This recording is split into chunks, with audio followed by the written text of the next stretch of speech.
sniffed. The soup smelled wonderful. He gave them a tight smile. Another popped into being beside him, bearing a large spoon, and ladled some into the bowl on his tray. The rich golden broth was thick with chunks of red and green vegetables and tiny donut-shaped pasta. Keff poked through it with his silver spoon. "Harry, I'm starved. Is any of this safe to eat? They didn't assign me a food taster, even if I'd trust one." "Hold up a bite, and I'll tell you if anyone spiked it." Keff obliged, pretending he was cooling the soup with his breath. "Nope, go ahead." "Ah!" Keff raised it all the way to his lips. His chair jerked sideways in mid-air. The stream of soup went flying off into the air past his cheek and vanished before it splashed onto his shoulder. He found himself facing Omri. End of side 4. Change side selector switch. This book is continued on the next cassette. Side 5. The Ship Who Won by Anne McCaffrey and Jody Lynn Nye. Continuing on page 166. "Tell me, strange one," said the peacock-clad mage, lounging back on his floating couch, one hand idly spooning up soup and letting it dribble back into his bowl. "Where do you come from?" "Watch it," Carialle barked. "From far away, honoured sir," Keff said. "A world that circles the sun a long way from here." "That's impossible." Keff found himself spun halfway around until he was nose to nose with a woman in brown with night-black eyes. "There are no other suns, only ours." Keff opened his mouth to reply, but before he could get the words out, his chair whirled again. "Pay no attention to Lace here. She's a revisionist," said Ferngau. His voice was friendly, but his eyes were two dead circles of dark blue slate. "Tell me more about this star. What is its name?" "Colonia," Keff said. "That leaves them none the wiser," Carialle said. "That leaves us none the wiser," Charmel echoed, turning Keff's seat in a flat counterclockwise spin 3/4 around. "How far is it from here, and how long did it take you to get here?" Keff opened his mouth to address Charmel, but the silver Magiman became a blur. "What power do your people have?" Azadao asked. Whoosh. "How many are they?" demanded Zuleika. Hard jerk reverse spin. "Why did you come here?" asked a plump man in bright yellow. Blur. "What do you want on Osran?" Nikias asked. Keff tried to force out an answer. "Not—" Short jerk sideways. "How did you obtain possession of the Silver Tower?" Lutria asked. "It's my Two half arcs in violently different directions until he ended up facing an image of Ferngau that swayed and bobbed. "Will more of your folk be coming here?" Keff heard. His stomach was beginning to head for his esophagus. He began, but his chair shifted again, this time to twin images of Ilnir, who gabbled something at him in a hoarse voice that was indistinguishable from the roar in his ears. "Hey!" Keff protested weakly. "The siege perilous, Galahad," Carialle quipped. "Be strong, be resolute, be brave." "I'm starting to get motion sick," Keff said. "Even flyer training wasn't like this. I feel like a nardling lazy Susan." The chair twisted until it was facing away from Ilnir. A blurred figure of primrose yellow and teal at the corner of his eye sat up slightly. Beside Keff's hand a small glass appeared. It was filled with a sparkling liquid of very pale green. Keff's vision abruptly cleared. Was he being offered another shot of poison? The silver blob that was Charmel shot a suspicious look at the tall girl, then nodded to Keff. The Brawn started to take the ornate cup, when two more tasters abruptly keeled over and let their glasses crash to the ground. Two more servants appeared, always four-fingered fur faces. Keff regarded the cup suspiciously. "What about it, Carrie? Is it safe to drink?" "It's a motion sickness drug," Carialle said, after a quick spectroanalysis. Hastily, before he was moved again, Keff gulped down the green liquid. It tasted pleasantly of mint and gently heated his stomach. In no time Keff felt much better, able to endure this ordeal. He winked at the pretty girl the next time he was whirled past her. She returned him a tentative grin. The Siege Perilous halted for a moment, and Keff realized his soup plate had vanished. In its place was a crescent-shaped basket of fruit and a plate of salad. His fellow diners were also being favoured with the next course.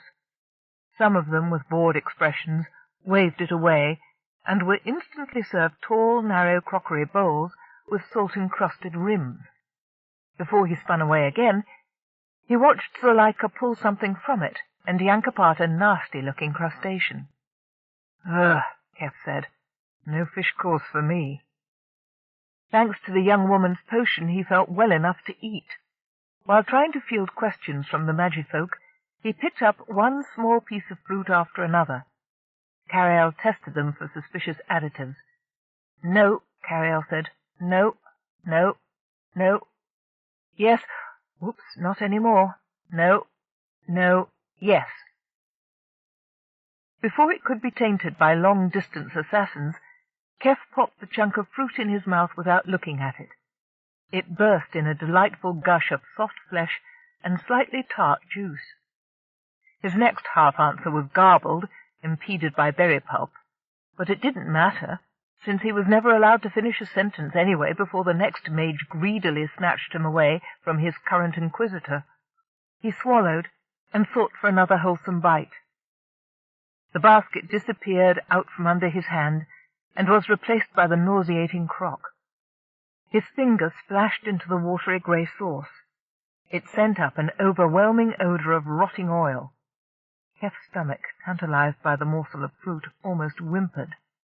He held his breath until his invisible waiter got the hint and took the crock away. In its place was a succulent-smelling vol au vent covered with a cream gravy. "No," said Carialle as he reached for his fork. "Oh, Carrie!" His chair revolved, pinning him to the back, and the meat pastry evaporated in a cloud of steam. "Oh, damn!" "Why have you come to Osran?" Ilnir asked. "You have not answered me." "I haven't been allowed," Keff said, bracing himself, expecting any moment to be turned to face another Magiman. When the chair didn't move, he sat up straighter. "We come to explore. This planet looked interesting, so we landed." "We?" Ilnir asked. "Are there more of you in your silver tower?" "Oops," Carialle said. "Me and my ship," Keff explained hastily.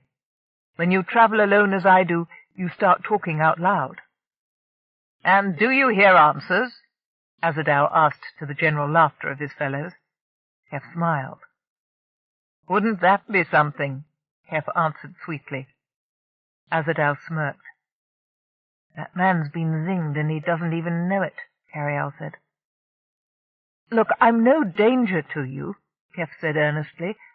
"I'd appreciate it if you would release my ship and let me go on my way." "Oh, not yet," Chomel said with a slight smile Keff didn't like at all. "You have only just arrived. Please allow us to show us you our hospitality." "You are too kind," Keff said firmly, "but I must continue on my way." The spin took him by surprise. "Why are you in such a hurry to leave?" Zuleika asked, narrowing her eyes at him. The face with the monitor, hovering beside her, looked him up and down and said something in the secondary, more formal dialect. Keff battered the IT unit slung around his chest, which burped out a halting query. "What tellest thou from us?" "What will I say about you?" Keff repeated, and thought fast. "Well, that you are an advanced and erudite people with a strong culture that would be interesting to study." He was slammed sideways by the force of the reverse spin.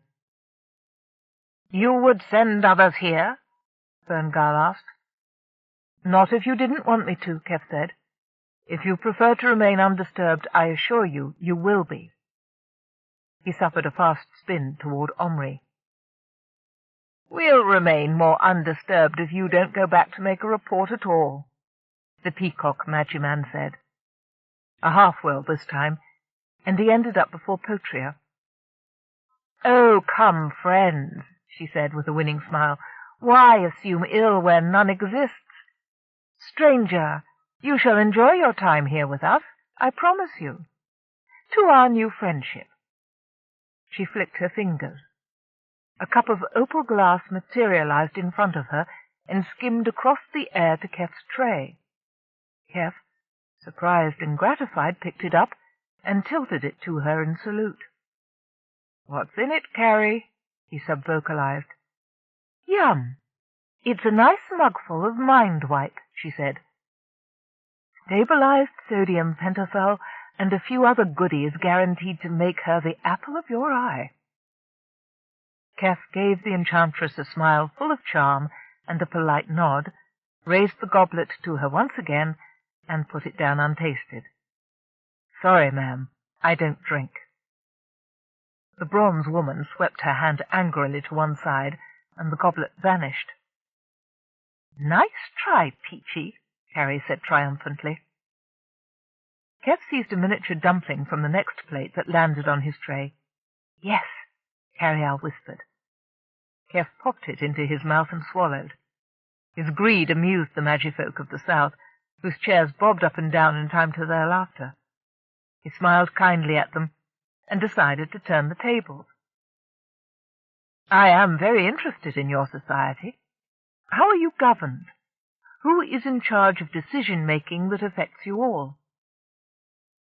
That simple question started a philosophical discussion that fast deteriorated into a shouted argument, resulting in the death or discomfort of 6 more fur-skinned food tasters.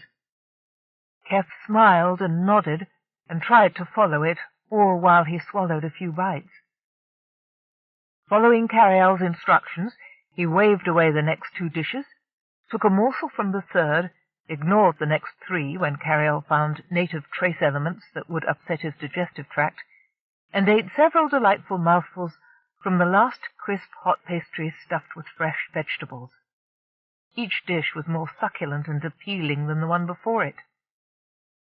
I can't get over the variety of magic going on in here, Keff whispered, toying with a souffle that all but defied gravity. If it was really magic, they could magic up what you wanted to eat and not just what they want you to have. As for the rest, you know what I think. Well, the food is perfect, Keff said stubbornly. No burnt spots, no failed sauces, no gristle. That sounds like magic. Oh, maybe it's food sense instead, Carialle countered. If I was working for Chomel, I'd be terrified of making mistakes and ruining the food. Wouldn't you? Keff sighed. At least I still have my aliens. Enough of this tittle-tattle, Chomel called out, rising. He clapped his hands. The assemblage craned their necks to look at him.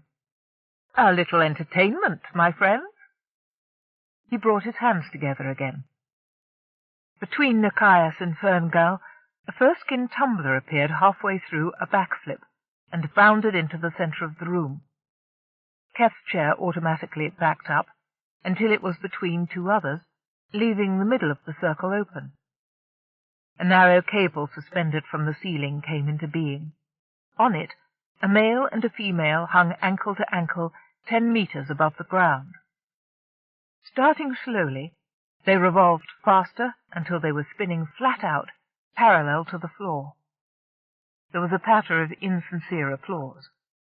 The rope and acrobats vanished, and the tumbler leaped into the air, turned a double somersault, and landed on one hand. A small animal with an ornamented collar appeared standing on his upturned feet. It did flips on its perch, as the male boosted it into the air with thrusts of his powerful legs. Omri yawned. The male and his pet disappeared to make room for a whole troop of juvenile tumblers. Keff heard a gush of wind from the open windows. The night air blew a cloud of dust over the luminescent parapet, but it never reached the open door. Chomel flashed his wand across in a warding gesture. The dust beat itself against a bellying invisible barrier and fell to the floor. "Was that part of the entertainment?" Keff said subvocally. "Another one of those power drains," Carialle said. "Somehow, what they do sucks all the energy, all the cohesive force out of the surrounding ecology. The air outside of Chomel's little mountain nest is dead, clear to where I am." "Magic doesn't have to come from somewhere," Keff said. "Keff, physics. Power is leaching toward your location. Therefore logic suggests it is being drawn in that direction by need." "Magic doesn't depend on physics, but I concede your point." "It's true whether or not you believe in it. The concentrated force fields are weakening everywhere but there." "Any chance it weakened enough to let you go?" There was a slight pause. "No." A prestidigitator and his slender, golden-furred assistant suddenly appeared in mid-air, floating down toward the floor, while performing difficult sleight of hand involving fire and silk cloth. They held up hoops, and acrobats bounded out of the walls to fly through them. More acrobats materialized to catch the flyers, then disappeared as soon as they were safely down. Keff watched in fascination, admiring the dramatic timing. Apparently, the spectacle failed to maintain the interest of the other guests. His chair jerked roughly forward towards Lacia, nearly ramming him through the back. The acrobats had to leap swiftly to one side to avoid being run over. "You are a spy for a faction on the other side of Osran, aren't you?" she demanded. "There aren't any other factions on Osran, madam," Keff said. "I scanned from space. All habitations are limited to this continent in the northern hemisphere and the archipelago to the southwest." "You must have come from one of them, then," she said. "Whose spy are you?" Just like that, the interrogation began all over again. Instead of letting him have time to answer their demands, they seemed to be vying with one another to escalate their accusations of what they suspected him of doing on Osran. Potria, still angry, didn't bother to speak to him, but occasionally snatched him away from another magifolk just for the pleasure of seeing his gasping discomfort. Azadao joined in the game, tugging Keff away from his rival. Chomel, too, decided to assert his authority as curator of the curiosity, pulling him away from other magifolk to prevent him answering their questions. In the turmoil, Keff spun around faster and faster, growing more irked by the moment at the Magi using him as a pawn. He kept his hands clamped to his chair arms, his teeth gritted tightly as he strove to keep from being sick. Their voices chattered and shrilled like a flock of birds. "Who are you? I demand to know. What are you? Tell me. How do? Why? What?" Fed up at last, Keff shouted at the featureless mass of color. "Enough of this boorish interrogation. I'm not playing any more." Heedless of the speed at which he was spinning, he pushed away his tray, stepped out from the footrest, and went down, down, down. Chapter 9. Keff fell down and down toward a dark abyss. Frigid wind screamed upward, freezing his face and his hands, which were thrust above his head by his descent. The horizontal blur that was the faces and costumes of the magifolk was replaced by a vertical blur of grey and black and tan. He was falling through a narrow tunnel of rough stone, occasionally lit by streaks of garishly coloured light. His hands grasped out at nothing. His feet sought for support and found none. Gargoyle faces leered at him, gibbering. Flying creatures with dozens of clawed feet swooped down to worry his hair and shoulders. Momentum snapped his head back, so he was staring up at a point of light far, far above him that swayed with every one of his heartbeats. The movement made him giddy. His stomach squeezed hard against his rib cage. He was in danger of losing what little he had been able to eat. The wind bit at his ears, and his teeth chattered. He forced his mouth closed, sought for control. "Carialle, help! I'm falling! Where am I?" The brain's tone was puzzled. "You haven't moved at all, Keff. You're still in the middle of Chomel's dining room. Everyone is watching you and having a good time, I might add. You're staring at the ceiling." Keff tried to justify her observation with the terrifying sensation of falling, the close stone walls and the gargoyles, and suddenly all fear fled. He was furious. The abyss was an illusion. It was all an illusion cast to punish him. Damn their manipulation. "That is enough of this nonsense," he bellowed. Abruptly, all sensation stopped. The buzzing he suddenly felt through his feet bothered him, so he moved, and found himself lurching about on the slick floor, struggling for balance. With a yelp he tripped forward, painfully bruising his palms and knees. He blinked energetically, and the points of light around him became ensconced torches, and the pale oval, Fenifrey's face. She looked concerned. Keff guessed that she was the one who had broken the spell holding his mind enthralled. "Thank you," he said. His voice sounded hollow in his own ears. He sat back on his haunches and gathered himself to stand up. He became aware that the other magifolk were glaring at the young woman. Chomel was angry, Nakia shocked, Potria mute with outrage. Lena lifted her small chin and stared back unflinchingly at her superiors. Keff wondered how he had ever thought her to be weak. She was magnificent. Her heart beats up. Respiration, too. "She's in trouble with them," Carialle said. "She's the junior member here. I'd say the youngest, too, by a decade. And she spoiled her senior's fun. Naughty. Oops, more power spikes." Keff felt insubstantial tendrils of thought trying to insinuate themselves into his mind. They were rudely slapped away by a new touch, one that felt scented lightly of wildflowers. Fenifrey was defending him. Another sally by other minds managed to get an image of bloody, half-eaten corpses burning in a wasteland into his consciousness before they were washed out by fresh, cool air. "Keff, what's wrong?" Carialle asked. "Adrenaline just kicked up." "Psychic attacks," he said through gritted teeth.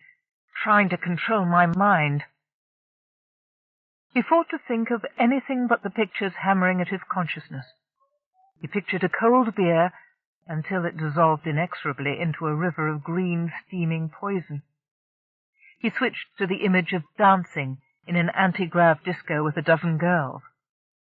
They became vulpine-winged harpies picking at his flesh as he swung on a gibbet. Keff thought deliberately of exercise, mentally pulling the rotoflex handles to his chest one at a time, concentrating on the burn of his chest and neck muscles. Such a small focus seemed to bewilder his tormentors as they sought to corrupt that one thought and regain control. Sooner or later the magifolk would break through, and he would never know the difference between his own consciousness and what they planted in his thoughts. He felt a twinge of despair. Nothing in his long travels had prepared him to defend himself against this kind of power. How much more could he withstand? If they continued, he'd soon be blurting out the story of his life, and his life with Carialle. Not that. He wouldn't. Angrily he steeled his will.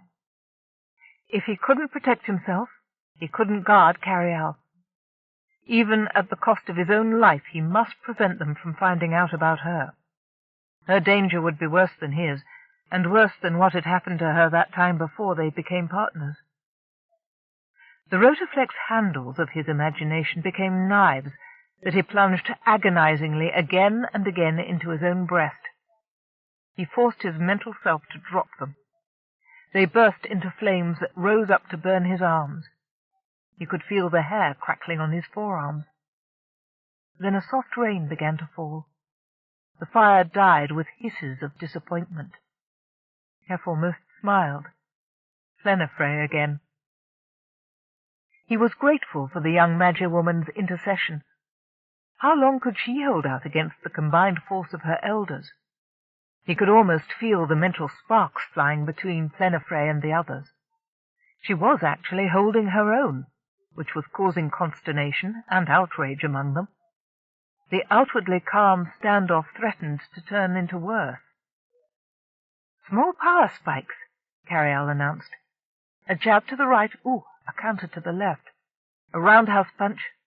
What was that?" Keff felt himself gripped by an invisible force. Slowly, like the rope dancers, he began to revolve in mid-air, this time without his chair. He turned faster and faster and faster. What little remained of his original delight at having discovered a race of magicians was fast disappearing in the waves of nausea roiling his long-suffering stomach. He tried to touch the floor, or one of the other mages, but nothing was within reach.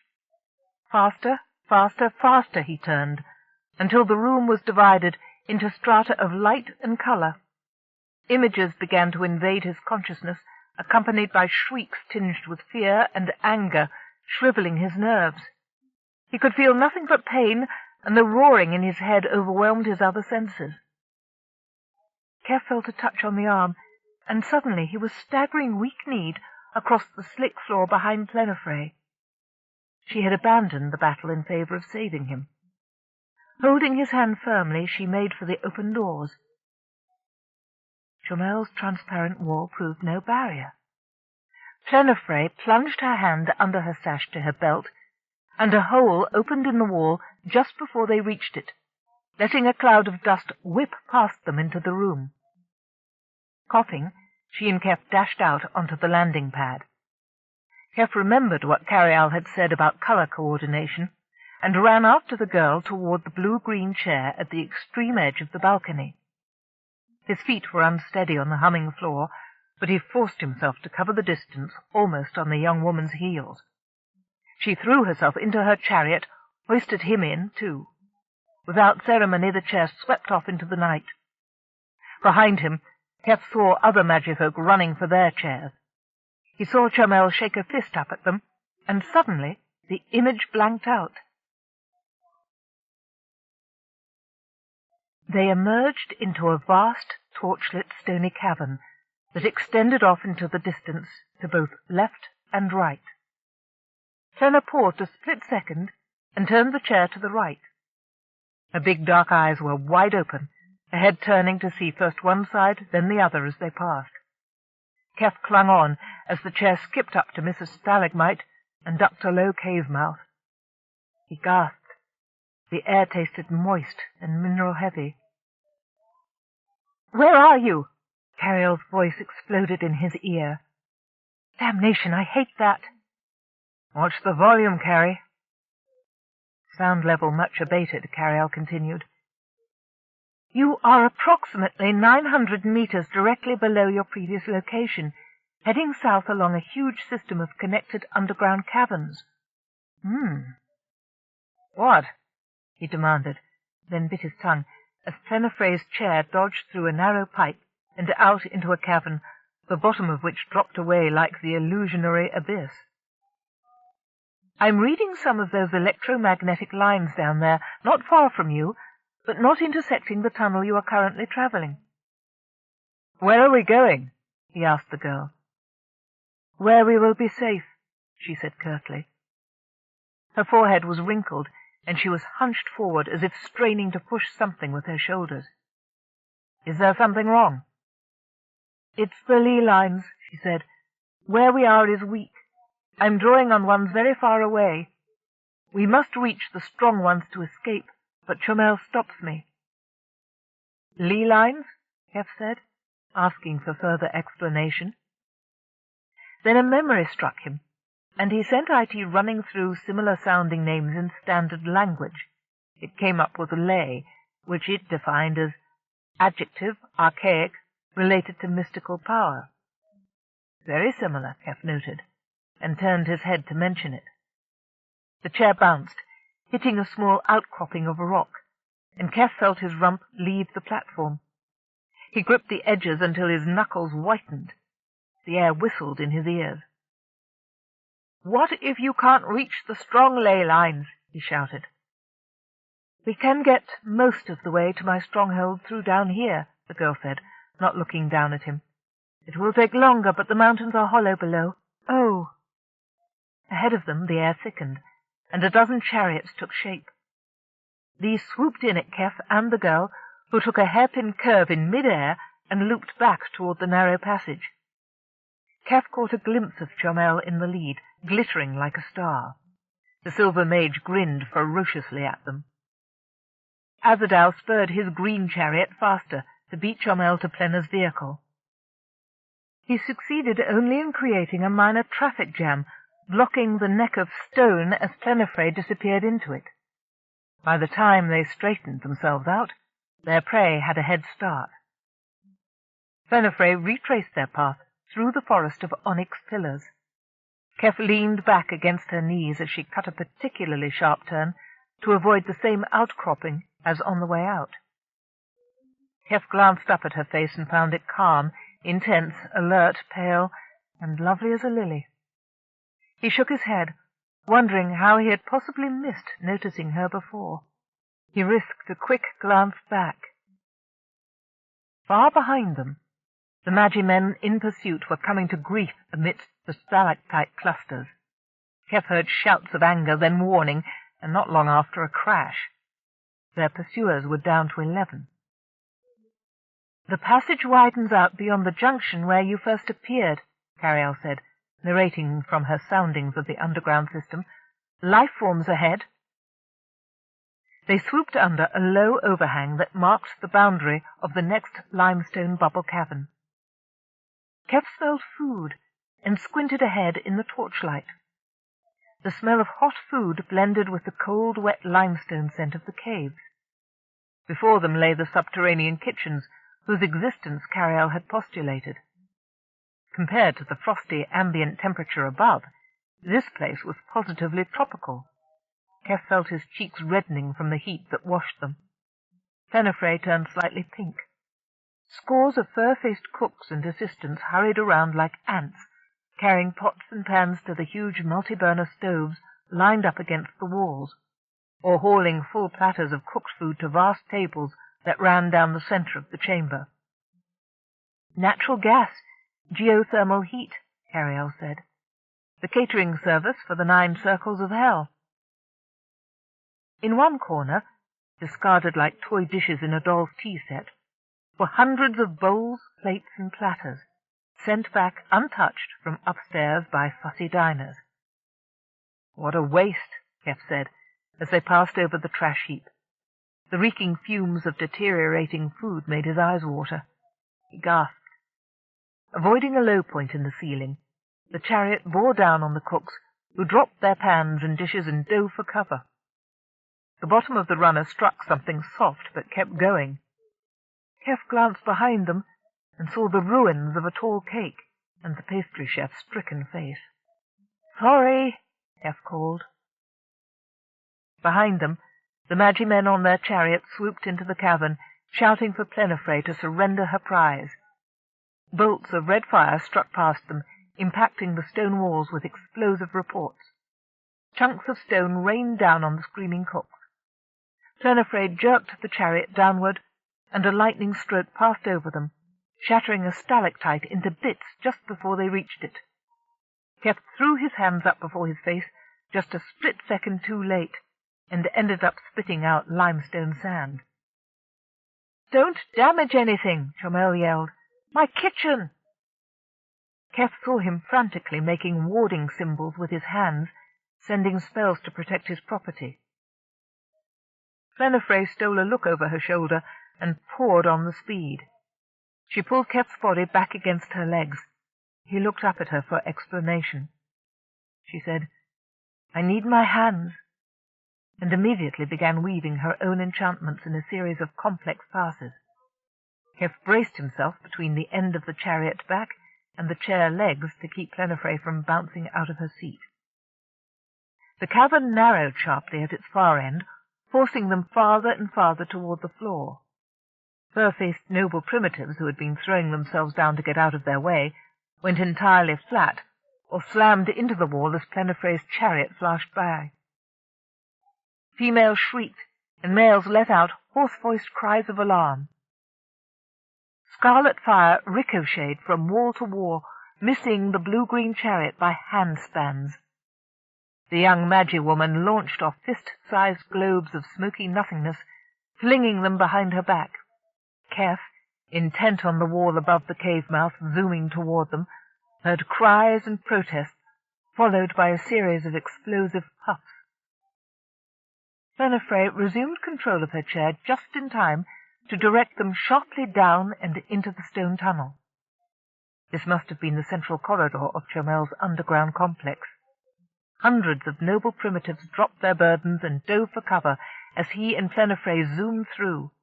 Skillfully zigzagging, dipping, and rising, she avoided each living being and stone pillar in the long tube. "She's good on this thing," Keff confided to Carialle. "What a rocket cycle jockey she'd make." To right and left, several smaller tunnels offered themselves. Plenifre glanced at each one as they passed. With the inadequate light of torches, Keff could see no details more than a dozen feet up each one. The Magi-woman bit her lip, then banked a turn into the ninth right. "Keff, not that one," Carialle said urgently. "Aha!" Keff heard Chomel's crow of victory and view halloo cries from the other pursuers. He wondered why they sounded so pleased.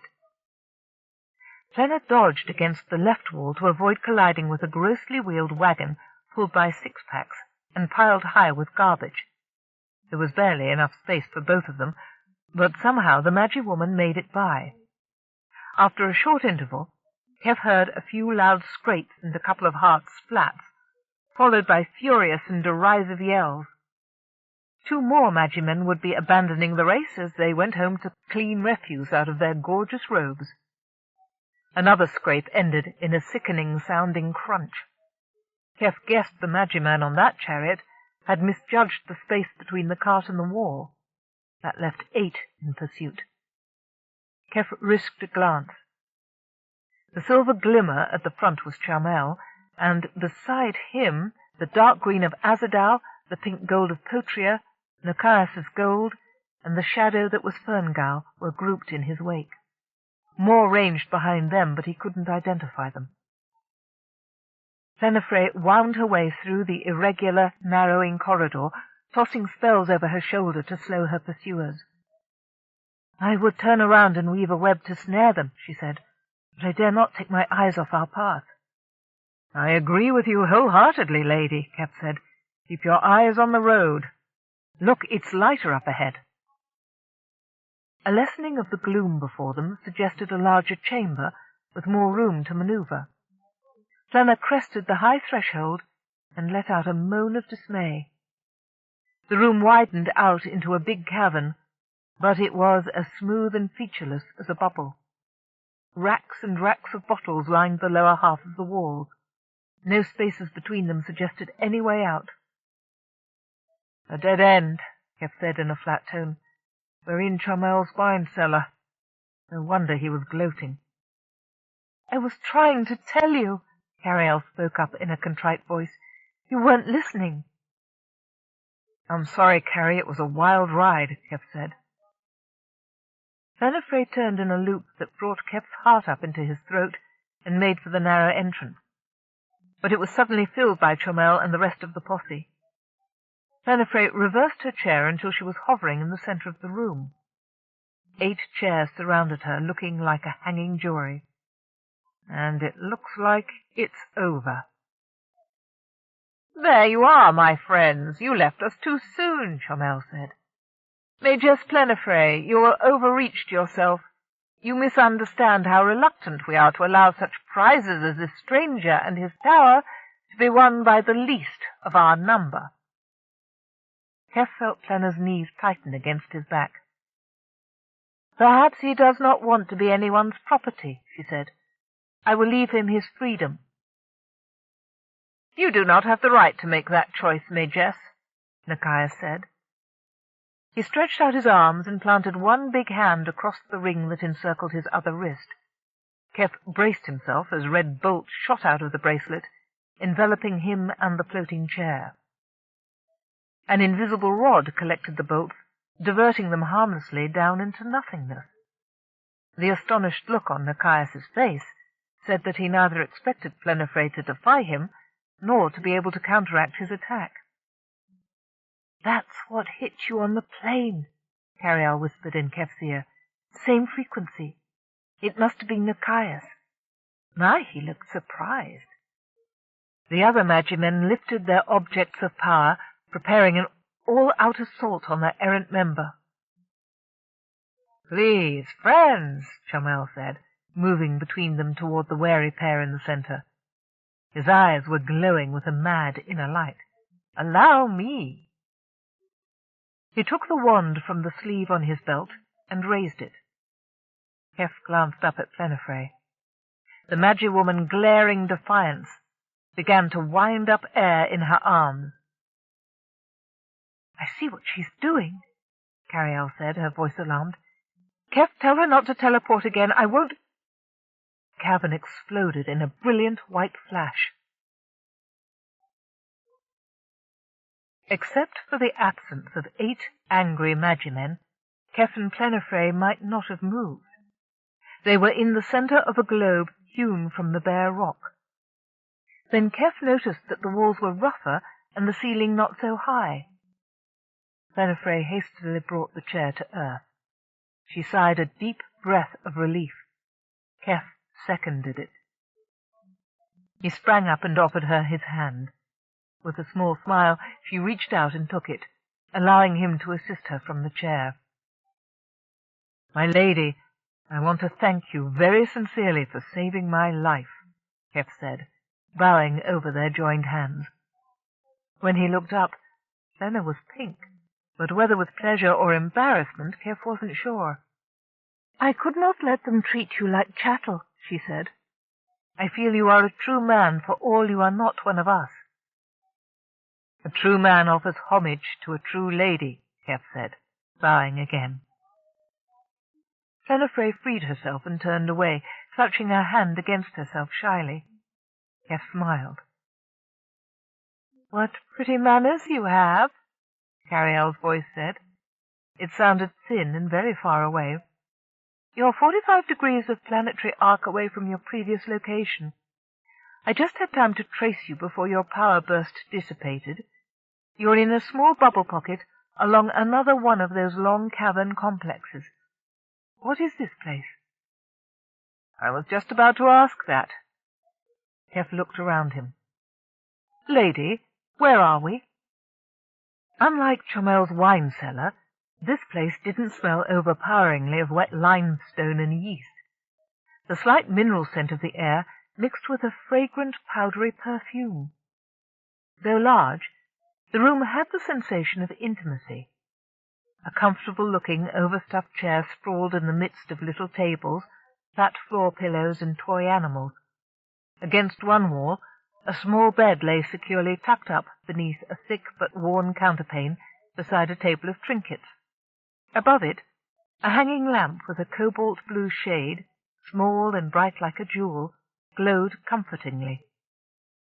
Keff knew it to be the private bower of a young lady who had taken her place as an adult, but who was not quite ready to give up precious childhood treasures.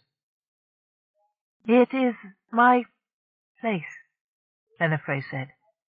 It missed the adjective, but Keff suspected the missing word was secret or private. Seeing the young woman's shy pride, he felt sure no other eyes but his had ever seen this sanctuary. "We are safe here." "I'm honored," Keff said sincerely, returning his gaze to Plenifre. She smiled at him, watchful. He glanced down at the bedside shelf, chose a circular frame from which the images of several people projected slightly. He picked it up, brought it close to his eyes for Carialle to analyze. "Holography," Carialle said at once. "Well, not exactly. Similar effect, but different technique." Keff turned the frame in his hands. The man standing at the rear was tall and thin, with black hair and serious eyebrows. He had his hands on the shoulders of two boys who resembled him closely. The small girl in the center of the grouping had to be a younger version of Plenifre. "Your family?" "Yes." "Handsome folks. Where do they live?" She looked away. "They're all dead," she said. "I am sorry," Keff said. Plenifre turned her face back toward him, and her eyes were red, the lashes fringed with tears. She fumbled with the long metallic sash, lifted it up over her head, and flung it as far across the room as she could. It jangled against the wall and slithered to the floor. "I hate what that means. I hate being a magus. I would have been so happy if not for—" IT tried to translate her speech, and fell back to suggesting roots for the words she used. None of it made much sense to Keff, but Carialle interrupted him. "I think she killed them, Keff," she said, alarmed. "Didn't Charmel say that the only way to advance in the ranks was by stealing artifacts and committing murder? You're shut up in a cave with a mad woman. Don't make her angry. Get out of there." "I don't believe that," Keff said firmly. "They all died, you said. Do you want to tell me about it?" He took both the girl's hands in his. She flinched, trying to pull away, but Keff, with a kind, patient expression, kept a steady, gentle pressure on her wrist. He led her to the overstuffed footrest and made her sit down. "Tell me. Your family died, and you inherited the power objects they had. Is that right? You don't mean you were actually instrumental in their death?" "I do," Fenna said, her nose red. "I did it. My father was a very powerful mage. Nochias himself." "Rival," IT rapped out crisply. Keff nodded.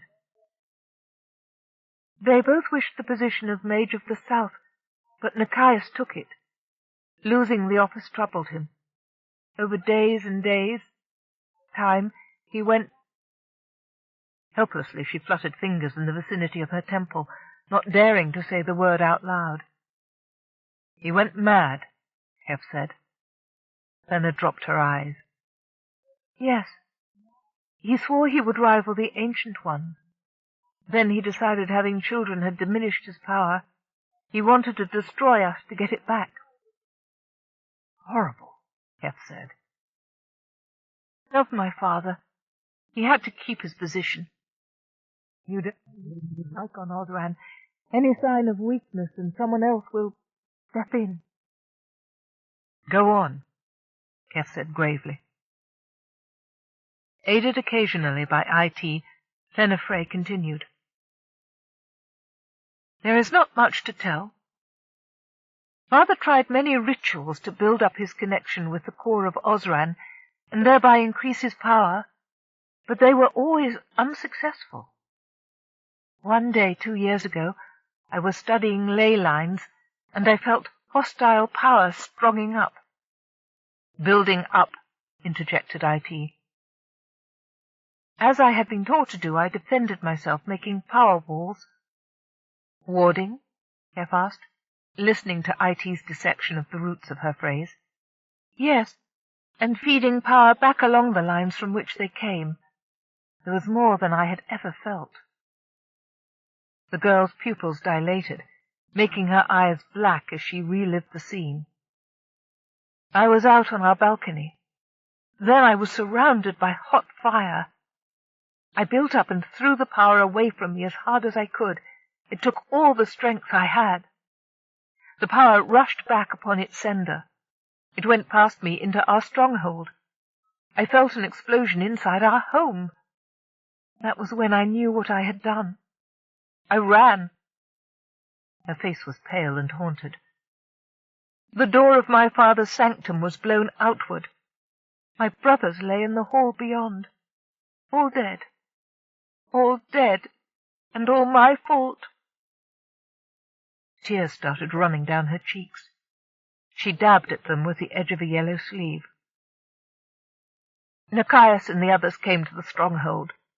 They said I had made my first coup. I had achieved the office of Magess. I didn't want it. I had force-killed my family." "But you didn't do it on purpose," Keff said, feeling in his tunic pocket for a handkerchief and extending it to her. "It was an accident." "I could have let my father succeed. Then he and my brothers might be alive," Plenifrey said. "I should have known." A tear snaked down her cheek. Angrily she wiped her eye and sat with the cloth crumpled in her fists. "You fought for your life. That's normal. You shouldn't have to sacrifice yourself for anyone's power grab." "But he was my father. I respected his will. Is it not like that where you live?" the girl asked. "No," Keff said with more emphasis than he intended. "No father would do what he did. To us life is sacred." Lena stared at her hands. She gave a little sigh. "I wish I lived there too." "I hate this world more than ever," said Carialle, for whom special intervention to save her life had begun before she was born. "Corruption is rewarded, child murder not even blinked at. Power is the most important thing over family, life, sanity. Let's have them put an interdict on this place when we get out of here. They haven't got space travel, so we don't have to worry about them showing up in the Central Worlds for millennia more to come." "They have to get out of here first," Keff reminded her. "Perhaps we can help them to straighten things out before we go." Carialle sighed. "Of course you're right, knight in shining armor. Whatever we can do, we should. I simply cannot countenance what this poor girl went through." Keff turned to Plenifrey. She stared down toward the floor, not seeing it, but thinking of her past. "Please, Plenifrey," Keff said, imbuing the Osran phrases with as much persuasive charm in his voice as possible. "I'm new to your world. I want to learn about you and your people. You interest me very much." "What is this?" he asked, picking up the nearest unidentifiable gewgaw. Distracted, she looked up. Keff held the little cylinder up to her, and she smiled. "It is a music," he said. At her direction, he shook the box back and forth, then set it down. The sides popped open, and a sweet, tinny melody poured out. "I have had that since a child." "Is it old?" "Oh, a few generations. My father's father's father," she giggled, counting on her fingers, "made it for his wife." "It's beautiful. And what's this?" Keff got up and reached for a short, coiled string and the pendant bauble at the end of it. The opaline substance glittered blue, green, and red in the lamplight. "It's a plaything," Plenifrey said, with a hint of her natural vitality returning to her face. "It takes some skill to use, no magic. I am very good with it. My brothers were never as skilled." "Show me," Keff said. She stood up beside him and wound the string around the central core of the pendant. Inserting her forefinger through the loop at the string's end, she cradled the toy, then threw it. It spooled out and smacked back into her palm. She flicked it again, but this time moved her hand so the pendant ricocheted past her head, dove between their knees, then shot back into her hand. "A yo-yo," Keff said, delighted. "You have such things?" Plenifrey asked. She smiled up into his face. Keff grinned. "Oh, yes. This is far nicer than the ones I used to play with. In fact, it's a work of art. Can I try?" "All right." Fenna peeled the string off her finger and extended the toy to him. He accepted it, his hands cradling hers for just a moment. He did a few straight passes with the yo-yo, then made it fly around the world, then swung it in a trapeze. "You are very good, too," Fenna said happily. "Will you show me how you did the last thing?" "It would be my pleasure," Keff told her. He returned the toy to her hands. As his palms touched hers, he felt an almost electric shock. He became aware they were standing very close, their thighs brushing slightly, so that he could feel the heat of her body. Her breath caught, then came more quickly. His respiration sped up to match hers. To his delight and astonishment, he knew that she was as attracted to him as he was to her. The yo-yo slipped unnoticed to the hassock as he clasped her hands tightly. She smiled at him, her eyes full of trust and wonder. Before she said a word, his arm slid along hers, encompassing her narrow waist, hands flat against her back. She didn't protest, but pressed her slim body to his. He felt her quiver slightly. Then she nestled urgently against him, settling her head on his shoulder. Her skin was warm through the thin stuff of her dress, and her flowery, spicy scent tantalized him. She felt so natural in his arms, he had to remind himself that she was an alien being. Then he discarded inhibition. If things didn't work out physically, well, they were sharing the intense closeness of people who had been in danger together, a kind of comfort in itself. Yet he let himself believe that all would be as he desired it. There were too many other outward similarities to humanity in Plenifre's people. With luck, they made love the same way. Plenifre had none of the seductive art of the gauze-draped potria, but he found her genuine responsiveness much more desirable. While her elders were tormenting Keff, it had probably not occurred to her to think of him as anything but an abused toy. She was merely being kind to an outsider, or less charitably, to a dumb animal that couldn't defend itself. Now that they were together, intriguing chemistry bubbled up between them. He watched the long fringe of her lashes lift to reveal her large dark eyes. He admired the long throat, and the way her pulse jumped in the small shadow at the hollow inside her collarbone. The corners of her mouth lifted, while she too stopped to study him. "What are you thinking?" he asked, looking up at her. "I am thinking that you are handsome," she said.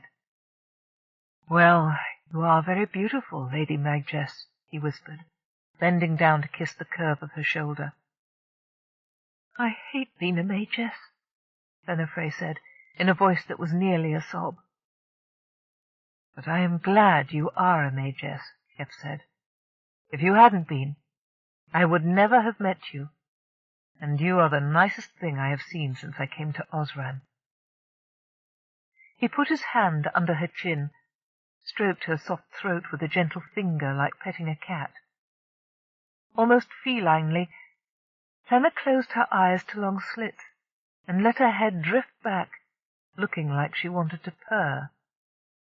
She raised her face to his, and her hand crept up the back of his neck to pull his head down to her level. Keff tasted cherries and cinnamon on her lips, delighted to lose himself in her perfume. He deepened the kiss, and Plenna responded with ardor. He bent down to kiss the curve of her shoulder, felt her brush her cheek against his ear. Suddenly she let go of him and stepped back, looking up at him half expectantly, half afraid. Keff gathered up her hands and kissed them, pulled Plenna close, and brushed her lips with soft, feather-light caresses until they opened. She sighed. "Sight and sound off, please, Carrie," Keff whispered. Plenifre nestled her head into the curve of his shoulder, and he kissed her. Carialle considered for a moment before shutting off the sensory monitors. While in a potentially hostile environment, especially with hostiles in pursuit, it was against courier service rules to break off all communications. The Osran female let out a wordless cry, and Keff matched it with a heartfelt moan. Carialle weighed the requirement with Keff's right to privacy, and decided a limited signal wasn't unreasonable. Such a request was permissible as long as the brain maintained some kind of contact with her Brawn partner. "As you wish, my knight-errant," she said, hastily turning off the eye and mouth implants. She monitored transmission of his cardial and pulmonary receivers instead. They were getting a strenuous workout. With her Brawn otherwise occupied, Carialle turned her attention to the outside of Osran. Most of the power and radio signals were still clustered on and inside Chomel's Peak. Each Magiman and Magiwoman proved to have a slightly different radio frequency which she or he used for communication, so Carialle could distinguish them. The 8 remaining hunters who had pursued Keff and his girlfriend down the subterranean passages fanned out again and again across the planetary surface and regrouped. The search was proving futile. Carialle mentally sent them a raspberry. "Bad luck, you brutes," she said merrily. On the plain, the eye globes came out of nowhere and circled around and around her. Carialle peered at each one closely and recorded its burblings to the others through IT. Keff was building up a pretty good Osran vocabulary and grammar, so she could understand the messages of frustration and fury that they broadcast to one another. Some time later, Keff's heartbeat slowed down to its resting rate. His brain waves showed he had drifted off to sleep. Carialle occupied herself in the hours before dawn by doing maintenance on her computer systems and keeping an eye on the hunters, who had to be wearing themselves out by now. Carialle gave Keff a decent interval to wipe out sleep toxins, and then switched on again. His video monitors beside his eyes offered her a most romantic tableau. On the small bed against the bower wall, the young Magiwoman was cuddled up against Keff's body. They were both naked, and his dark-haired, muscular arm was thrown protectively over her narrow, pale waist. Their ankles overlapped, and then he started running a toe up and down her calf. Carialle took the opportunity to scan Keff's companion, and found her readings of great interest. Keff snorted softly, the sound he always made when he was on the edge of wakefulness. "Ahem," Carialle said, just loudly enough to alert, but not loud enough to startle Keff. "Are you certain this is what Central Worlds means by first contact?" Keff gave a deep and throaty chuckle. "Ah, but it was first contact, my lady," he said, allowing her to infer the double or triple entendre. "A gentleman never kisses and tells, you muscled ape," Carialle chided him. He laughed softly. The girl stirred slightly in her sleep, and her hand settled upon the hair on his chest. She smiled gently, dreaming. "Keff, I have something I need to tell you about Plenifre. In fact, about all the Osrans. They're human." "Very similar, but they're humanity's cousins," Keff corrected her. "And wait until I show the tapes to Zeno. Not of this, of course. They'll go wild." "She is human, Keff. She must be the descendant of some lost colony or military ship that landed here eons ago. Her reactions, both emotional and bodily, let alone blood pressure, structure, systems, she was close enough to your contact implants for me to make sure. And I am sure. We have met the Osrans, and they is us." "Genetic scan?" Keff was disappointed. Carialle could tell he was still hoping, but he was a good enough exobiologist to realize he knew it himself. "Bring me a lock of her hair and I'll prove it." "Oh, well," he said, gathering Plenifre closer and tucking her head into his shoulder. "I can still rejoice in having found a mutation of humanity that has such powerful TK abilities." Carialle sighed. Less his stubbornness, she thought. "It's not TK. It's sophisticated tool-using. Take away her toys and see if she can do any of her magic tricks." Keff reached over the edge of the small bed and picked up the heavy belt by its buckle. He weighed it in his hand, then let it slip on his palm, so his fingers were pointing toward the 5 depressions. "Does that mean I can use these things too?" "I should say so." The links of the belt clanked softly together. The slight noise was enough to wake the young Magiwoman in alarm.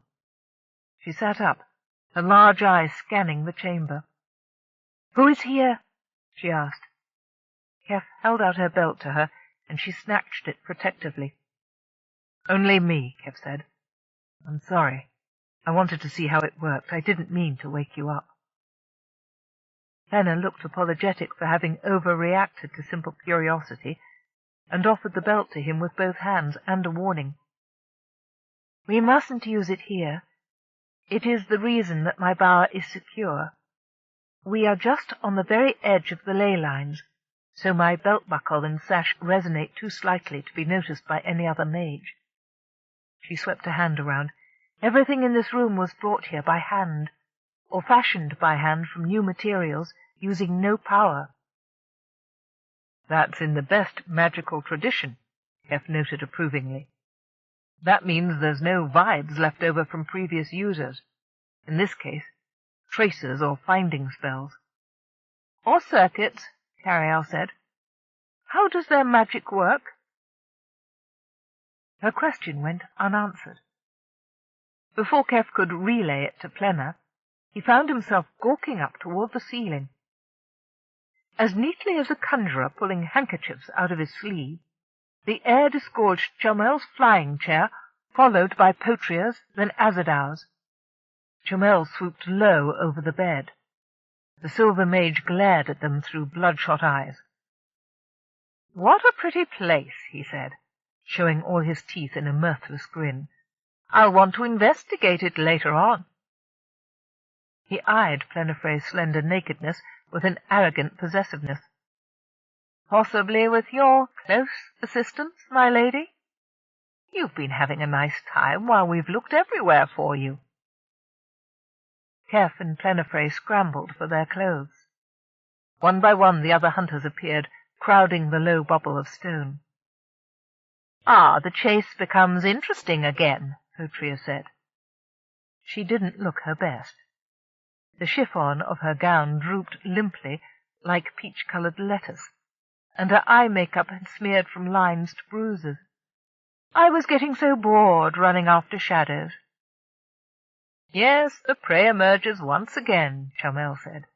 "But this time the predators are ready."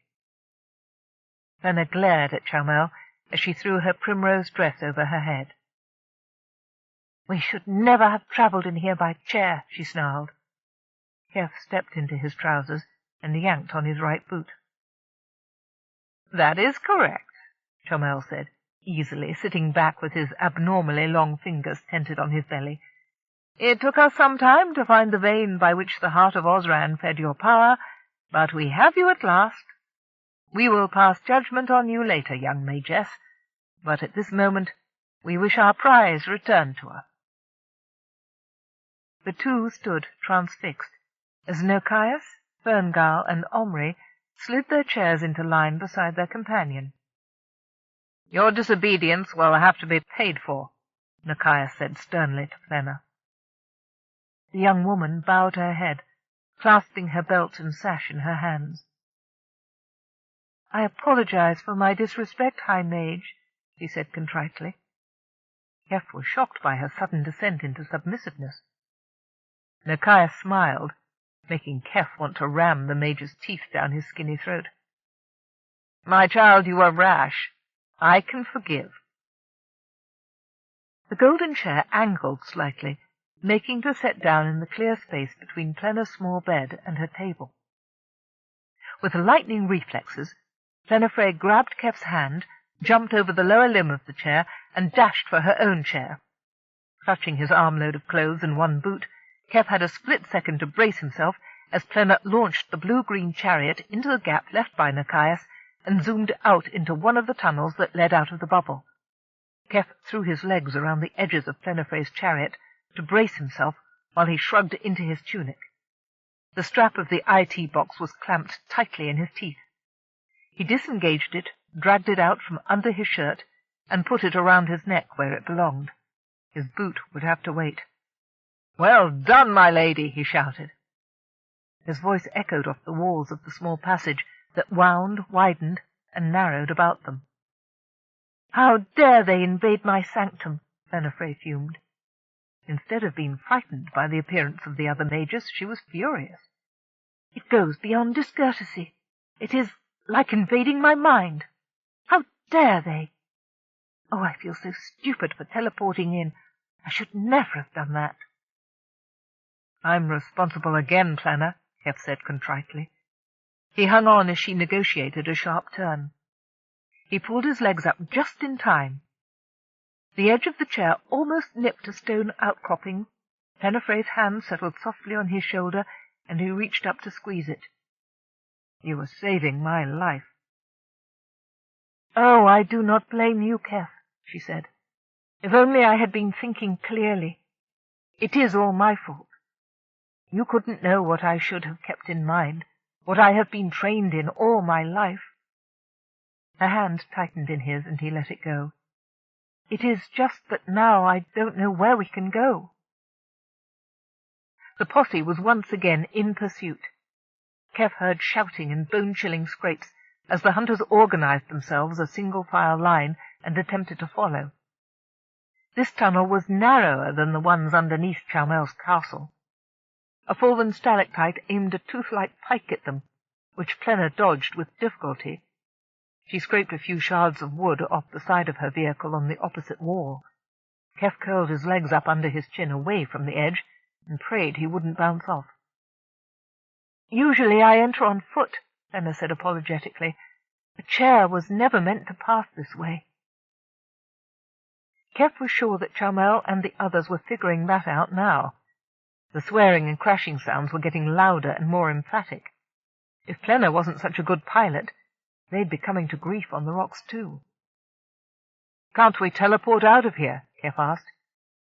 "We can't teleport out of a place," Plenna said, staring ahead of them. "Only in. Almost there. Hold on." Keff, gripping the legs of her chair, got brief impressions of a series of vast caverns and corkscrewing passages as they looped and flitted through a passage that wound in an ever-widening spiral without the walls, ever spreading farther apart. To Keff's relief they emerged into the open air. They were over a steep-sided, narrow, dry riverbed, bounded by dun-coloured brush and scrub trees.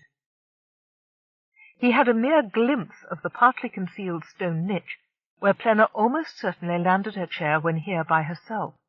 Then they were out over the ravine, heading into the sunrise. Keff's stomach turned over when he realized how high up they were. He chided himself for a practical coward.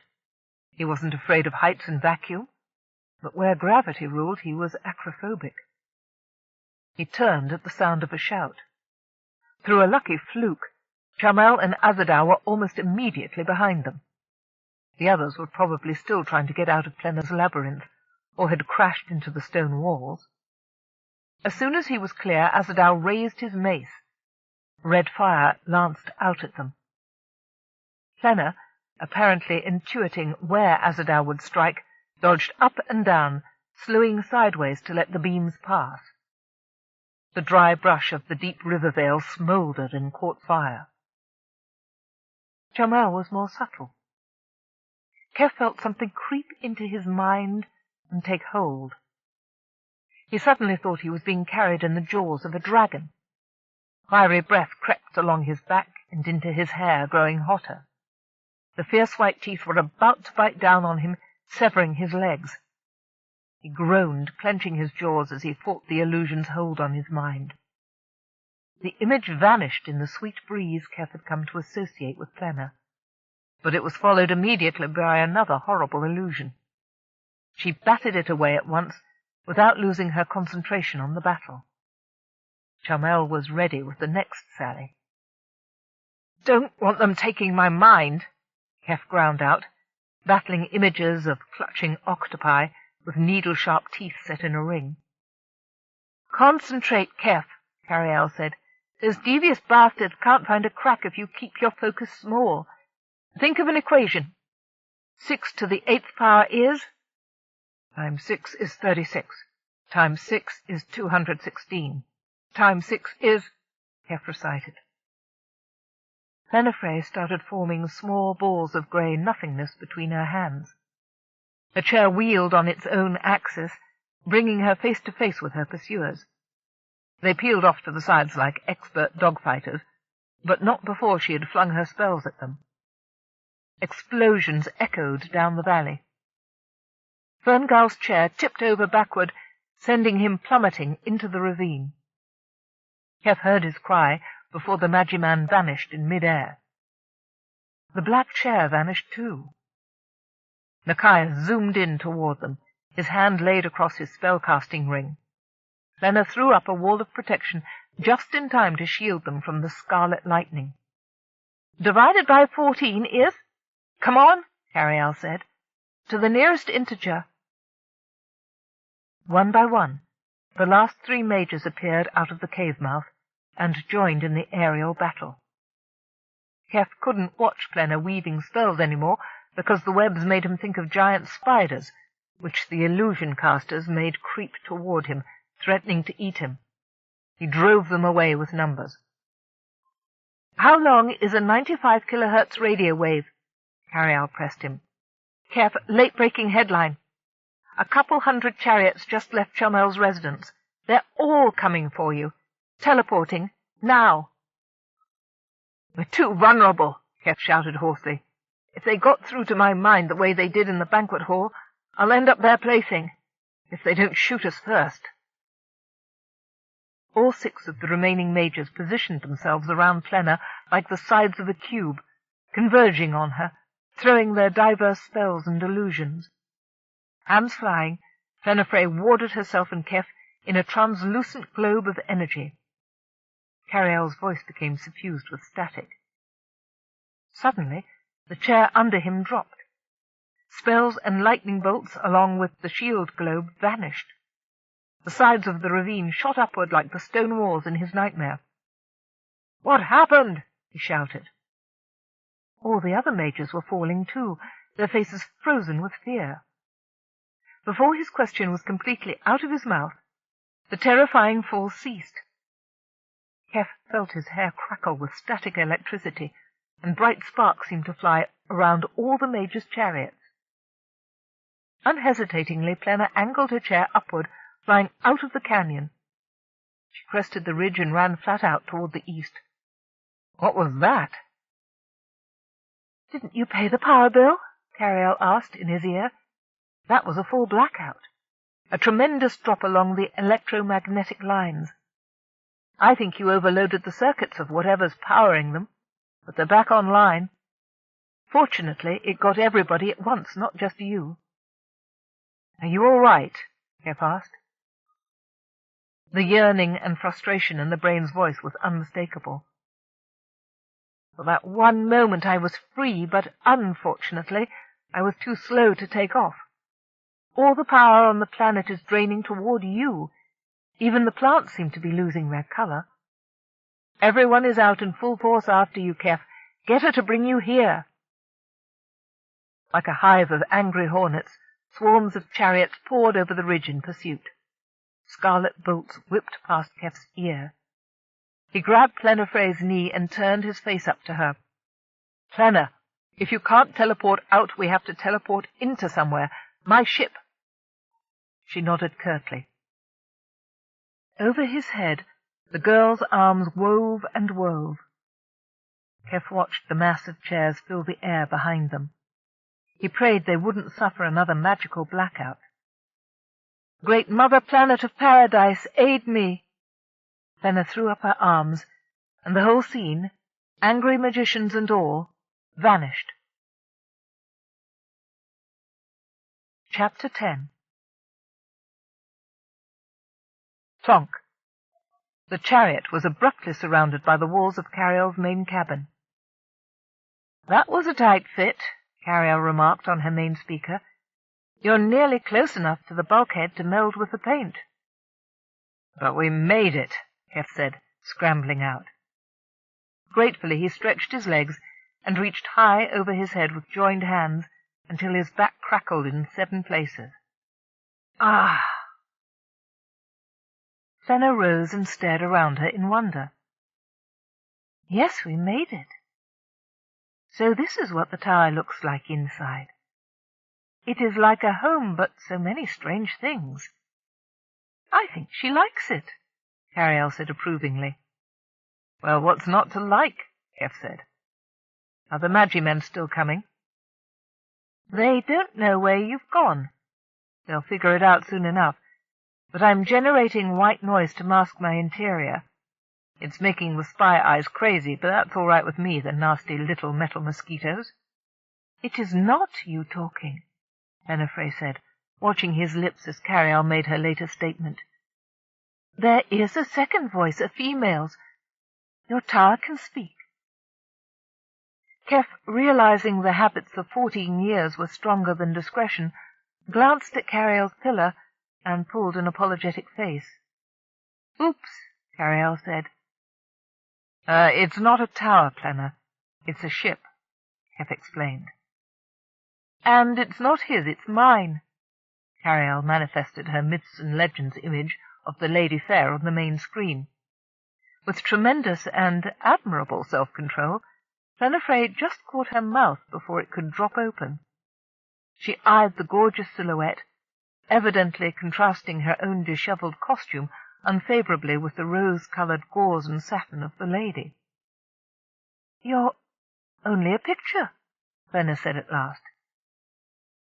"You want me 3-dimensional, Carrie said, making her image step off the wall and assume a moving holographic image. She held out her hands, making her long sleeves flutter with a whisper of silk. "As you wish. But I am real. I exist inside the walls of this ship. I am the other half of Keff's team. My name is Carialle." The fierce expression Plenner wore told Carialle that Plenner was jealous of all things pertaining to Keff. That needed to be handled when the crisis had passed. To the Magi-woman's credit, she understood that too. "I greet you, Carialle," Plenner said politely. "She's a winner, Keff," Carrie said, pitching her statement for Keff's mastoid implant only. "Pretty, too. And just a little taller than you are. That must have made things interesting." Keff coloured satisfactorily. "Now that we're all acquainted, we have to talk seriously before Charmel and his wild hunt catch up with us. What in the name of daylight savings time just happened out there?" "I have never seen the High Major so insane," Benefray offered, shaking her head. "They have gone beyond reason." "That's not what I mean," Keff said. "The magic stopped all at once when we were hanging over that riverbed." "It has happened before," Fenner said, nodding gravely, "but not when I was in the sky. That was terrible." "The huge drain on power obviously caused some kind of imbalance in the system," Carialle said. She plotted a chair for her image to sit down on, and gestured for the other two to seat themselves. "The drop came after the whole grid of what the lady called ley lines bottomed out all over the planet. There was, for an instant, no more power to call. It came back after you all suffered a kind of blackout. Look." In their midst, Carialle projected a 2-meter, 3-dimensional image of Osran, showing the ley lines, etched in purple, over the dun green and blue globe. Geographical features, including individual peaks and valleys on the continents, took shape. "Oh," Fenner breathed, recognizing some of the terrain. Is this what Osran looks like? That's right, Keff said. How wonderful, she said, beaming at Carialle for the first time. To be able to make beautiful pictures like that. Carialle ducked her head politely, acknowledging the compliment. Thank you, miss. Now, this is the normal flow of those mysterious electromagnetic waves. Here's what happened when you got that blast of dust in Charmel's stronghold. The translucent globe turned until the large continent in the northern hemisphere was facing Keff and Plenafre. The dark lines thickened toward a peak on a mountain spine in the southeast region, thinning everywhere else. What remained were small peaks on the lines here and there. I think these are the majors who didn't come to dinner. Now here, the configurations changed slightly, the bulges shifting southward, is what happened when you escaped from the dinner party. And this next matches the moment when you teleported to Magus Plenafre's Sanctum Sanctorum. The purple lines performed complicated dances. First, a slight bulge opened out in lines near a river valley in the southernmost mountain range of the continent, corresponding to a slight drop in the forces in the southeast. Charmel's peak was nearly invisible amidst the power lines, until the majors dispersed to points all over Osran. Occasionally, they reconverged. This big spike indicated when the 8 majors found Plenafre's hidey hole, Carialle said, narrating, followed by the big one when everyone came to see the fun. Here comes the chase scene. A huge build-up as the others left Charmel's peak, and abruptly the lines thinned, some even disappearing for a moment. That has happened before, Plena repeated. Not often, but more often now than before. Absolute power corrupts, and I'm not just talking about political. Carialle finished the lay geographic review. Can you run that image again, Carrie? Keff said, leaning close to study it. Magic shouldn't cause imbalances in planetary fields. But it does, depending on where it comes from, Carialle said. What's it for? Why is there a worldwide network of force lines? It must have been put here for a reason. She turned to Plena. Where does your power come from, Magus?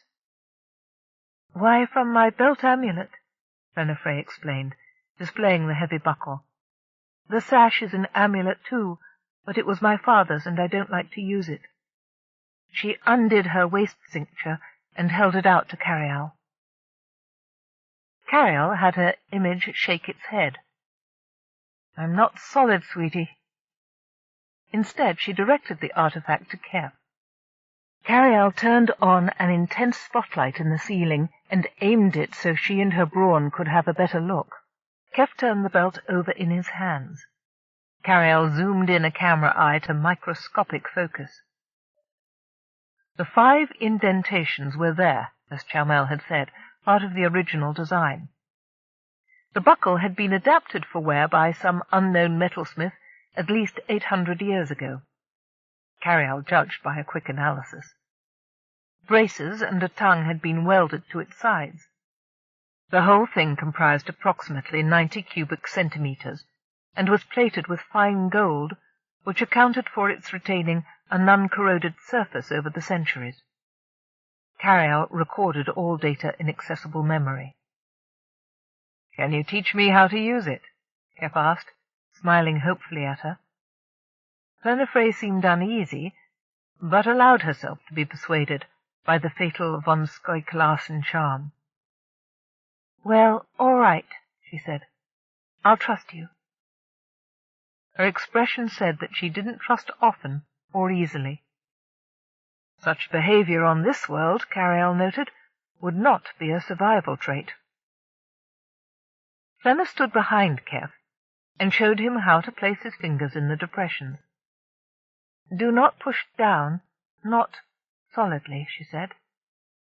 "Physically," Keff corrected IT's translation. He cradled the buckle in his other hand, raising it to eye level. "Correct," Plena said. unaware of the box's simultaneous transmission as she spoke. "Imagine your fingers pressing deep into the heart, where they will contact the core of Osran." "Is that why you wear the finger extensions?" Keff asked, after trying to fit his hand into the depressions. His thumb and little finger had to curve unnaturally to touch all 5 spots, while Plenna, with her pinky prosthesis, could cover them without effort, bending only her thumb. "Yes, most mages do not have fingers long enough. It is one way in which we are inferior to the great ancient ones who left us these tools," Plenna said with a trace of awe. "Now think hard. Do you feel the fire inside? It should run up inside your arm to your heart." "I feel something," Keff said after a while. "Now what?" She looked around and pointed at the pedometer lying on the console. "Make that box fly," she said. Keff stared fixedly at the pedometer. His face turned red with effort. To Carialle's satisfaction, the device lifted a few centimeters before clattering back to its resting place. "There, you see," she said. "Mechanics." Plenifre held out her hand for the belt, and Keff gave it back. "Now here is how I do it." Barely touching the 5 depressions, the Magi woman glanced at the box. It shot up to dangle in mid-air. Keff walked over and tried to push down on the hovering device. It didn't budge. He yanked at it with all his strength. "It's as if you fixed it there," Keff said, sweeping Plenna off her feet and kissing her. "Carialle, we're both right. They do use machines, but it's more than that. I can't duplicate what she just did. I nearly got a hernia raising the pedometer as far as I did. She set it like a point plotted in a 3-dimensional grid, and she's not even flushed." The Lady Fair image didn't show the exasperation that Carialle let creep into her voice. "All right, so they have natural TK and Psi abilities, which are amplified by the mechanism, probably increased by selective breeding over centuries. You see what they've done to the noble primitives." End of side 5. To continue, turn the cassette over. Side 6. The Ship Who Won by Anne McCaffrey and Jody Lynn Nye. Continuing on page 209. "Sour grapes," Keff said cheerfully. "And this gizmo can work from anywhere on the planet?" he asked Plenifre. "Yes," the Magi woman said, "but closer to the core of Osran makes it easier." Keff nodded and sat down next to Plenna so he could examine the buckle once again. "Chamel mentioned that, but he wouldn't say what it is. Is that the power source? Do you know how it works?" "I do, or I think I do." Plenifre's eyes grew dreamy as she raised her hands to sketch in the air. "It is a great glowing heart of power somewhere deep beneath the surface of Osran. It was the Ancient One's greatest work." For a moment the young woman looked sheepish. "My power is weak compared with the others. I have tried to figure out more about the Ancient Ones and the core to try and increase my power, though not in the way some did." She glanced uneasily at Carialle. "I know all about your father, Majess," Carialle said. "Whatever Keff sees and hears, I do too." That reminded Plenifre of what Carialle must have seen and heard that morning, and she blushed from the roots of her hair to her neckline. "Oh," she said. Carialle kindly tried to take the sting out of the revelation. "I also agree with everything he said about your situation. You're very brave, Majess." "Thank you. As I said, I wish to make my connection to the core greater with harm to none. I have some ancient documents that I am sure hold the key to the power of the core, but I cannot read them." She appealed to both Brain and Brawn. "I dared not ask anyone for help, lest they take away my small advantage. Perhaps you might help me." Documents. Keff perked up. He rose and paced around the cabin. Documents possibly written by the ancients? Will you let me see them? I'm a stranger. I have no reason to rob you. I'm also very good with languages. Will you trust me? He stopped at Plenifre's chair and took her hand. All right, Plenifre said. She looked lovingly up into his eyes. There is no one else I would rather trust. She's completely out of her league in this game, Carialle said in Keff's ear. What a pity there isn't a place on this nasty planet for nice guys. We have one problem, she said aloud. I can't lift tail from where I'm sitting, and at present there's a surveillance team of overgrown marbles flying around my hull. Where are Charmel and the others? Keff asked. Carialle consulted her monitors, reanimating the globe. The enormous mass of purple had thinned away, leaving single points scattered along the crisscrossing lines. Everyone's gone home except a few who are hanging around Charmel's Peak. I am sure they will be looking for me in my stronghold, Fenner said resignedly. All is lost. We need a conspirator, Keff said. And I know just the fellow. Who? I told you all the others would steal my documents, and then you will be forced to read for them. Keff's eyes twinkled. He's not a mage. Carrie, can you get me out of here unobserved through the cargo hatch? I'm going to go enlist Brunel. Who is Brunel? Fenner asked, trailing behind Keff and Carialle as they headed toward the cargo hold.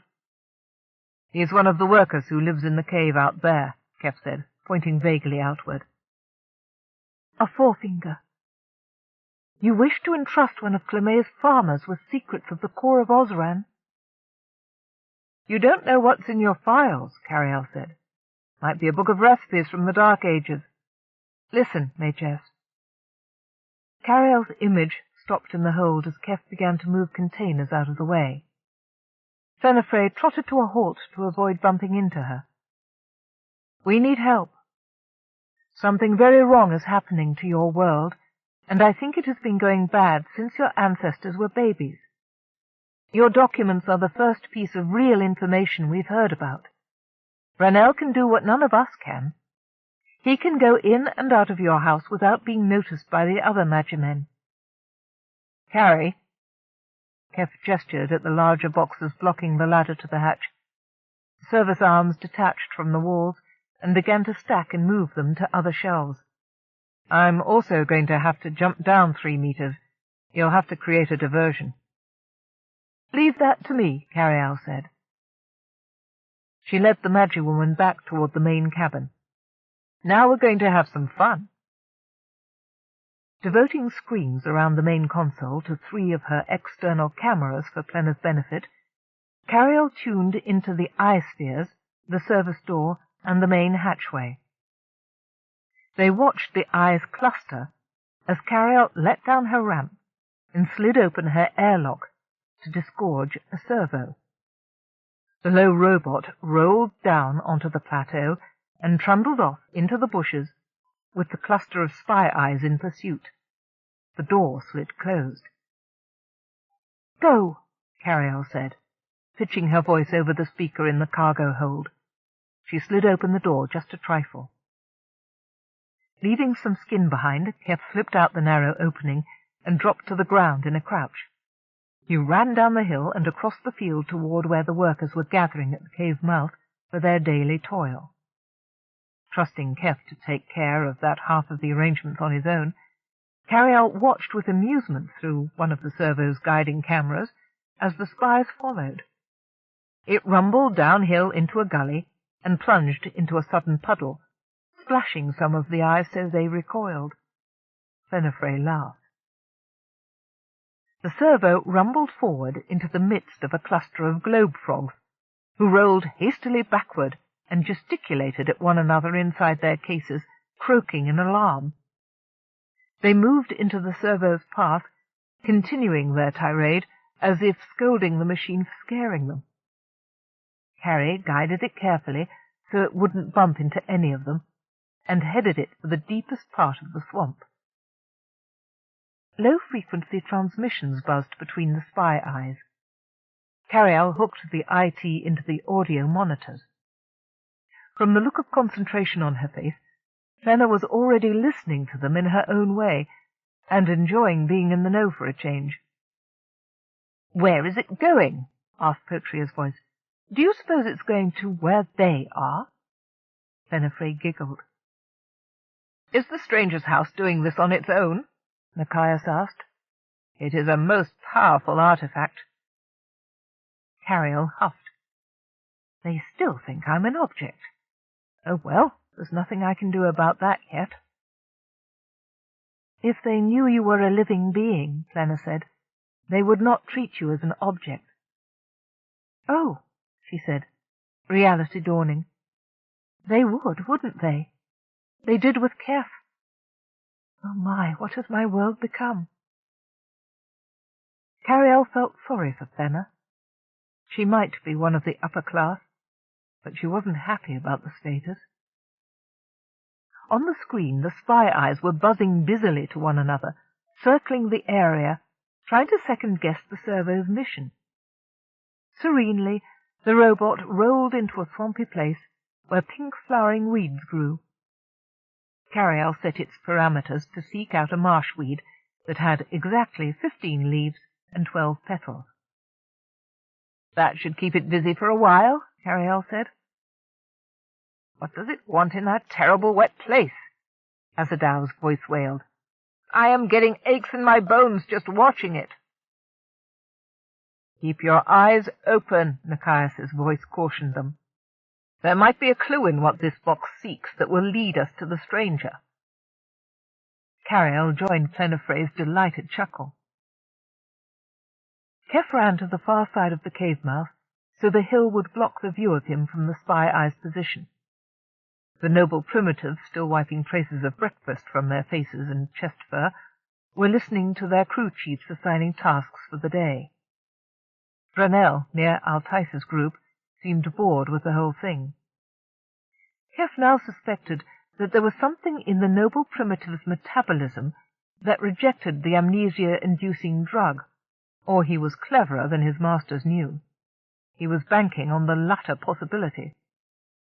"St, Brunel," he whispered. A child turned around at the slight noise and saw him. Sternly, Keff shook his head and twirled his finger to show the child she should turn around again. Terrified, the youngster clamped her hands together and returned to her original posture, spine rigid. Keff fancied he could see her quivering and regretted the necessity of scaring her. It was easier to frighten the child into submission than make friends. He hissed again. "St, Brunel, over here." This time Brunel heard him. The noble primitive's sheep-like face split into a wide grin as he saw Keff beckoning to him. He rose to his hands and knees and crawled away from the work party. Altice saw him. "Brunel, return," he commanded. Wordlessly, Brunel pointed to his belly, indicating the need to go relieve himself. The leader shook his head, then lost all interest in his maverick worker. Keff admired Brunel's quick mind. The fellow had to be unique among the field workers on Osran. "I am so glad to see you safe, Magilord," Brunel said, when they had retreated around the curve of the hill. "I was concerned for your safety." Keff was touched. "Thank you, Brunel. I was worried for a while, too, but as you see, I'm back safe and sound." Brunel was impressed. Only yesterday, Mage Keff could speak but little of the Osran tongue. Overnight he had learned the language as well as if he had been born there. "How may I serve, Mage Lord?" "I wonder if you would be willing to do me a favor." "I need someone with your ingenuity," Keff said. Brunel shook his head, not comprehending. Your smart brain and wits." "Ah," Brunel said, docketing ingenuity as a word of the lingua esoterica he had not previously known. "You are too kind, Mage Keff. I'd do anything you wish." Inwardly, Brunel was jubilant. The mage had sought him out. Brunel, a worker male. He could serve this mage, and in return, who knew? Keff possessed many great talents and wide knowledge, which perhaps he might share as a reward for good service. One day, Brunel too might be able to achieve his dream and take power as a mage. Keff looked around. "I don't wish to talk here. We might be overheard. Come with me to the Silver Tower." When Brunel looked askance at him, he asked, "What's wrong?" "The noise it made, Mage Keff," Brunel said, and put his fingers in his ears. "It drove me outside." "Oh," Keff said, "that won't happen again. I want you to come in and stay this time. All right?" Brunel nodded. The mage lord rose to a stoop and began to make his way across the field. None of the workers looked his way. Brunel hurried after him, full of hope. Instead of entering by the ramp through the open door, Keff directed Brunel around the rear of the tower and pointed upward. A slit as wide as his forearm was long had opened in the smooth silver wall. "But why?" he asked. "The front's being watched," Keff said. He joined his hands together and propped them on one knee. "Put your foot here. That's good. Now reach for it. Up you go." Brunel grabbed the edge of the opening and heaved himself into it. Once he was up, he helped pull Mage Keff into a room crowded with boxes. They had to climb down from a high shelf with great care. When Brunel and Keff were inside, the opening in the wall closed. The female voice of the tower spoke in its strange tongue.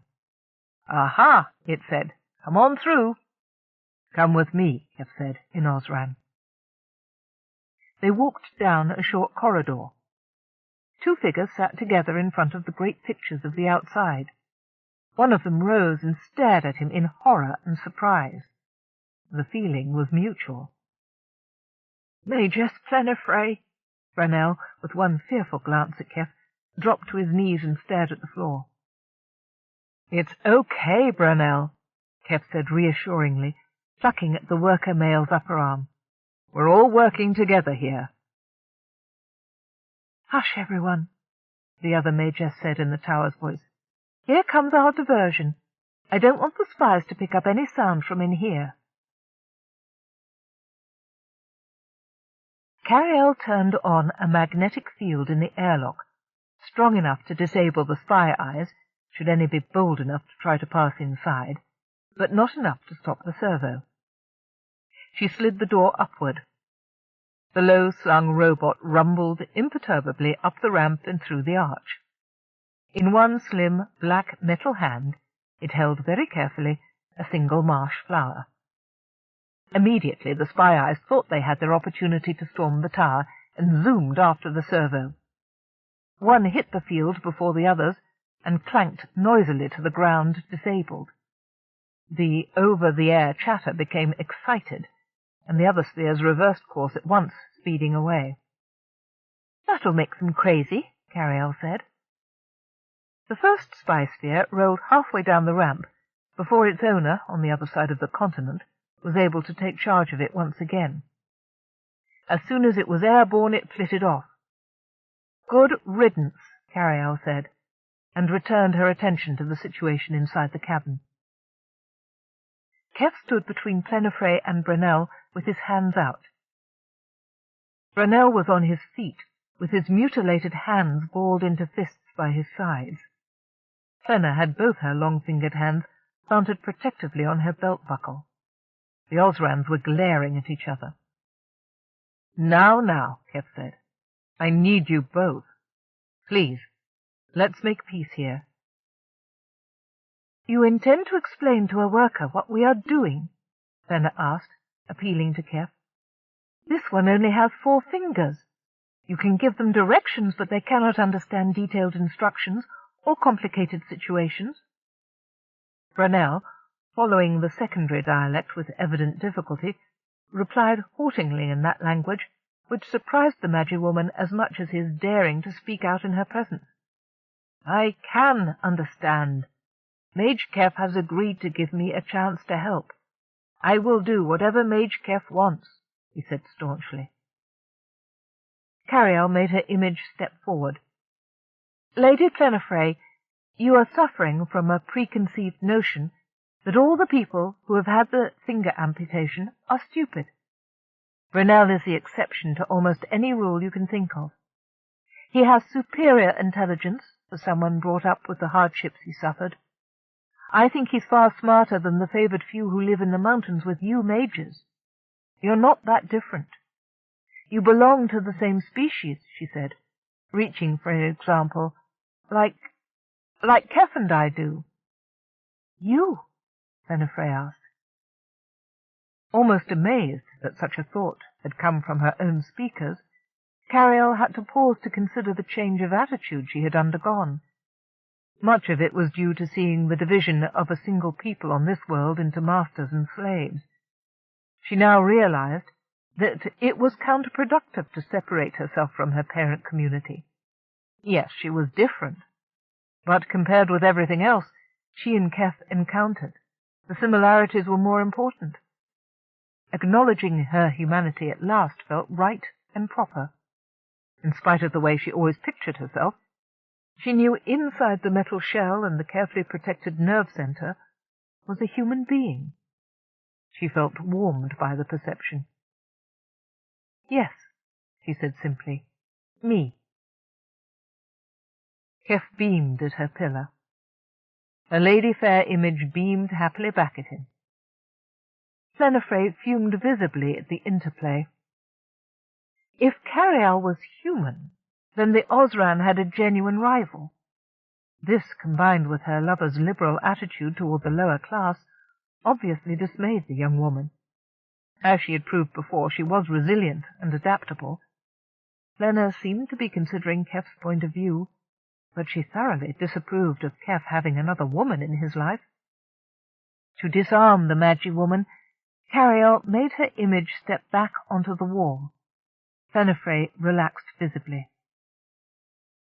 "So I think you should understand that Brunel deserves an explanation if he is to help us." "Well," Plenifray said. "I heard that some of the mages are descended from Brunel's kind of people," Keff said persuasively. "Isn't Azadow's mother one like that? I heard Potria call her a dray-face." "That's true," Plena said, nodding. "And he is intelligent. Not good at thinking things through, but intelligent." She smiled ruefully at Keff. "I don't wish to make things harder for my people or for myself. I will cooperate." "What am I risking myself?" Brunel asked hoarsely, looking from one mage to another. "For a sheaf of papers," Keff said. "I need to see them. Magess Plena will describe them, and Carialle will create an image for you to see." Brunel seemed unsatisfied. "And for me? For what am I risking myself?" he repeated. "Ah," Keff said, enlightened. "Well, what's your price? What do you want?" Plenifray, losing her newfound liberalism, drew herself up in outrage. "You dare ask for a reward? Do the mages not give you food and shelter? This is just another task we have given you." "We have those things, Magess, but we want knowledge too," Brunel said.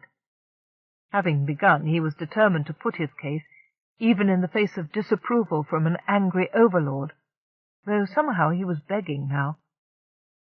"Mage Keff, I want to be a mage too. For a tiny, small item of power I will help you. It does not need to be big or very powerful, but I know I could be a good mage. I will earn my way along. That is all I have ever desired, to learn. Give me that, and I will give you my life." Keff saw the passion in the noble primitive's eye, and was prepared to agree. "To give a forefinger power? No!" Plena protested, cutting him off. Not good for you, Brunel, Carialle said emphatically, siding unexpectedly with Plenifre. Look what a mess your mages have made of this place, using unlimited power. How about a better home, or an opportunity for a real education instead? What about redressing the balance of power, Carrie? Keff asked under his breath. It doesn't need redressing, it needs de-escalating, Carialle replied through her Brawn's mastoid implant. Could this planet really cope with one more resentful mage wielding a wand? We still don't know what the power was for originally. Brunel's long face wore a mulish expression. Carialle could picture him with donkey's ears laid back along his skull. He was not happy to be dictated to by the flat magess, nor was he comfortable being enlisted by a genuine magess. No one speaks of what went before this, he said. The promises of mages to other than themselves always prove false. I served Clemay, and now he is dead. Who killed him? I know whoever kills is not always the newest overlord in a place. Fenner's mouth dropped open. How do you know that? You're uneducated. You've never been anywhere but here. You talk over our heads as if we aren't there, Brunel said flatly. But I understand. Who? I wish to know, for if it was you, I cannot help. Plenifre looked stricken at the idea that she could willingly commit murder. Keff patted her hand. He doesn't know, Plenna, Keff said soothingly. How could he? It was Ferngal, he told Brunel. Chomel said so last night. Yes, then, Brunel said eagerly. I will do what you want, for my price. Impossible, Fenner said. He is ignorant. Ignorance is curable, Keff said emphatically. It wasn't part of his brain that was removed. He made a chopping motion at his hand. He can learn. He's already proved that. Brunel looked jealously at Plenna's long fingers. I cannot use the power items without help. Carialle was immediately sorry Keff had mentioned the amputation. Brunel, there's nothing that can be done about that now. Some of the other Magimen use prosthetics, false fingers. You can too. If we were home, Keff said thoughtfully, surgery could be done to regrow the fingers. He glanced up to find Plenna gazing at him. I must see these wonders, Plenna said, moving closer. Should I not come back with you? After all, you said you are here to learn about my people on behalf of your own. I can teach you all about Osran and see your world. Some day we can come back here together. She laid one long hand on his arm. One thing at a time, Plenna, Keff said, his smile fixed on his face. Her touch sent tingles up his arm. Her scent and her lovely eyes pulled him toward her like a magnet. But the sudden thought of having a permanent relationship with her had never crossed his mind. Evidently it had hers. He reproached himself that he should have thought of the consequences before he took her to bed. Carialle, we may have a problem, he subvocalized. We have a problem, Carialle said aloud. The eyes are back. They're circling around outside. Oh! Fenner ran to the screen. Nikias, Chomel, and the other high mages. They're trying to decide what to do. Have they figured out that we're in here? Keff asked. No, Fenner said, after listening for a moment. All of their followers are still searching. Carialle confirmed it. Then we'd better make our move pronto if we want a chance at those papers, Keff said. All that remains is for our agent here to agree to fetch them for us. Brunel had been standing beside the console, listening to the three bearskins talk. He folded his arms over his furry chest. I would do anything for you, Mage Keff, but such a chance comes only once to one such as myself. You asked me my price. I told you my heart's desire. Will you pay it? Keff appealed to Plenifray. "I think he deserves a chance." Clearly uneasy, Plenifray eyed the noble primitive. "If all goes well, I agree he will be worthy of an opportunity," she said slowly. "I do not know where to find him an object of power yet, but I will try." "All right, Brunel. Magus Plenifray will teach you how to use a power object.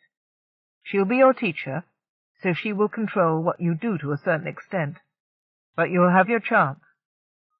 She'll also teach you other things an educated man needs to know. Agreed?" "Agreed," Plenifray said. Brunel, his eyes shining, fell to his knees before the magic woman.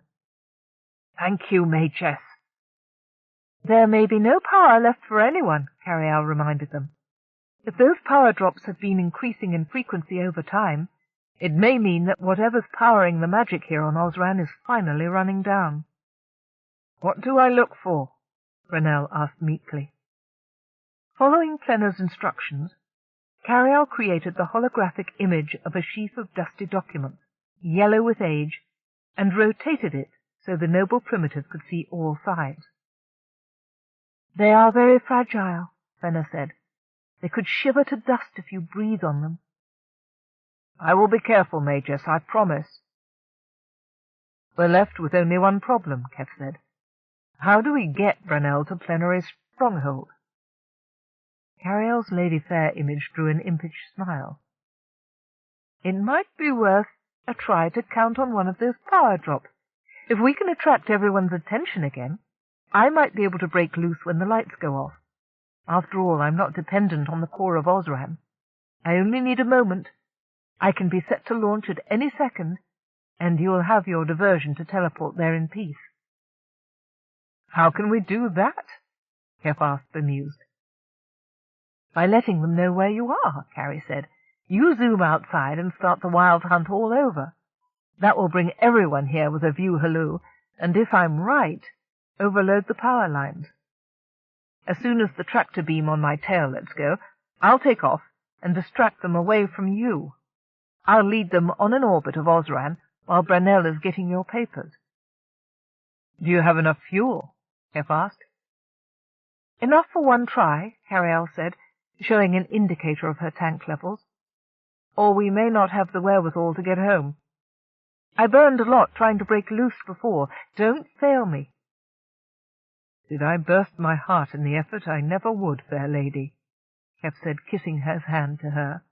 "We'll rendezvous here in 2 hours." With a final, reproachful glance at Carialle's image, Plenna took her place on her chariot. Keff crouched behind her like the musher on a dog sled, and Brunel, hunched on hands and knees, clung to the back, white knuckles showing through the fur on his fingers. "Ready, steady, go!" Carialle threw up the airlock door, and the chariot shot out the narrow passage. "Yee-haw!" Keff yelled, as they zoomed over the noble primitive's cave.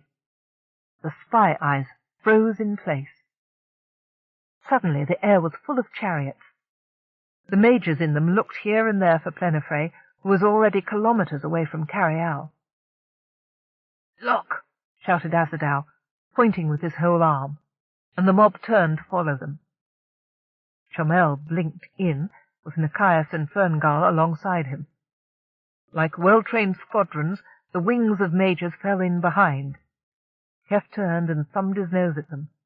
"Nah," he shouted. 200 bolts of red lightning shot from 200 amulets and rods toward their backs. Plenifray threw up a shield behind them, which deflected the force spectacularly off in all directions. "If it's coming now," Carialle said in Keff's ear. "Building, building, now!" "Hold tight!" Keff yelled, as the floor dropped out from under them when the power failed. Plenifray's shoulders tensed under his hands, and Brunel moaned. Shrieks and shouts echoed off the valley floor as the other majors were deprived of their power and fell helplessly earthward. Some were close enough to the ground to strike it before the blackout ended. One Majess ended up sitting dazed in the midst of broken pieces of chair, staring around in complete bewilderment. As before, the power-free interval was brief, but it sufficed for Carialle to kick on her engines and break loose from her invisible bonds. With a roar and an elongating mushroom of fire, she was airborne. As one, the hundreds of Majors swiveled in mid-air, ignoring Plenifre and Keff, to pursue her. Her cameras picked up images of astonished and furious faces. Carialle was hammering his chair on. "Catch me if you can," she cried, and took off toward Planetary North. Another 50 meters, and Plenifre transported them from Clemets Valley to an isolated peak. Brunel, a huddled bundle of knees and elbows at her feet, was silent. Keff thought the noble primitive was terrified, until Brunel turned glowing eyes to them. "Oh, Majess, I want to do this," he exclaimed. "It would be the greatest moment of my life if I could make myself fly. I could never even imagine this out of a dream. I beg you to teach me this first." Keff grinned at the worker male's enthusiasm. "I hope you'll feel as energetic when you find out how much work it is to do magic," he said.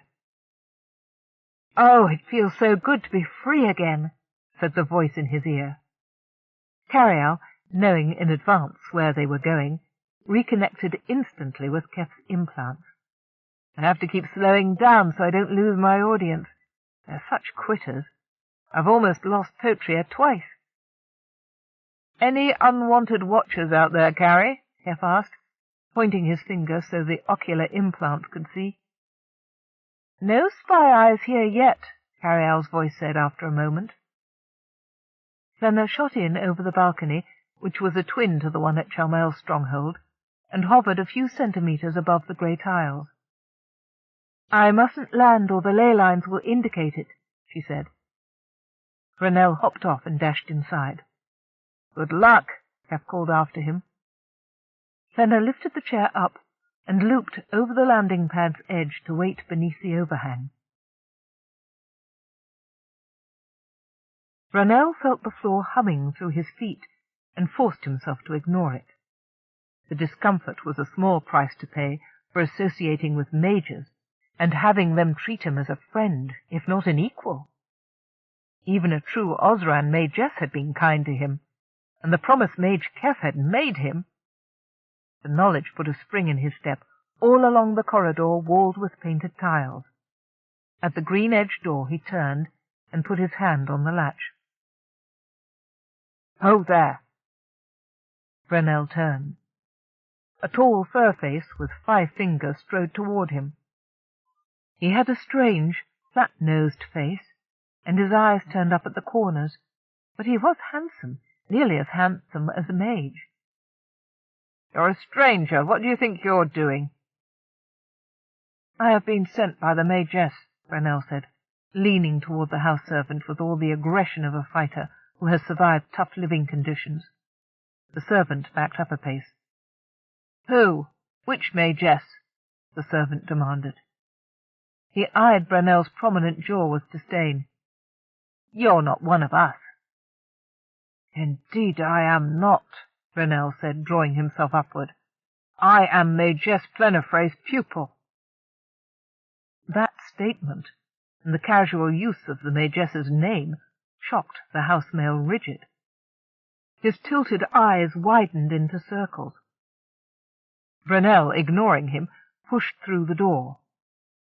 The room was lined with hanging cloth pictures. He went to the 4th one from the door and felt behind it at knee level. Gently he extracted from the hidden pocket a thick bundle. He forced himself to walk, not run, out the door, past the startled housemail, down the hallway, and out onto the open balcony. The chariot appeared suddenly at the edge of the low wall overlooking the precipice, startling him. Keff cheered as Brunel held up the packet and waved him onto the chair's end. "Good man, Brunel. Where are you, Carrie?" Mage Keff asked the air. "We're on our way back to the plane. Yes, I've got them." Carrie, I can almost read these. The chair swept skyward once more. Now that his task was done and reward at hand, Brunel indulged himself in enjoying the view. One day he would fly over the mountains like this on his own chariot. Wouldn't Altai stare? "Are those what they look like?" Carialle asked, from her position over the South Pole. "Yes. They're technical manuals from a starship," Keff said, gloating. "One of our starships. The language is human standard, but old. Very old. 900 to 1200 years is my guess from the syntax. Please run a check through your memory in that time frame for—" He held a trembling finger underneath the notation to make sure he was reading it correctly. "The CW-53 TMS Bigelow. See when it flew and when it disappeared, because there certainly was never a record of its landing here." Keff turned page after page of the fragile, yellowing documents, showing each leaf to the implant for Carialle to scan. "This is precious and not very sturdy," he said.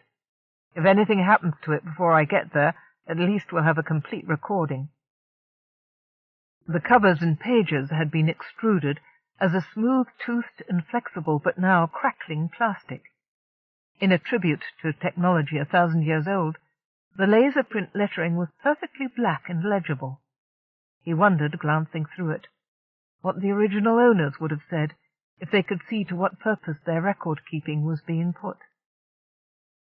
"Are these documents good?" Benefray asked, over the rush of the wind. "Better than good," Keff said, leaning over to show her the ship's layout and classification printed on the inside front cover of the first folder. "These prove that you are the descendant of a starship crew from the Central Worlds who landed here 1,000 years ago. You're a human, just like me." "That makes everything wonderful," Benefray said, clasping his wrist. "Then there will be no difficulty with us staying together. He might be able to have children." Keff goggled. Without being insulting, there was nothing he could do at the moment but kiss her shining face, which he did energetically. "One thing at a time, Planner," Keff said, going hastily back to his perusal of the folders. "Ah, yes, there's a reference to the core of Osran. If I follow this correctly, yes, it's a device passed on to them, not constructed by the old ones pictured over leaf." Keff turned the page to the Solido. "Yuck! Ugly!" The old ones were indeed upright creatures of bilateral symmetry who could use the chairs reposing in Chomel's art collection, but that was where their similarity to humanoids ended. Multi-jointed legs with backward-pointing knees depended from flat, shallow bodies 1 meter wide. They had 5 small eyes set in a row across their flat faces, which were dark green. Lank black tendrils on their cylindrical heads were either hair or antennae. Keff wasn't sure which from the description below. "Ugh," Keff said, making a face. "So now we know what the old ones looked like." "Oh, yes," Brunel said, casually standing up on the back to look, as if he flew 100 kilometers above the ground every day. "My father's father told us about the old ones. They lived in the mountains with the overlords many years past." "How long ago?" Keff asked. Brunel struggled for specifics, then shrugged. "The woo's food makes our memories bad," he explained, his tone apologetic, but his jaw set with frustration. "Keff, something has to be done about deliberately retarding half the population," Carialle said seriously. "With the diet they're being forced to subsist on, Brunel's people could actually lose their capacity for rational thought in a few more generations." "Aha!" Keff crowed triumphantly. "Tapes." He plucked a sealed spool out of the back cover of one of the folders. "Compressed data, I hope, and maybe footage of our scaly friends. Can you read one of these, Carialle?" "I can adapt one of my players to fit it, but I have no idea what format it's in," she said. "It could take time." Keff wasn't listening. He was engrossed in the second folder's contents. "Fascinating," he said. "Look at this, Carrie. The whole system of remote power manipulation comes from a worldwide weather control system. So that's what the ley lines are for. They're electromagnetic sensors reading the temperature and humidity all across Osran. They were designed to channel energy to help produce rain or mist where it was needed. Ah, but the old ones didn't build it. They either found it, or they met the original owners when they came to this planet. Sounds like they were cagey about that. The old ones adapted the devices to use the power to make it rain and passed them on to you," he told Plenifrey. "They were made by the Ancient Ones." "The Ancient Ones," Plena said reverently, pulling the folder down so she could see it. "Are there images of them, too? None know what they looked like." Keff thumbed through the log. "No, nothing. Drat." "Rain?"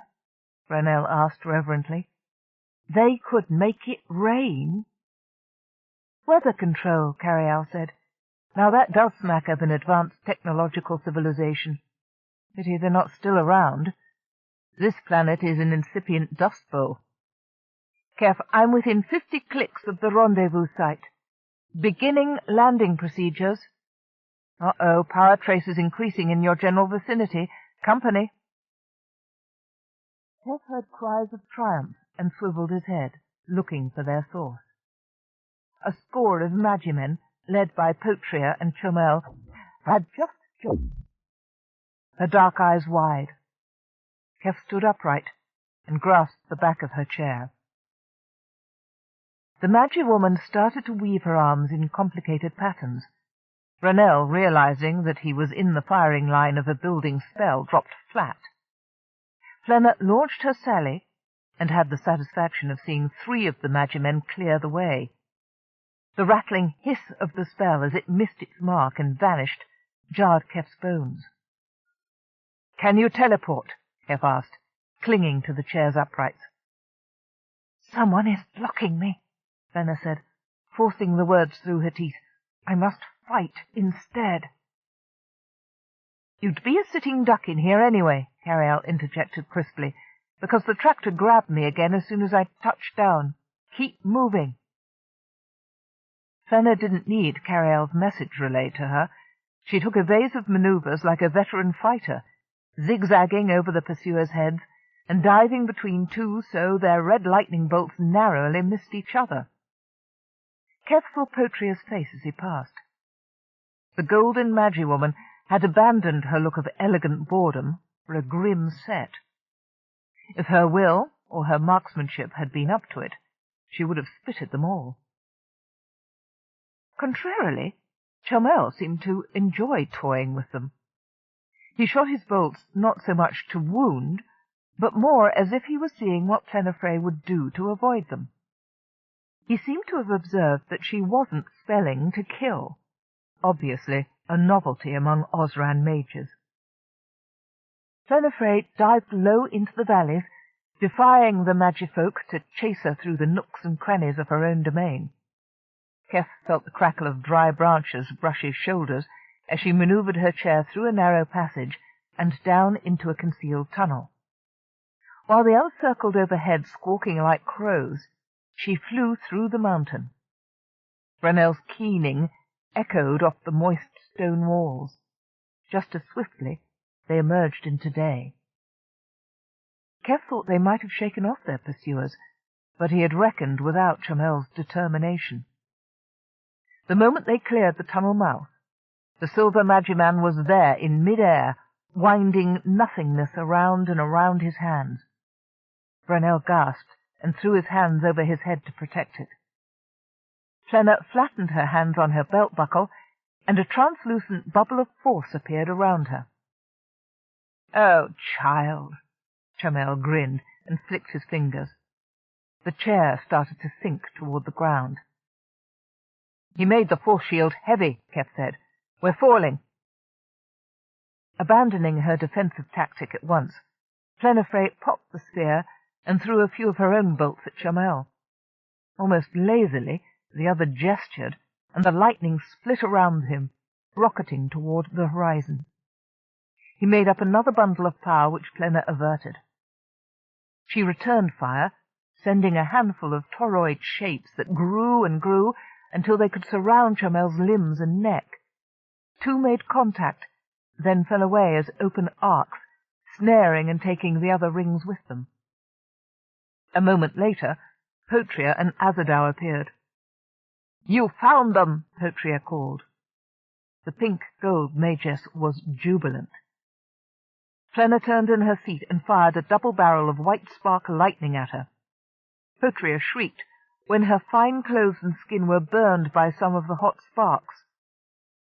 At once she retaliated, weaving a web with missiles of force around the edge that propelled it toward the younger Magus. Azadao chose that moment to drive in at them from the other side. His methods were not as smooth as his rivals. He produced a steady stream of smoky puffs that hung in the air like mines until Plenifre, trying to avoid Potria's web, was forced back into them. Keff was nearly shaken off when the first exploded against his back. Plenifre turned her chair in mid-air, seeking to steer her way clear of the obstacles. No matter how she turned, she collided with another and another. By then, Potria's web had struck. All around him, Keff felt rolls of silk fabric, invisible and magnetic, drawing him in, surrounding him, then smothering his nose and mouth. As the spell established itself, it threatened to draw every erg of energy out of his body through his skin. He gasped, clawing with difficulty at his throat. He was suffocating in the middle of thin air. Plenifre, her slender form slumped partway over one chair-arm, her skin turning blue, still fought to free them, her hands drawing primrose fire out of her belt-buckle. Her will proved mightier than the other female's magic. The sunlight flames consumed the air around her, then caught on the veils of web clinging to Keff and Brunel, turning them into insubstantial black ash. She was about to set them all free when they were overcome by dozens and dozens of bolts of scarlet lightning, striking at them from every direction. As Keff lost consciousness, he heard Potria and Azadao shrilling at each other again over who would take possession of him and his ship. He vowed he would die before he would let anyone take Carialle. A sharp scent introduced itself under his nose. Unwittingly, he took a deep breath and recoiled, choking. He battered at the bad smell, but nothing solid was there. "You're awake," a voice said. "Very good." With difficulty, Keff opened his eyes. Things around him began to take focus. He lay on his back in the main cabin of his ship. Beside him was Plenifre, also in the throes of regaining consciousness. Brunel lay in a motionless heap under Plena's feet, and leaning over Keff with a distorted expression of solicitousness was Chamel. Chapter 11. Carialle fought against the blackness that abruptly surrounded her, refusing to believe in it. Between one nanopulse and the next, Chamel had appeared in the main cabin, past the protective magnetic wall she had set up, and stood gloating over the contents of a captive starship. Outraged at the invasion, Carialle set up the same multitone shriek she used on Brunel to try and drive him out. Chamel threw up protective hands, but not over his ears. Suddenly she could move nothing, and all her visual receptors were down. She could still hear, though. The taunting voice boomed hollowly in her oral inputs, continuing his inventory and interjecting an occasional comment of self-congratulation. She spoke then, pleading with him not to leave her in the dark. The voice paused, surprised.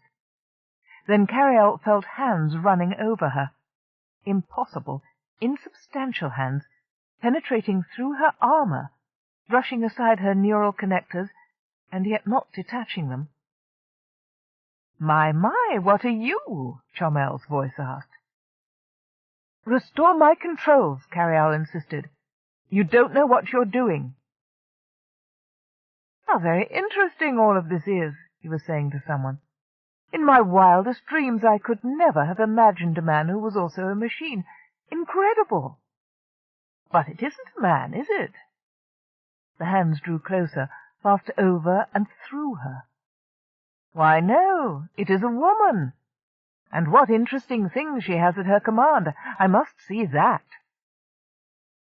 Invisible fingers took her multi-camera controls away from her nerve endings, leaving them teasingly just out of reach.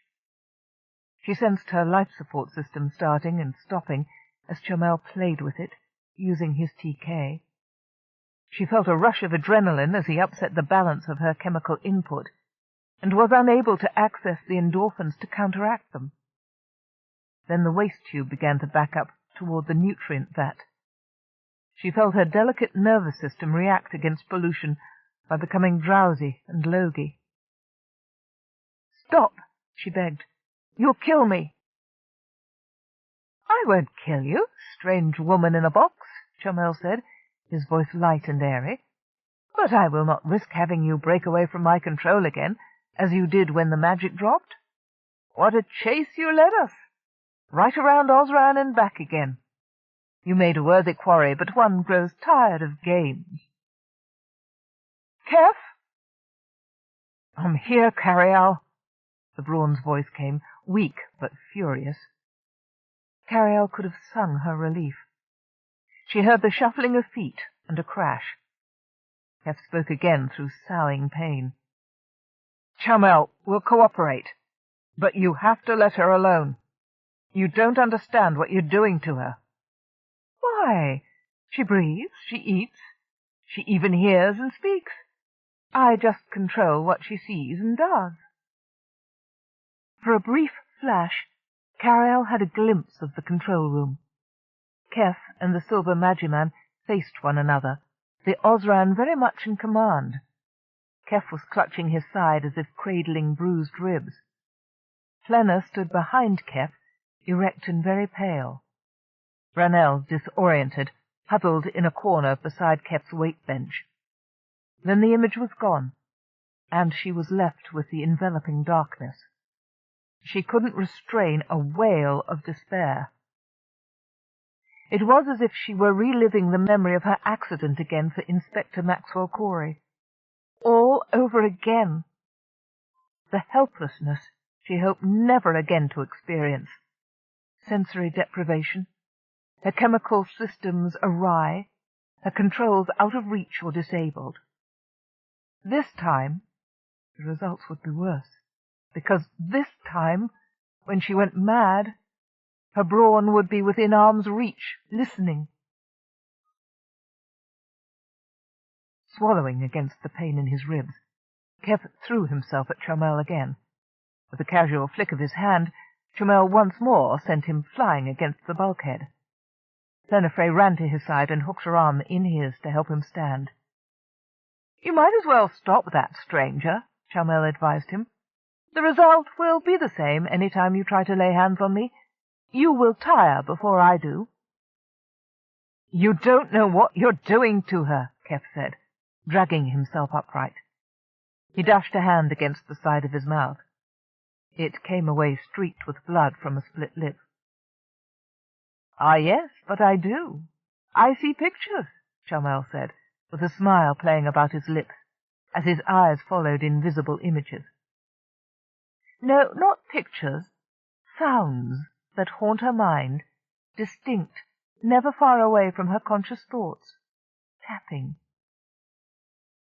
The speakers hammered out a distant, slow, sinister cadence.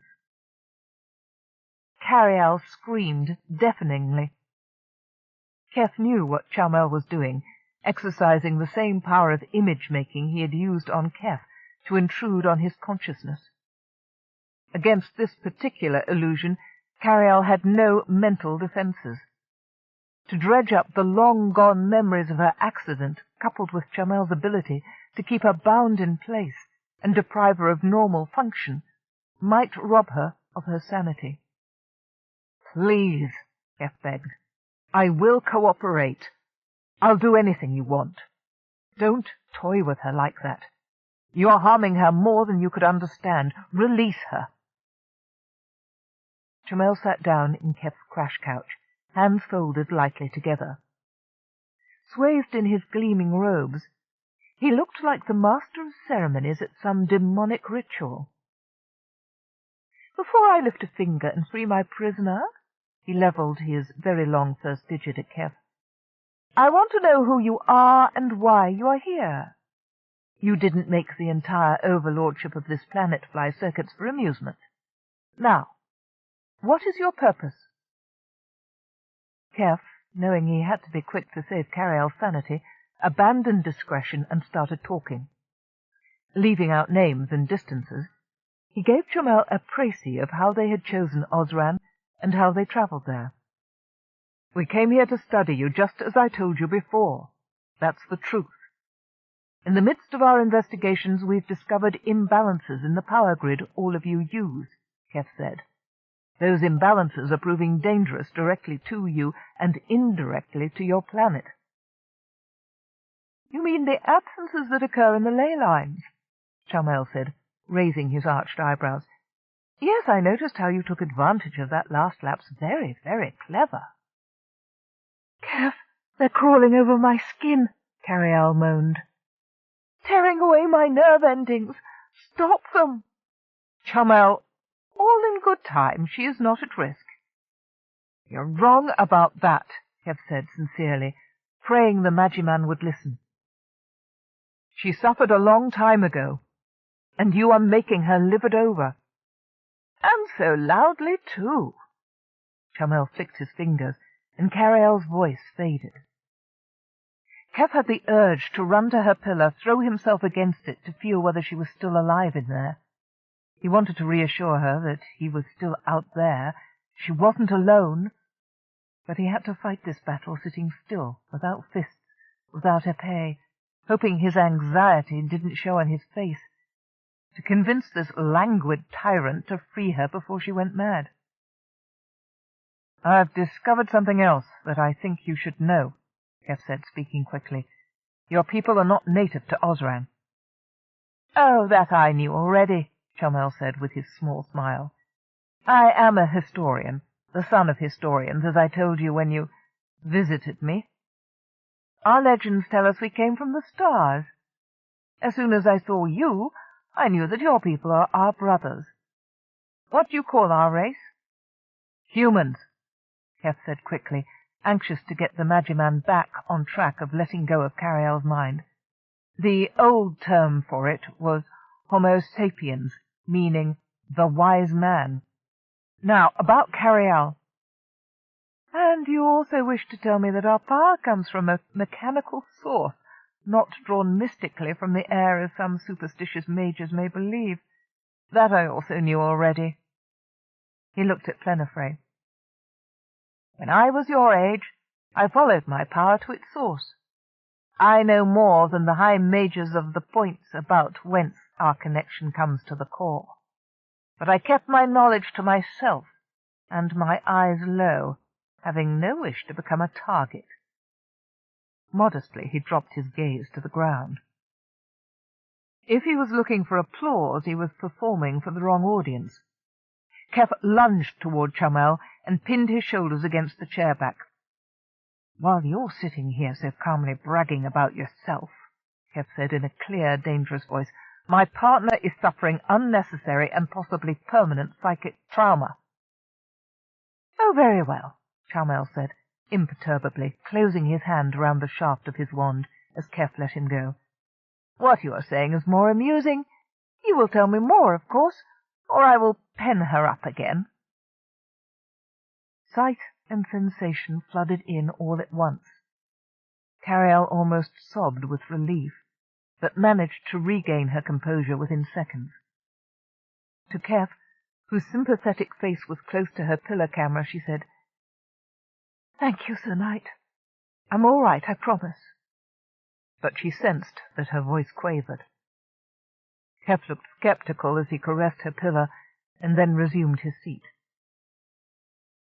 "Keff says that our power was supposed to be used to make it rain," Lena said. "Is this why the crops fail? Because we use it for other things?"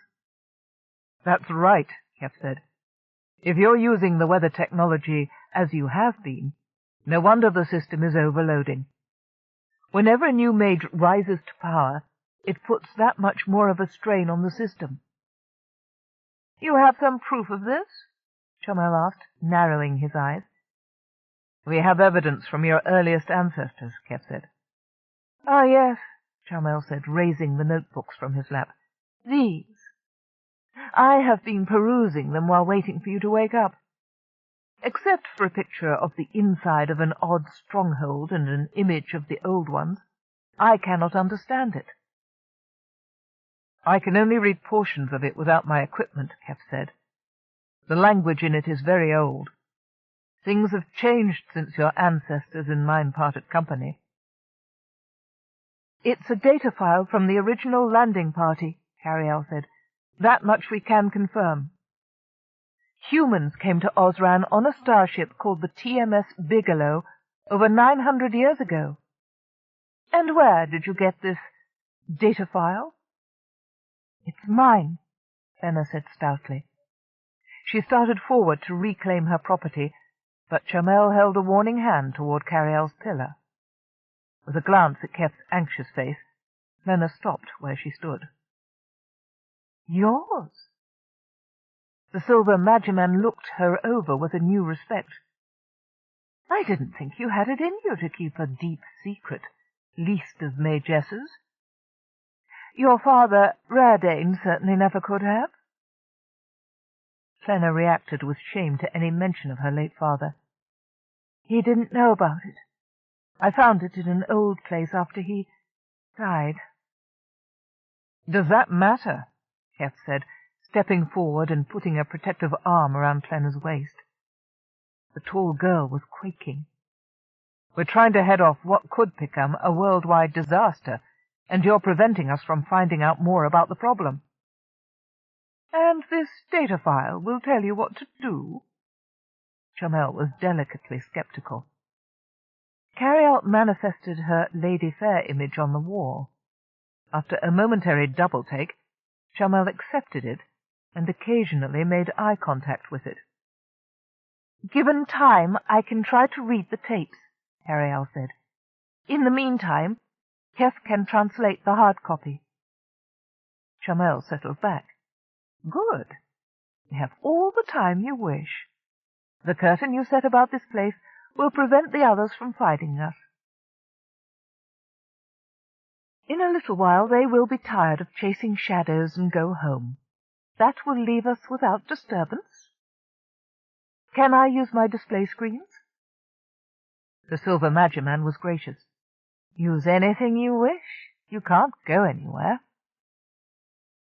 Grumbling at Chamel's make-yourself-at-home attitude, Carialle spent a few minutes re-establishing the chemical balances in her system.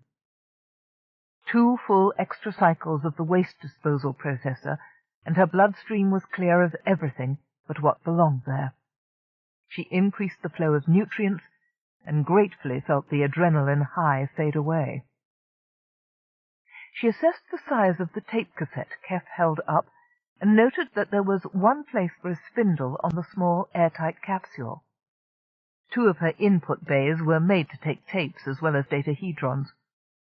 Carialle rolled the capstan and spindle forward from the rear wall of the player, narrowed the niche so the tape wouldn't wobble, then opened the door. "Ready," she said. "Here goes nothing at all," Keff said, and slid the tape in. Carialle closed the door. As she engaged the spindle, the cassette popped open, revealing the tape and letting go a puff of air. Carialle, who had been expecting just that, captured the trace of the 1,000-year-old atmosphere in a lab flask and carried it away through the walls to analyze its contents. Slowly, she rolled the tape against the heads, comparing the scan pattern produced on her waveform monitor with thousands of similar patterns. "Can you read it?" Keff asked. "We'll see," Carialle said. "There are irregularities in the scan, which I attribute to poor maintenance of the recording device that produced it. Of all the lazy skivers, why did one have to be recording this most important piece of history? It would have been no trouble at all to keep their machinery in good repair, damn their eyes." "Did you want it to be easy, Lady Fair?" "Do you know, I just realized I'm hungry," Keff announced, turning to the others. "Plenna, we've had nothing since last night, and damned little then. May I buy you lunch?" The Magi woman turned her eyes toward him with relief. Her face was beginning to look almost hollow from strain. "Oh, that would be very nice," she said thinly.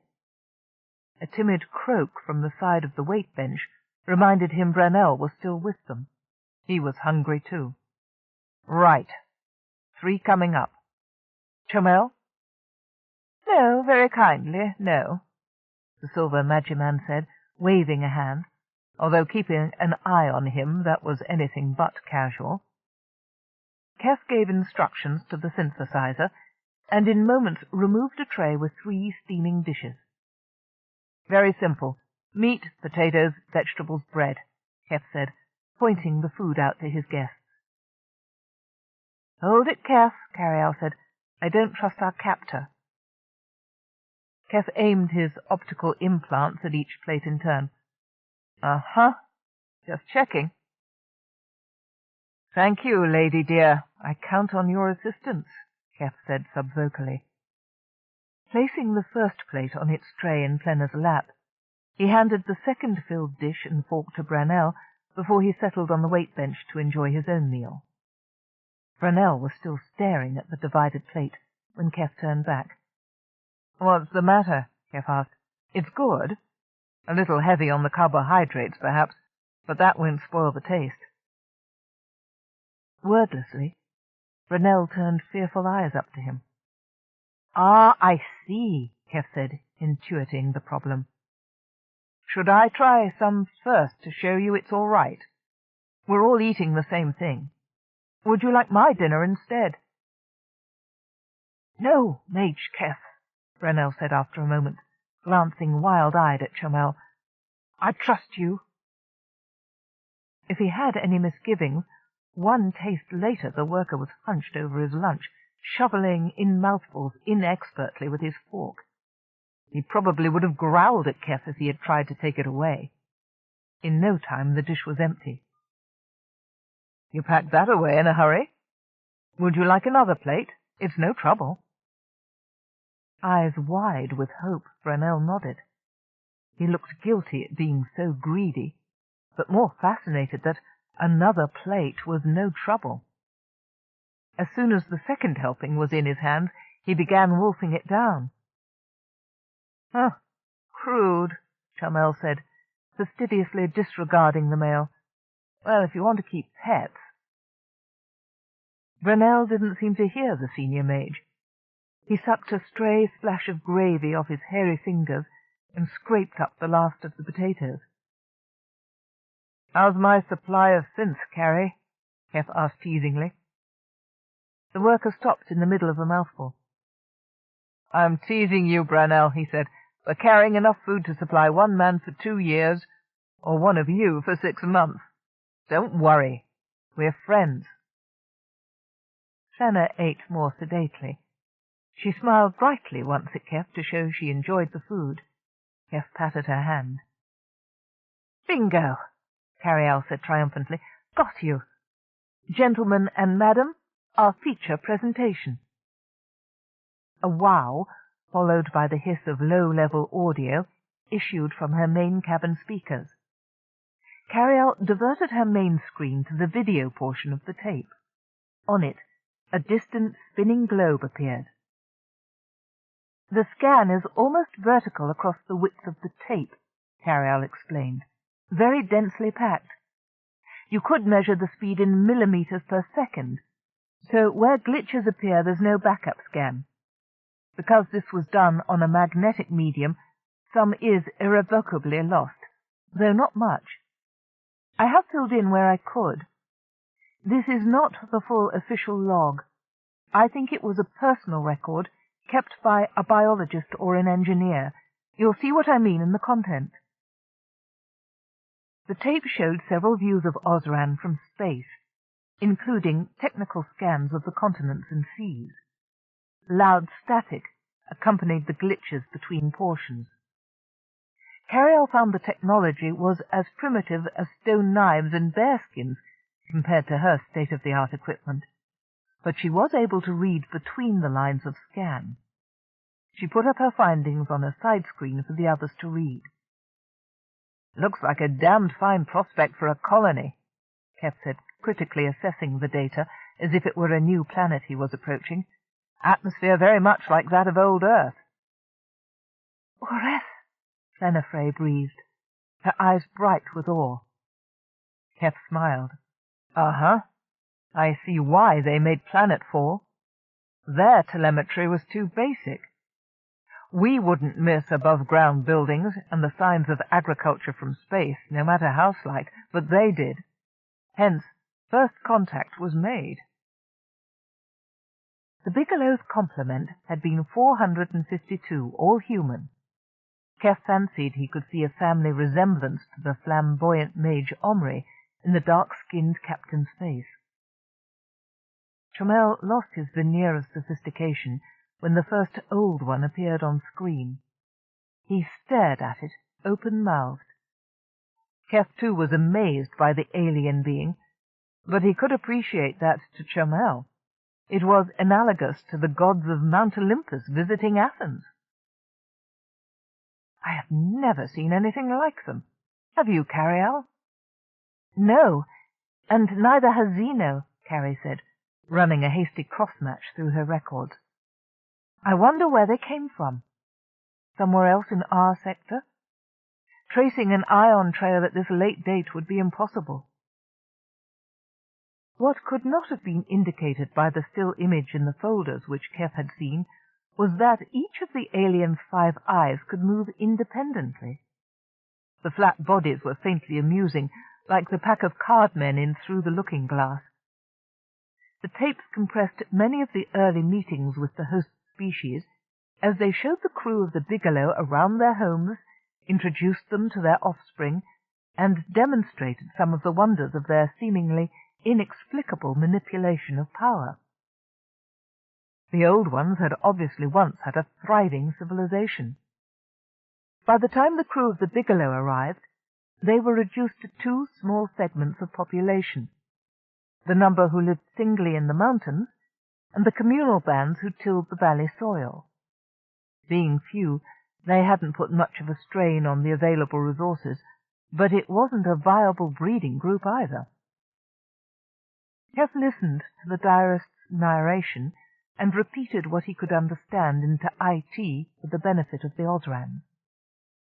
The narrator described the old ones and how happy they were to have the humans come to live with them. He's talking about the fabulous skills possessed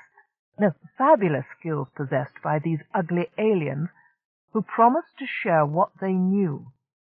Phew, that is an old dialect of Standard. An old one was persuaded to say a few words for the camera.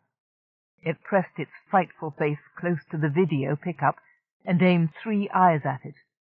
The other 2 wandered alarmingly. "I can understand what it says," Chomel said, too fascinated to sound boastful. "How it speaks is what we now call the lingua esoterica. How joy find strange joy, find strange 2 eyes folk, is what this one says." "He is pleased to meet you," Keff said with a grin. He directed IT to incorporate Chomel's translation into his running lexicon of the second dialect of Osran. It sounds as though a good deal of Old One talk was incorporated into a working language, a gullah, used by the humans and Old Ones to communicate. The mystical sign language, Keff had observed, was also in wide usage among the green indigenes, but the narrator of the tape hadn't yet observed its significance. Keff could feel Carialle's video monitors on him, as if to remind him of the times that IT ignored somatic signals. He grinned over his shoulder at her pivot. This time, IT was coming through like the cavalry. So that is where the expression "to look in many directions at once" comes from, Chomel said excitedly. We cannot, but the old ones could. In his corner, Brunel was hanging on to every word. Keff realized that his three guests comprehended far more of the alien languages than he could. The two majors chimed in cheerfully when the old one spoke, giving the meaning of gestures and words in the common Osran tongue, which Keff knew now was nothing more than a dialect of human standard blended with the old one's spoken language. Somewhat ruefully he observed that, with Carialle's enhanced cognitive capacity, he, the xenolinguist, was the one who would retain the least of what was going by on the screen. Carialle signaled for Keff's attention when a handful of schematics flashed by. "Your engineer identifies these microwave beams that have been puzzling me," she said. "They're the answer back to the command function from the items of power telling the core of Osran how much power to send. Each operates on a slightly different frequency, like personal communicators. The core also feeds the devices themselves. Slight risk of radioactivity there." One of Carialle's auxiliary screens lit with an exploded view of one of the schematics. "But I haven't seen any signs of cancers. In spite of their faults, Osrans are a healthy bunch, so it must be low enough to be harmless." Another compression of time. In the next series of videos, the humans had established homes for themselves and were producing offspring.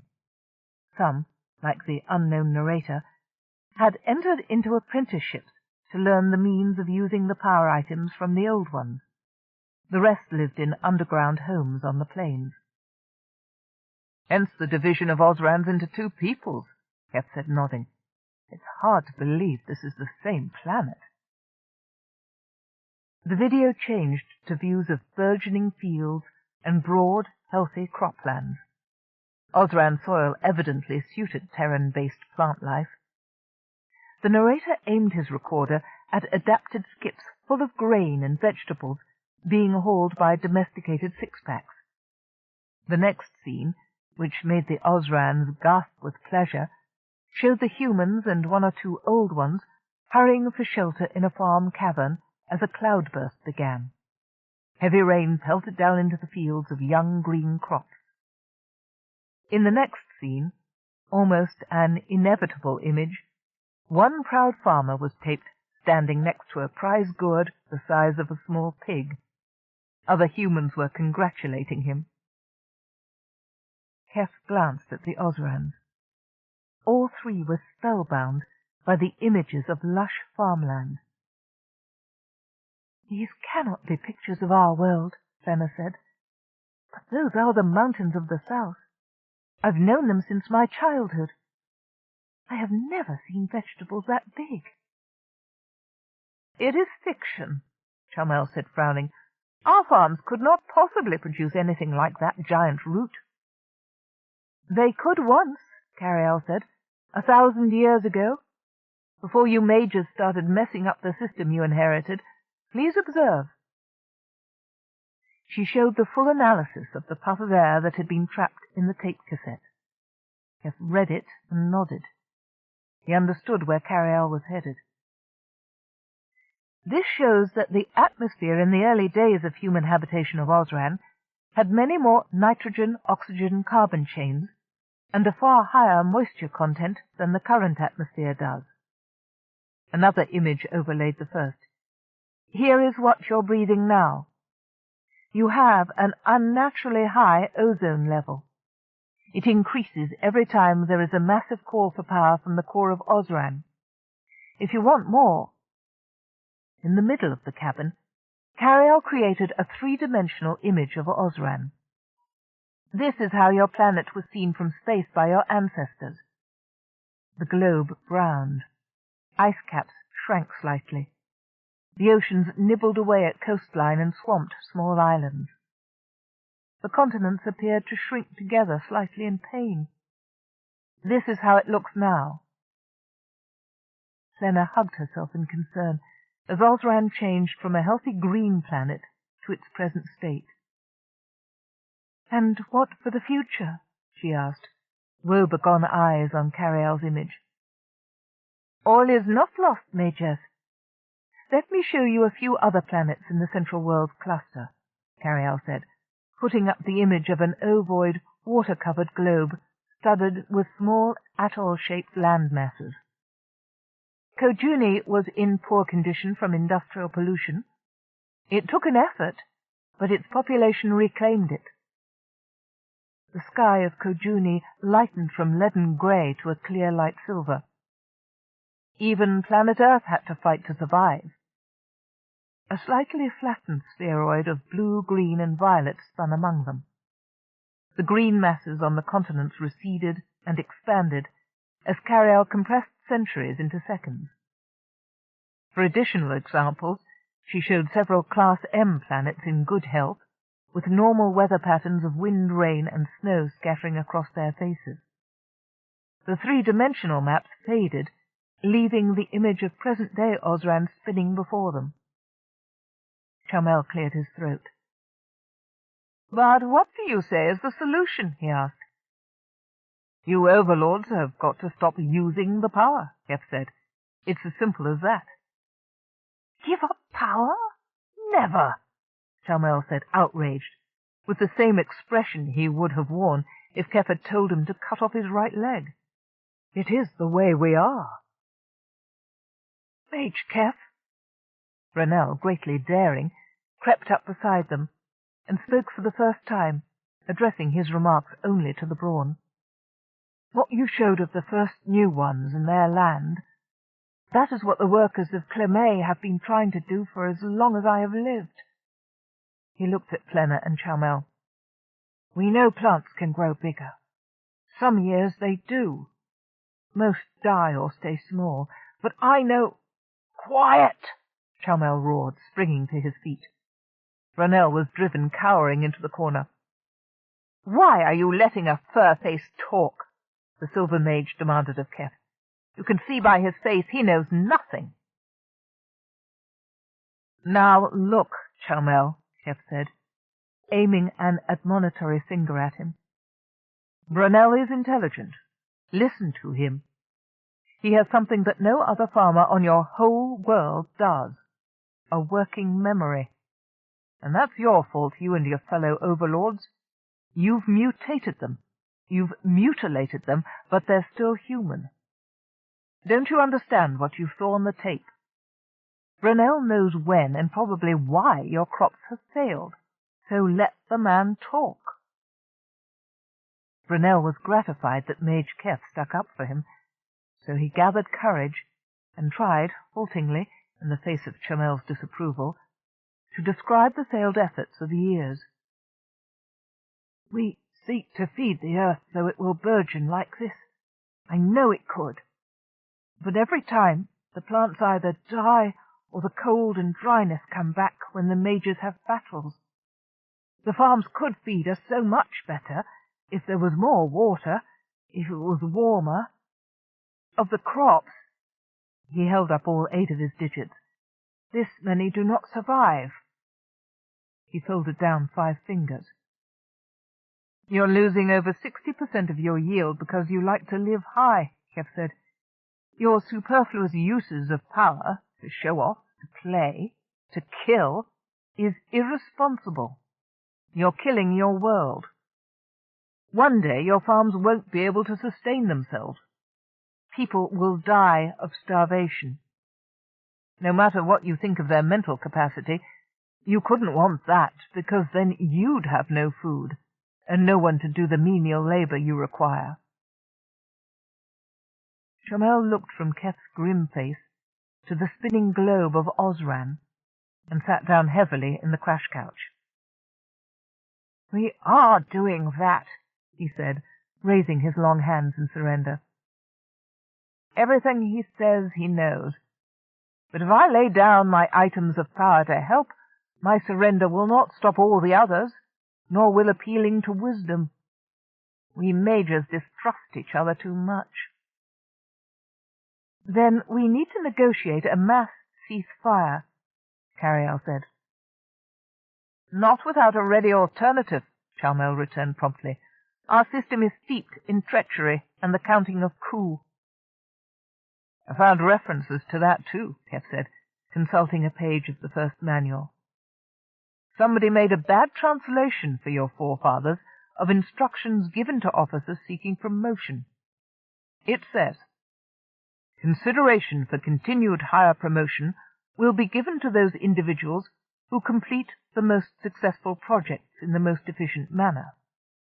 It goes on to say that those projects should benefit the whole community, but I guess that part got lost over time. There's a similar clause in our ship's manual, just in updated language." Chalmel groaned. "Then all this time we have been making an enormous mistake." He appealed to Keff in the image of Carialle. "I didn't know that we were acting on bad information. All my life I thought I was following the strictures of the first ones. I sought to be worthy of my ancestors. I am ashamed." Keff realized that Chalmel was genuinely horrified. By his own lights, the Silver Mage was an honorable man. "Well," Keff said slowly, "you can start to put things right by helping us." Chalmel chopped a hand across. "Your ship is free. What else do you want me to do?" "Seek out the core of Osran and find out what it was really meant to do, what its real capacity is," Carialle said at once. "It's possible, although I think unlikely, that you can retain some of your current lifestyle. But if you are serious about wanting to rescue your planet and future generations—" "Oh, I am," Chalmel said. "I will give no more trouble." "Then it's time to redirect the power to its original purpose, as conceived by the Ancient Ones. Weather control." "But what shall we do about the other mages?" Benefray asked. "If we can't convince them," Carialle said, "I think I can figure out how to disable them, based on what our long-gone chronicler said about answer-back frequencies. With a little experimentation, I can block specific signals, no matter how tight a waveband they're broadcast on. The others will learn to live on limited power or none at all. It's their choice." "We'd employ that option," Keff said quickly when he saw Chalmel's reaction, "only if there is no other way to persuade them to cooperate." "And that is where I come in," Chalmel said, smiling for the first time. "I am held in some esteem on Osran. I will use my influence to negotiate, as you say, a widespread mutual surrender. With the help of the magical pictures you will show us," he bowed to Carialle's image, "we will persuade the others to see the wisdom in returning to the ways of the Ancient Ones. We must not fail." "The size of that gourd," he said, shaking his head in gently mocking disbelief. "I still think you're wrong to leave Brunel behind," Keff argued, as Plenna lofted him over the broad plains toward Chalmel's stronghold. End of side 6.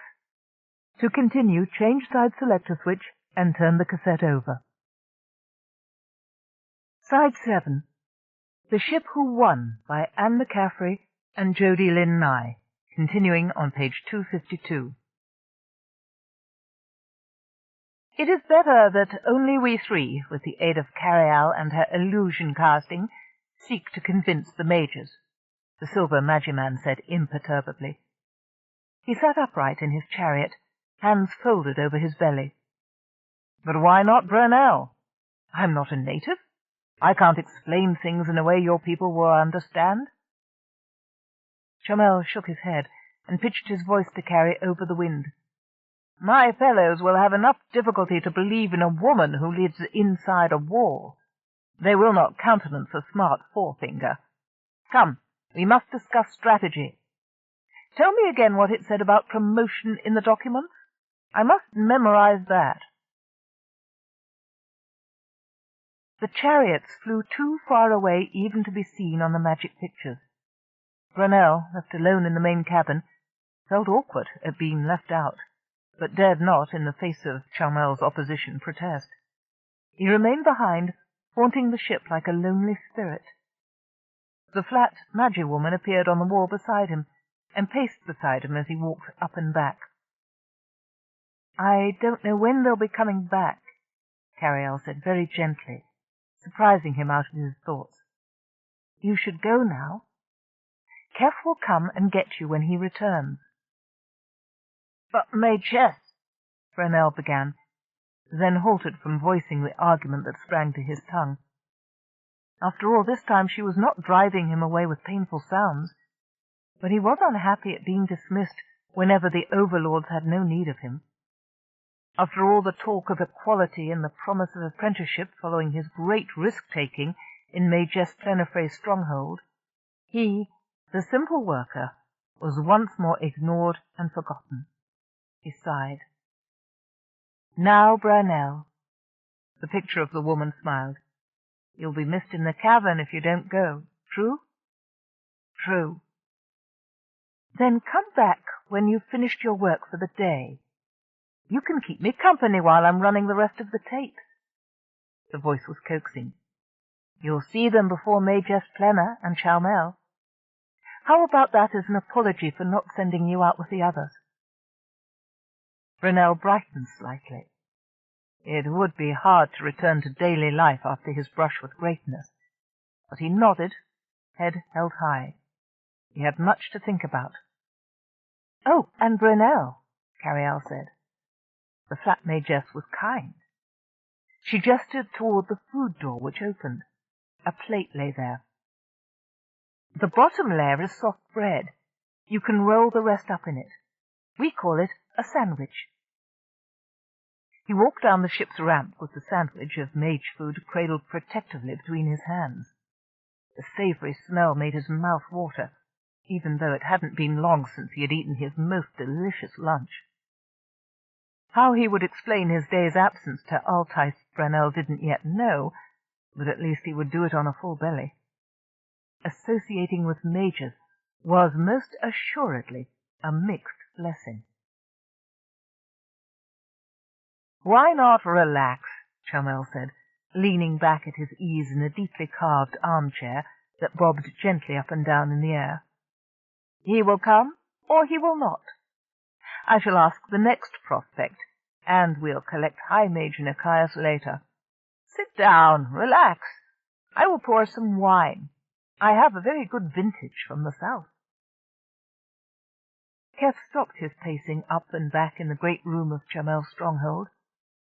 Charmel had decided on the first mage to whom he would appeal, and sent a spy-eye with the discreet invitation. Evening had fallen, while the three of them waited to see if Nikias would accept. The holographic projection table from the main cabin was set up in the middle of the room.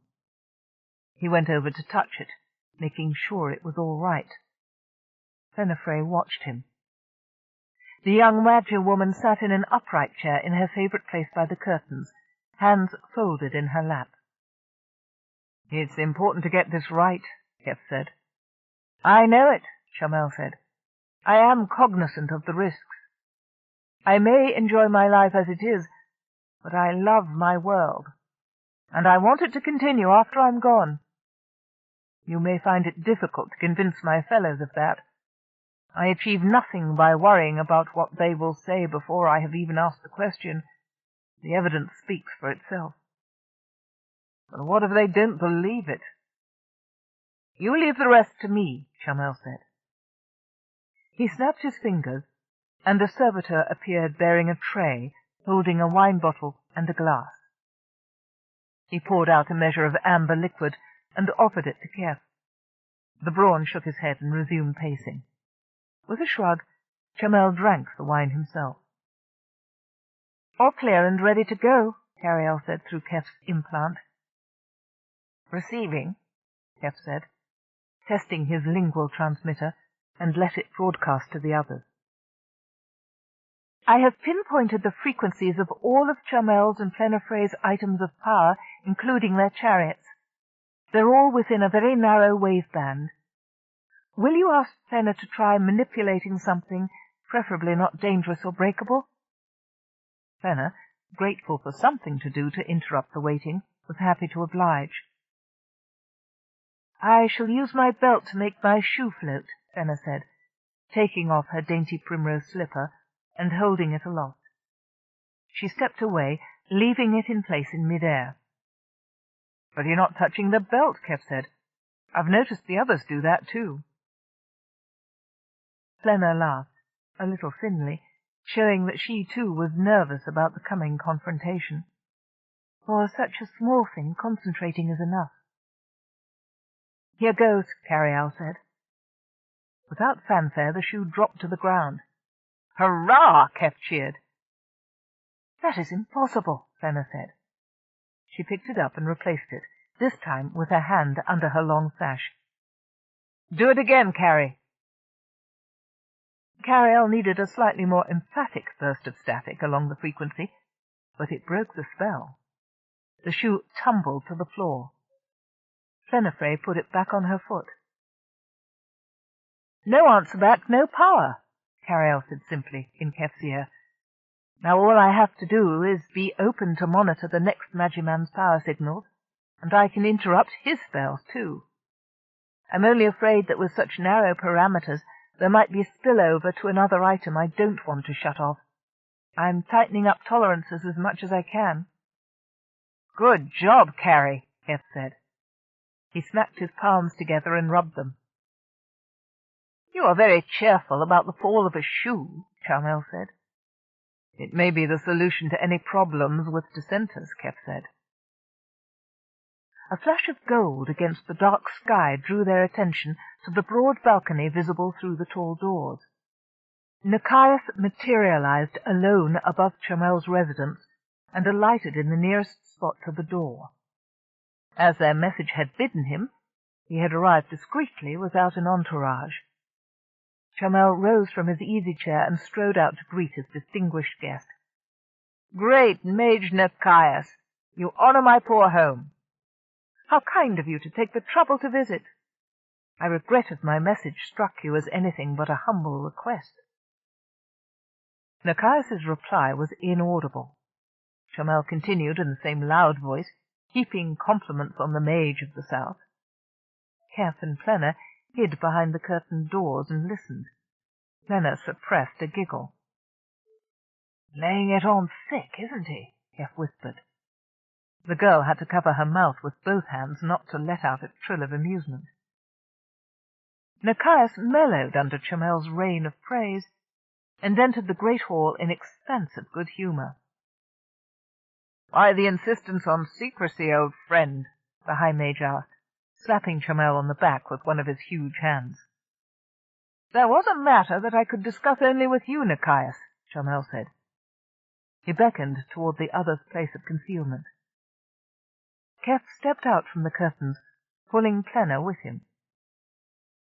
Good evening, High Mage, he said, bowing low. Nicaeus's narrow face darkened with anger. What are they doing here? Nicaeus demanded. Chamel lost not a beat in his smooth delivery of compliments. Keff has a tale to tell you, High One, Chamel said, about our ancestors.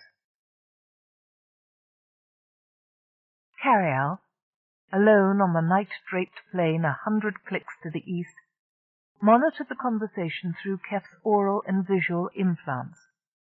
Chamel was good. Every move, every gesture was intended to bring his listeners closer to his point of view. If Chamel ever chose to leave Osran, he had a place in the diplomatic service any time he cared to apply. She kept one eye on him while running through her archives. Her job was to produce on cue the images Chamel wanted. Certain parameters needed to be met. The selection of holographic video must make their point to a hostile audience. and hostile Nochias would be when Chamel got to the bottom line. "You are no doubt curious why I should ask you here, when we spent all day yesterday and all morning together, High Mage," Chamel said jovially, "but an important matter has come up, and you were the very first person I thought of asking to aid me." "I?" Nochias asked, clearly flattered. "But what is this matter?" "Ah," Chamel said, and spoke to the air. "Carialle, if you please." "Carialle?" Nochias asked, looking first at Plenifre, then at Keff. "Has he two names, then?" "No, High One.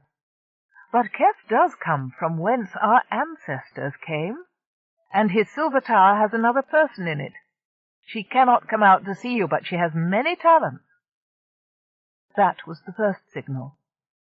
Using video effects she cadged from a 3D program she and Keff watched in port, she spun the image up from the holotable as a complicated spiral, widening it until it resolved itself as the globe of Osran present day.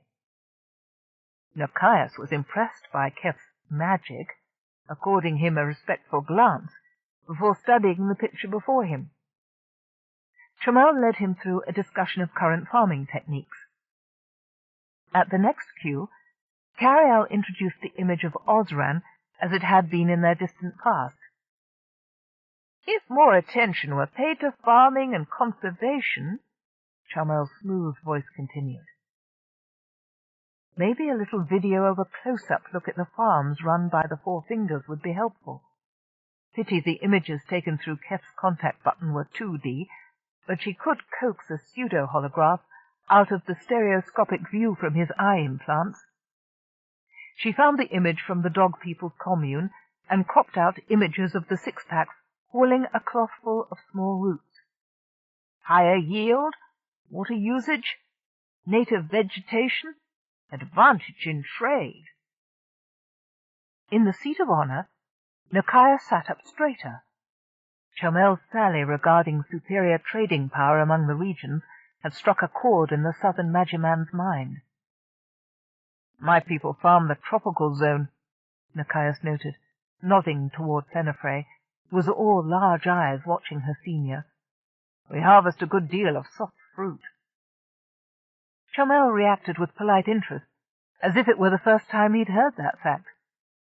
"If the climate were warmer and more humid, I could see a greater yield from my orchards. That does interest me, friend Chamel." "I am most honored, High Mage," the silver Magiman said smoothly with a half-bow. "As you see, there has been a deterioration." Keeping the holo playing, Carialle ran through the data file, looking for specific images relating to yield. With some amusement, she discovered the video from her servo's search for the March flower. Globe frogs clunked into one another, getting out of the low-slung robot's way. They gestured indignantly at the servo for scaring them. "Help us save Osran," Chamel was saying, using both gesture and word to emphasize his concept. "Help us to stay the destruction of our world by our own hand." "Help," Carialle repeated to herself, translating the sign language Chamel used. "It would also be good to cease dosing the workers with forget drugs, so they will be smart enough to aid us in saving our world," Plenifre spoke up timidly. "That I am not sure I would do," Nochias said. "Oh, but consider it," Fenna begged. "They are part of our people. With less power, you will need more aid from them. All it would take is giving them the ability to take more responsibility for their tasks. Help us," she said, also making the gesture. Carialle played the video of the first landing, including the encounters with the old ones. Nochias was deeply impressed. "This proves, as we said, that the workers are of the same stock as we. There is no difference," Chamel concluded. "I will think about it," Nochias said at last. "Help," Carialle said again. Now, where else have I seen that gesture used? She ran back through her memory. Well, Potria had used it during the first battle over Keff and the ship. But Carialle was certain she had seen it more recently. Wait! The frogs! She replayed the servo's video, reversing the data string to the moment when the robot surprised the marsh creatures. The frogs weren't reacting out of animal fright. "They were talking to us," Carialle said. She put the image through IT. The sign language was an exact match. Intrigued, Carialle ran an analysis of every image of the amphibioid she had and came out with an amazing conclusion. "Keff?" she sent through Keff's implant. "Keff, the globe frogs." "What about them?" he sub-vocalized. "I'm trying to concentrate on Machias." "To begin with, those globular shells were manufactured." "Sure, a natural adaptation to survive." "No, they're artificial. Plastic. Not spit and pond muck. Plastic. And they speak the sign language. I think we found our equal spacefaring race, Keff. They're the ancient ones." "Oh, come on," Keff said out loud. Machias and Chamel turned to stare at him. He smiled sheepishly. "Come on, High Mage. We want you to be prosperous." "Thank you, Keff," Machias said, a little puzzled. Favoring Keff with a disapproving glare, Chamel reclaimed his guest's attention and went on with his carefully rehearsed speech. Carialle's voice continued low in his ear. "They're so easy to ignore, we went right past them without thinking. That's why the old ones moved up into the mountains, to take the technology they stole out of reach of its rightful owners, who couldn't follow them up there. When the humans came, they didn't know about the frogs, so they inherited the power system, not knowing it belonged to someone else. They thought the globe frogs were just animals. It would explain why they're so interested in any kind of power emission." "I think perhaps you're onto something, lady," Keff said. "Let's not mention it now. We're asking for enough concessions and the going is hazardous. We can test your hypothesis later." "It's not a hypothesis," Carialle said.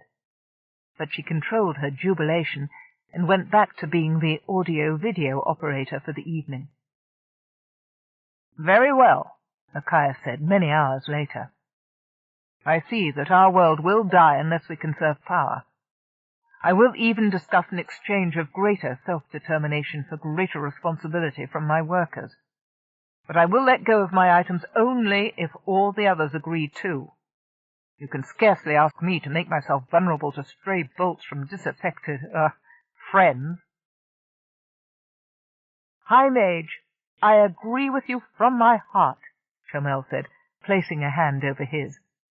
"With your help, we can attain concord among the mages, and Osran will prosper." "Yes. I must go now," Machias said, rising from his chair. "I have much to think about. You will notify me of your progress." "Of course, High Mage," Chamel said. He turned to escort his guest out into the night. Gasping, Plenifre pointed toward the curtains. The other spun to see. A handful of spy spheres hovering there flitted out into the window and disappeared into the night. "Whose were they?" Chamel demanded. "It was too dark to see," Plena said. "I am going," Machias said, alarmed. "These eavesdroppers may be the enemy of your plans, Chamel. I have no wish to be the target of an assassination attempt." Escorted by a wary Chamel, Keff, and Plenifre, the Golden Mage hurried out to his chariot. He took off and teleported when he was only a few feet above the balcony. "I do not wish to distress you, but Machias is correct when he says there will be much opposition to our plans," Chamel said. "You would be safe here tonight. I am warding every entrance to the stronghold." "No, thank you," Keff said, holding Plenifre's hand. "I'd feel safer in my own cabin." Chamel bowed. "As you wish. Tomorrow we continue the good work, eh?"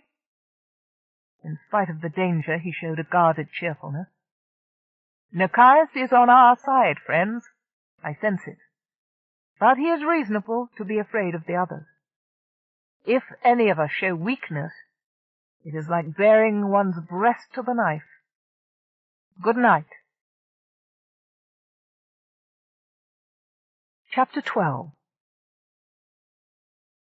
Keff mounted the platform behind Plenna's chair and put his hands on the back as the blue-green conveyance lifted into the sky.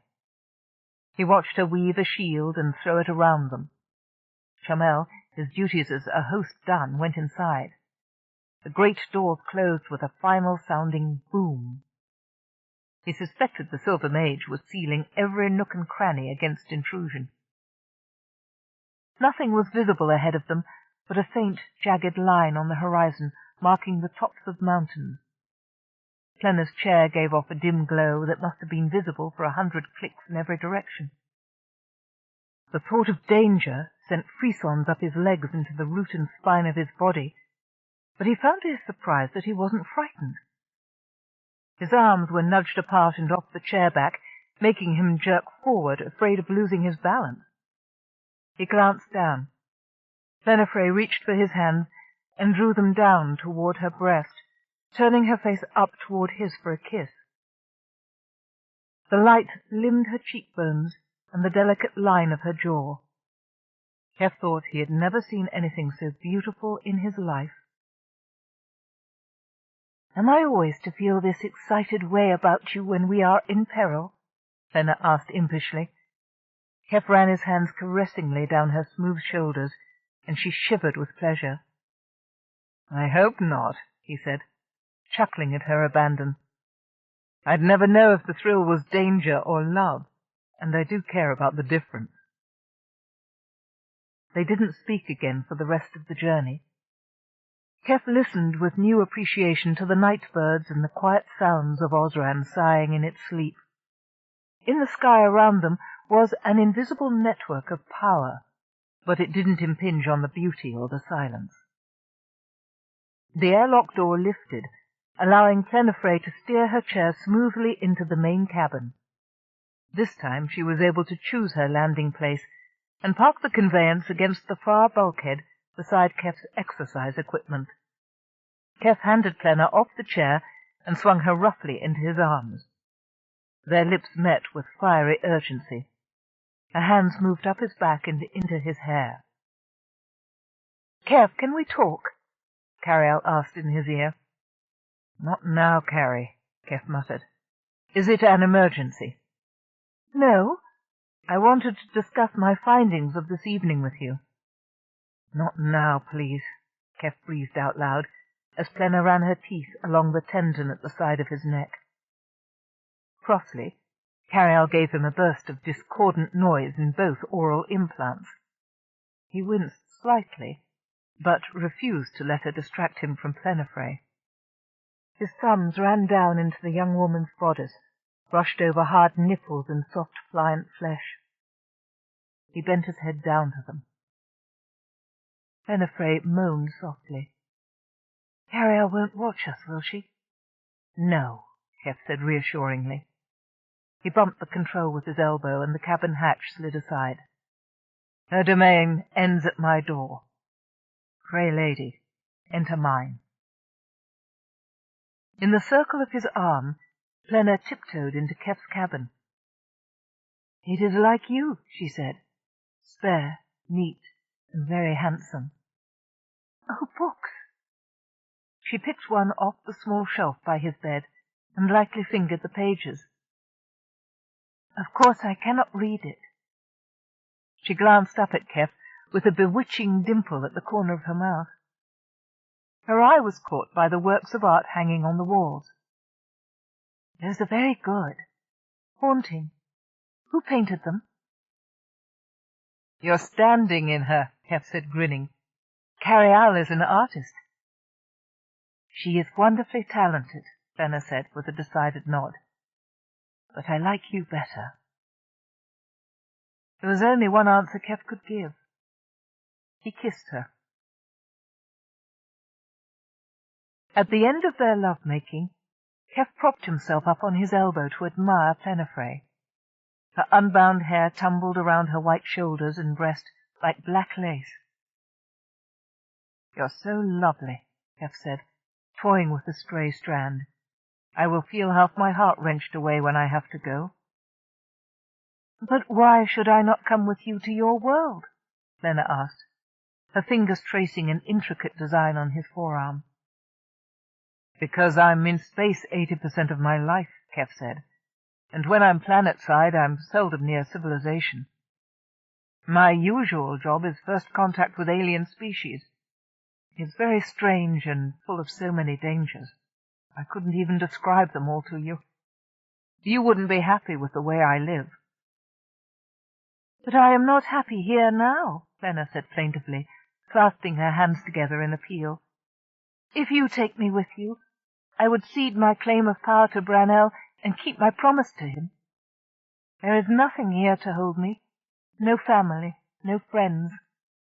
I would be glad to learn about other people and other worlds." "Yes, but—" She touched his face and her eyes searched his. "We suit one another, do we not?" "Yes, but—" She silenced him with a kiss. "Then please consider it," she said, cuddling into his arms. Keff crushed her close to him, lost in her scent, lost in her. In the early morning hours, Carialle monitored her exterior movement sensors until she heard sounds of life from the marshy area downhill from her bluff. She let down her ramp and sent her 2 servo-robots forth into the pink light of dawn. The boxy units disappeared through the break in the brush and over the edge of the ridge. Carialle, idly noting a half-dozen spy eyes hovering at 100 meters distant, heard clunks and high-pitched squawkings as they reached their goal. In a little while, the servos returned to view, herding before them a pair of globe frogs. The amphibioids tried to signal their indignation, but had to keep paddling on the inside of their plastic spheres before the boxes bumped into them from behind. With some effort, the servos got their quarry up the ramp. Carialle shut the airlock door and pulled up her ramp behind them. As the frogs entered the main cabin, Carialle hooked into the IT, calling up all the examples of sign language that she and Keff had managed to record over the last few days. "Now, little friends," she said, "we're going to see if that sign you made was a fluke or not."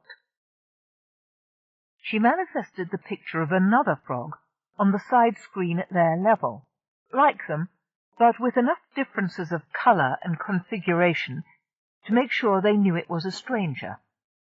"Let's chat." A few hours later, Keff's door opened, and the Brawn emerged yawning, wearing only uniform pants.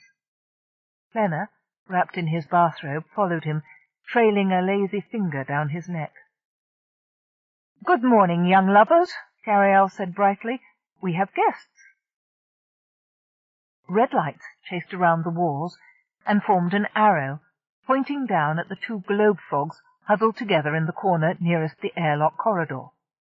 Keff goggled. "But how did they get past Plena's barrier? She told me she warded the area. Any intrusion should have set off an alarm." "We're protected against magic only," Plena said, eyeing the marsh creatures with distaste. "Not vermin." "They aren't vermin, and they're aware you don't like them," Carialle said indignantly. "We've been exchanging compliments." On her main screen, she displayed an expanded image of the small creatures staring at a strange-looking frog on the wall. "That's my computer-generated envoy," Carialle explained. "Now watch." The image made a gesture, to which the native creatures responded with a similar movement.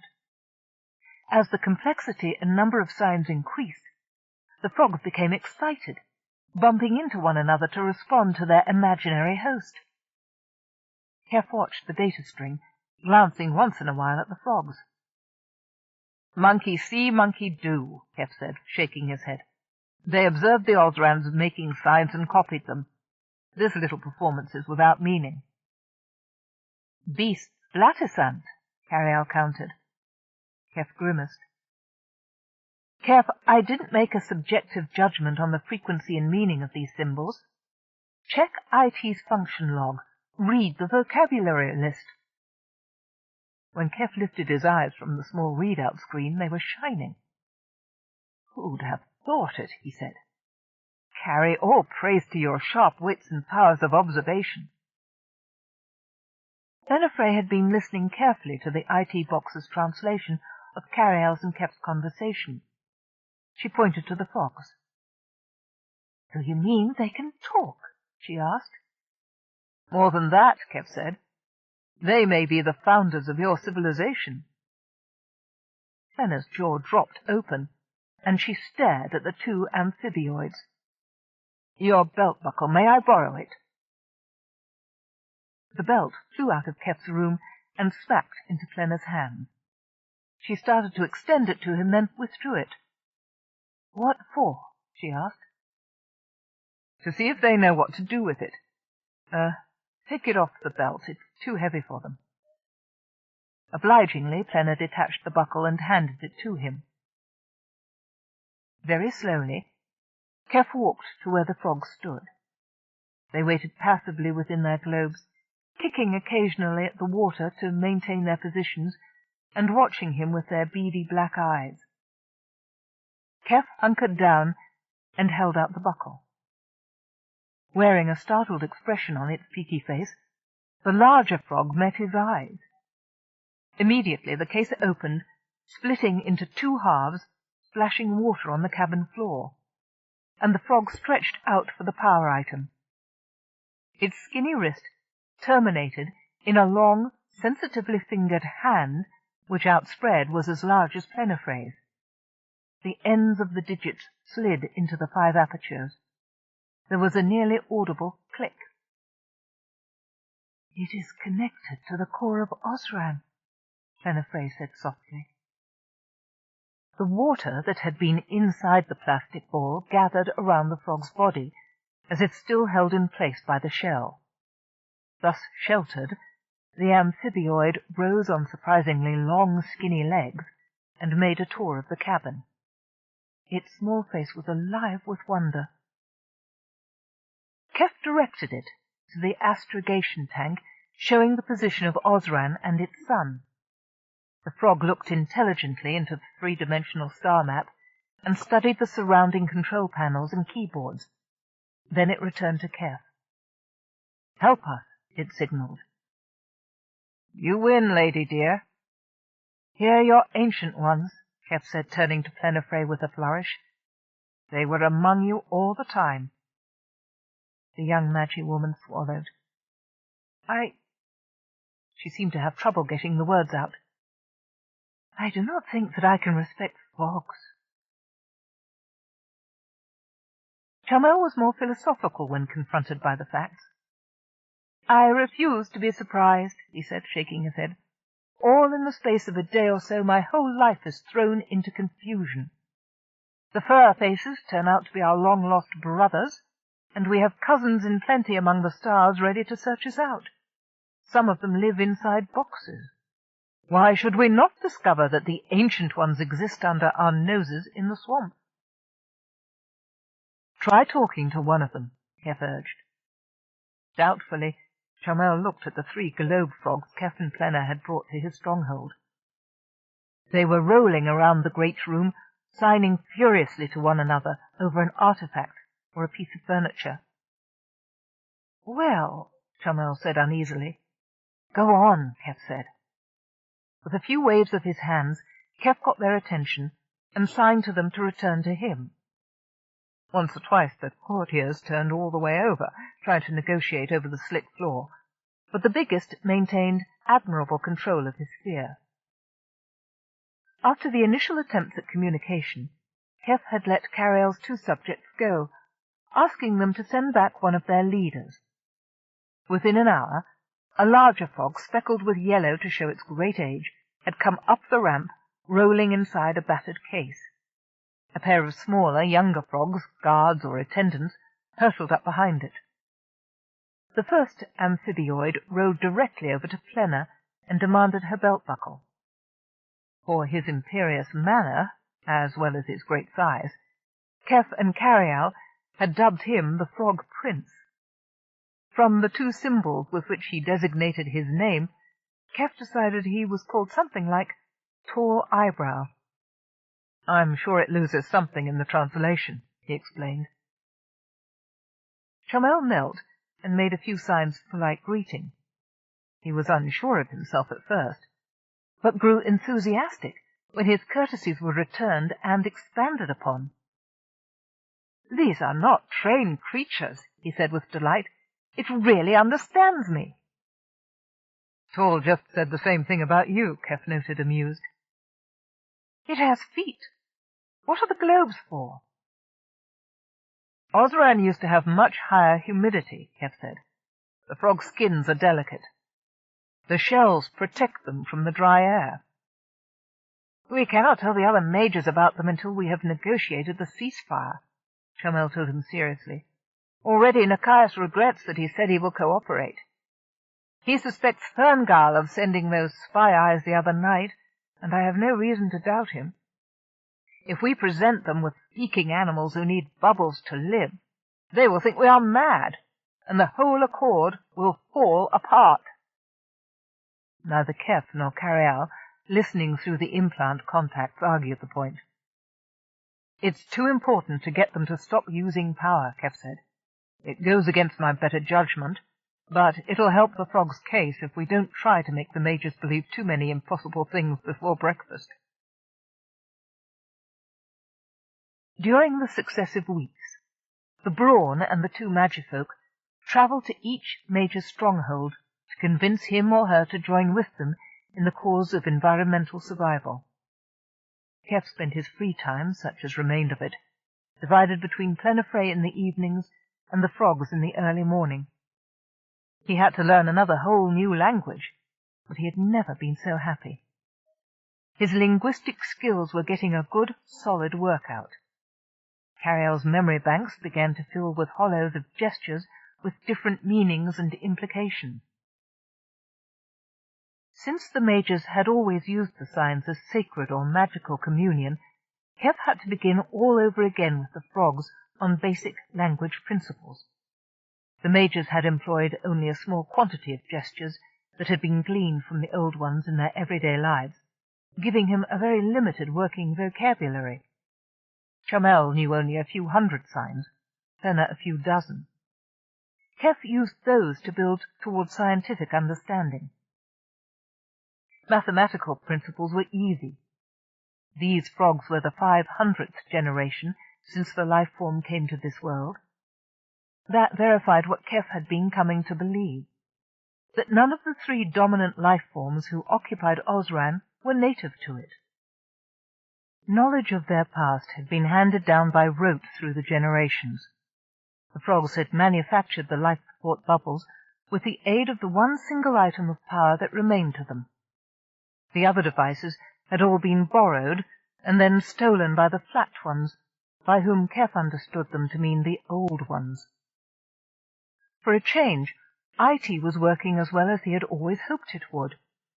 An optical monitor fed the frog's gestures into the computer, and the voice of IT repeated the meaning into Keff's implant and on a small speaker for the benefit of the others.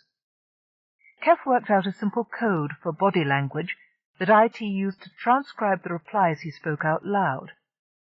Having to act out his sentence after he said it made the going flow, but in no time he picked up more and more of the physical language so he could use it to converse directly. He was, however, surprised at how few frogs were willing to come forward to meet with the Osrans and help bridge the language barrier. The Frog Prince assured him it was nothing personal, a matter of safety. After so many years they found it difficult to trust any of the big folk. Keff understood perfectly what he meant. He was careful never to allude to the frogs when on any of his many visits to the major strongholds.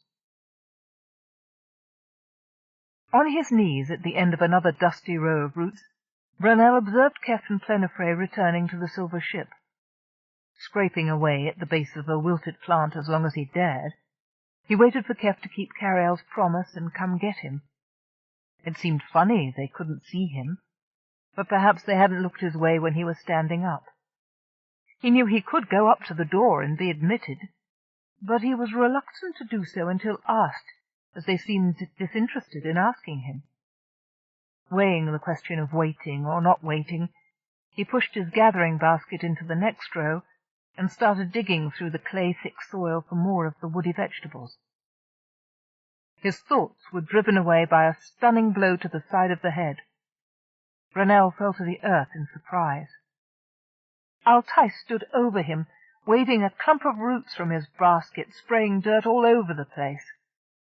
Some of it was on Brunel's head.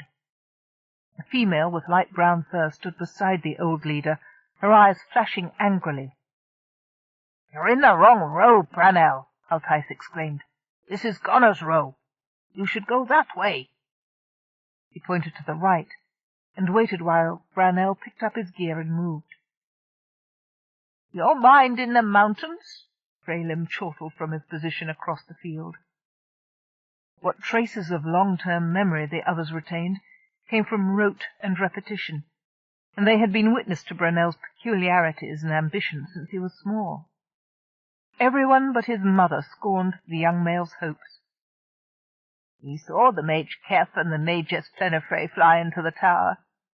You planning to set yourself up with the mages?" He cackled. Another worker joined in with the same joke he had been using for 20 years. "Gonna shave your face and call yourself mage, Brunel?" Brunel was stung. "If I do, I'll show you what power the overlords wield, Mogag," he said in a voice like a growl. Altais walked up and slapped him in the head again. "Work," the leader said. "The roots won't pull themselves." The others jeered. Brunel worked by himself until the sun was just a fingertip's width above the mountain rim at the edge of the valley. Any time food would arrive, and he would be able to sneak away. Perhaps if no one was looking, he might go now. It was his bad luck that Altais and his strapping son were almost behind him. Freylim yanked him back by the collar and seat of his garment from the edge of the field, and plunked him sprawling into his half-worked row. "Stay away from that tower," Altais ordered him. "You have duties to your own folk." Moments crept by like years. Brunel, fuming, finished his day's chores with the least possible grace. As soon as the Mages kept her promise to teach him, he would never return to this place full of stupid people. He would study all day, and work great works of magic, like the ancestors and the old ones. At the end of the day he hung back from the crowd, hurrying toward the newly materialized food. With Altais busy doing something else, there was no one watching one discontented worker. Brunel sneaked away through the long shadows on the field and hurried up to the ship. As he reached the tall door, it slid upward to disgorge Mages Plenifre and Keff on her floating chair. "Oh, Brunel," Mage Keff said, surprised. "I'm glad you came up. I am sorry, but we've got to run now. Carialle will look after you, all right." Before Brunel could tell him that nothing was all right, the chair was already wafting them away. "See you later," Keff called. Brunel watched them ascend into the sky, then made his way toward the heart of the tower. Inside, Mages Carialle was doing something with a trio of marsh creatures. "Oh, Brunel," she said, in an unconscious echo of Keff. "Welcome. Have you eaten yet?" A meal was bubbling in the small doorway even before he had stopped shaking his head. "I promised you a peep at the tapes. Will you sit down in the big chair? I've got to keep doing another job at the same time, but I can handle many tasks at once." Keff's big chair turned toward him, and at that direct invitation, Brunel came forward, only a little uneasy to be alone in the great silver cylinder without any other living beings. Marsh creatures didn't count, he thought, as he ate his dinner, and he wasn't sure what Carialle was. Though she didn't seem to eat, in deference to his appetite, Major Carialle had prepared for him a meal twice the size of the one he had eaten last time. Each dish was satisfying and most delicious. With every bite, he liked the thought less and less of returning to raw roots and grains. He was nearly finished eating when the big picture before him lit up, and he found himself looking into the weird green face of an old one. He stopped with a half-chewed mouthful. "Here's the first of the tapes, starting at the point we left off last time," Carialle's voice said. "Ah," Brownell said, recovering his wits. He couldn't not watch, for he was fascinated, and her voice kept supplying translations in his tongue. Brownell asked her the occasional question. She answered, but without offering as much of her attention as she gave one of Keff's inquiries. He glanced back over his shoulder, wondering why she had made a picture of the marsh creatures, and what they found so interesting in it.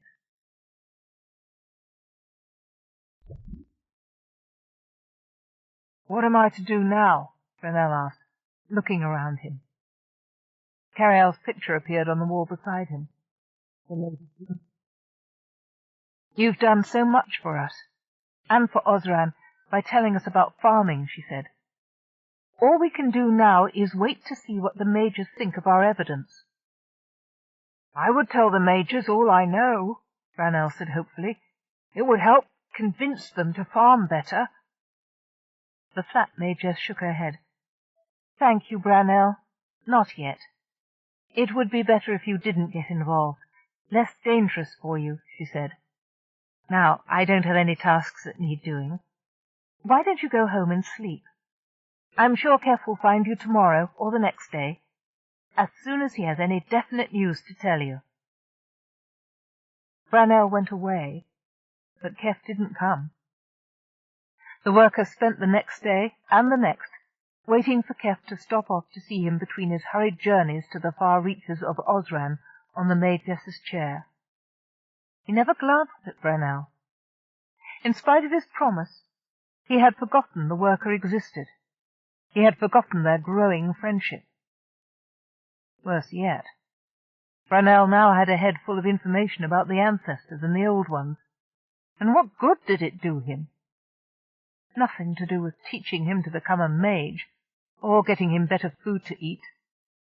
In time, his disappointment grew into a towering rage.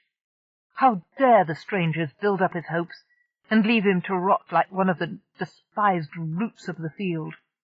How dare they make him a promise, knowing he never forgot anything, and then pretend it had never been spoken?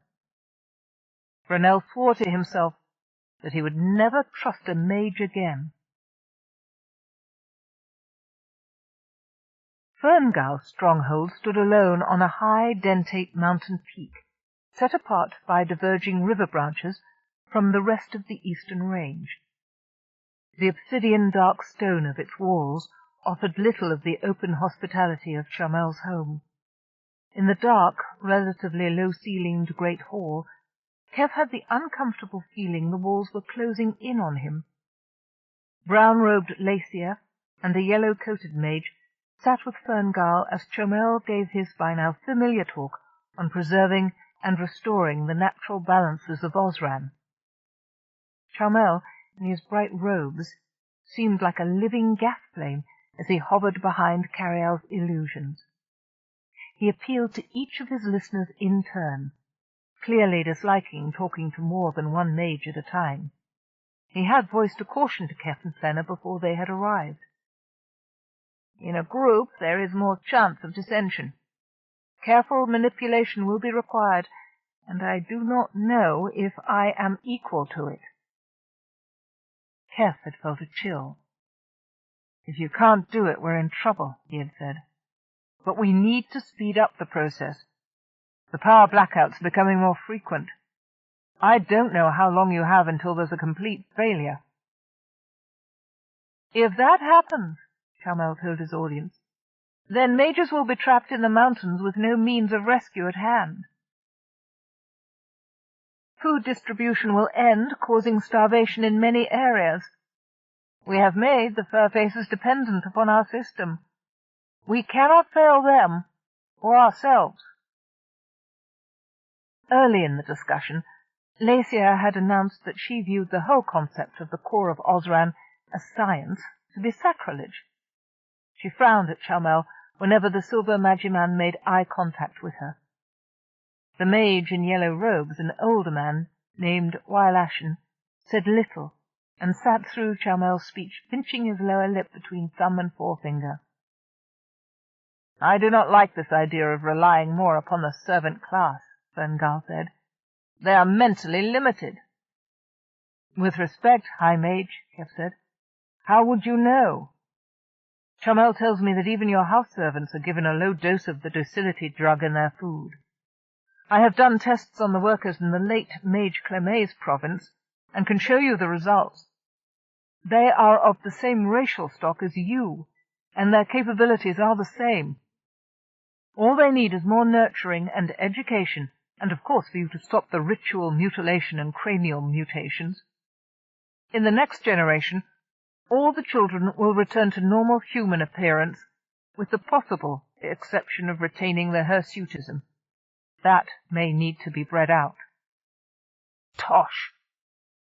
Ferngall's ruddy face suffused further.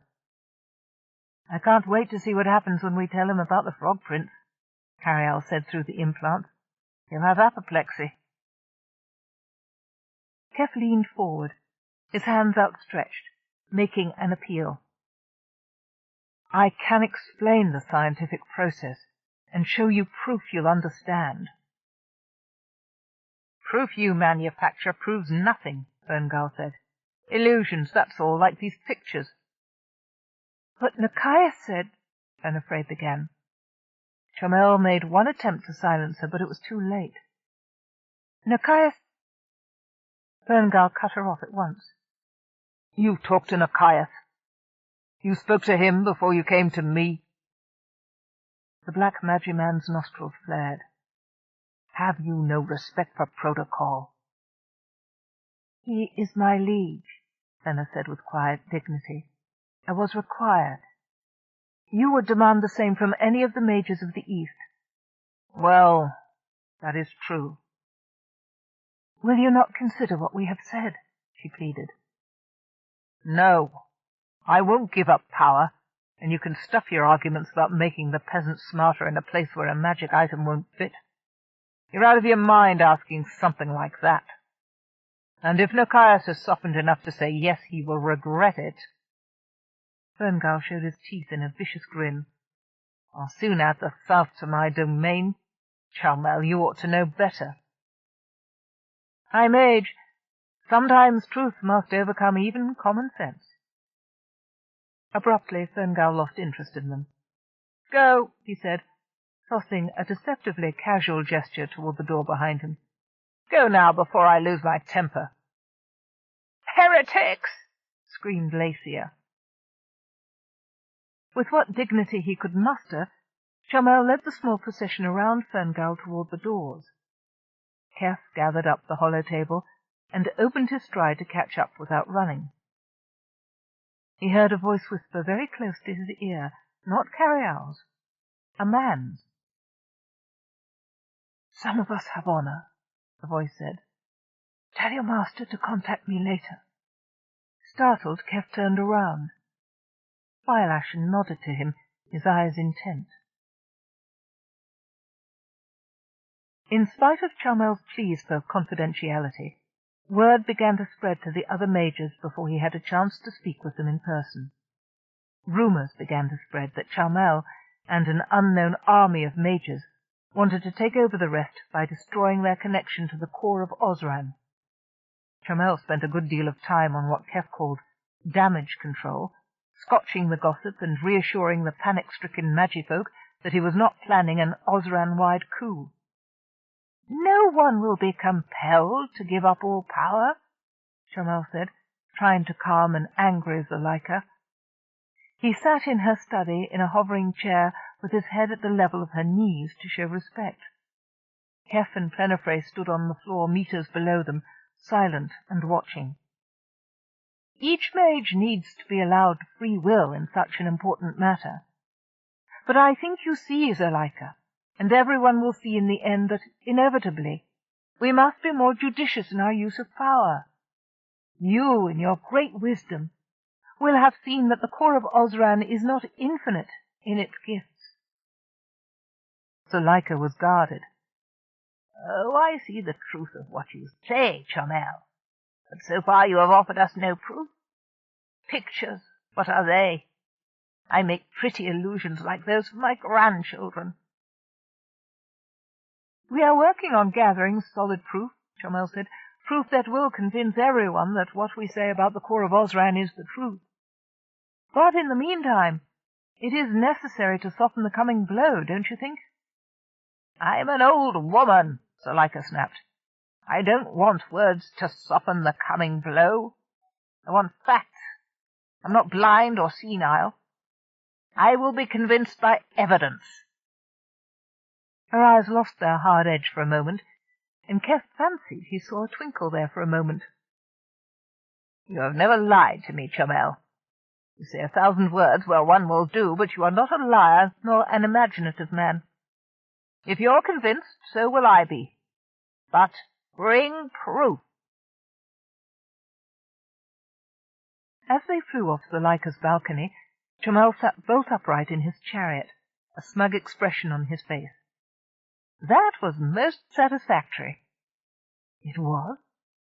She didn't say she'd support us, Keff said. But she believes us. Everyone respects her, even the ones who are spelling for her position.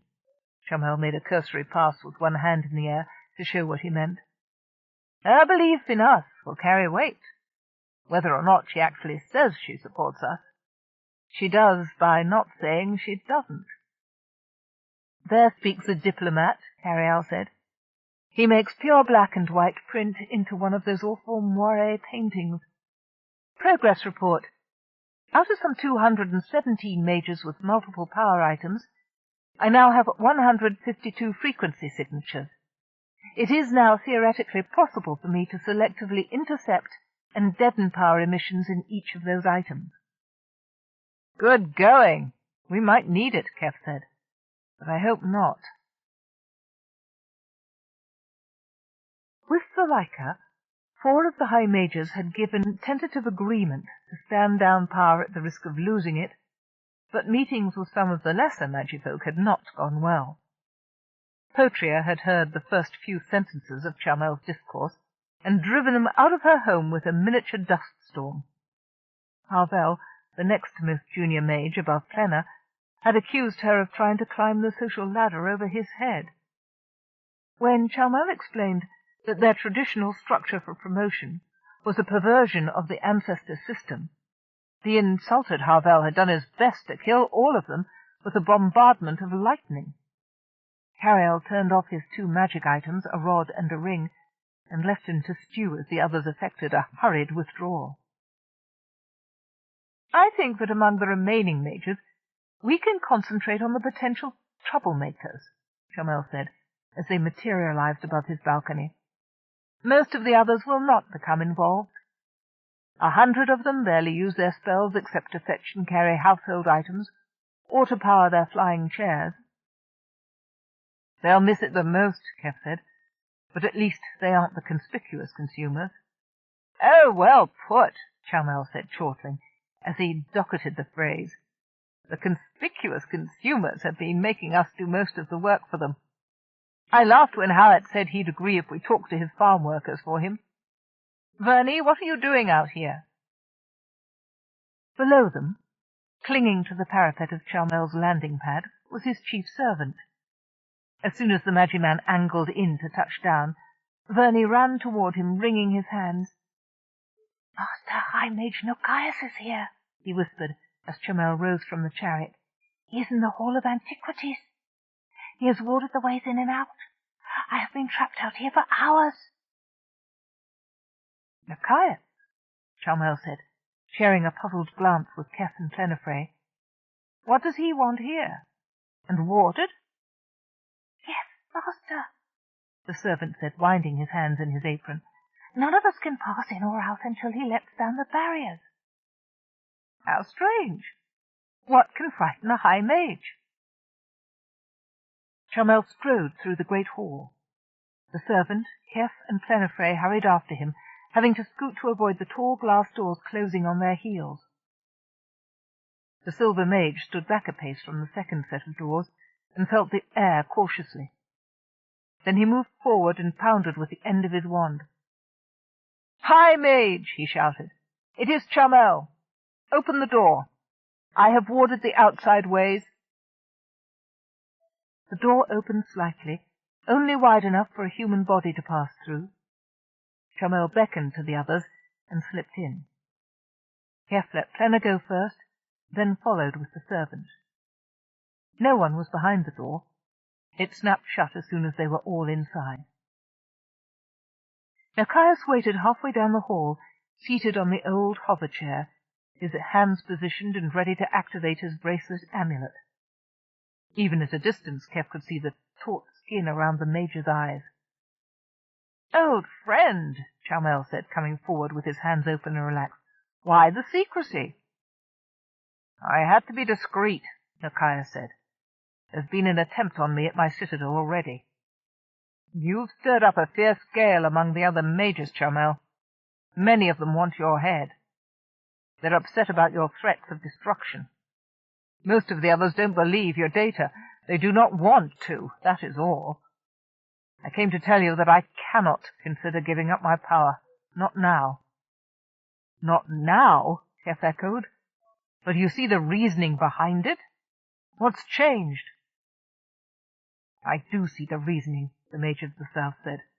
"But there's revolt brewing in my farm caverns.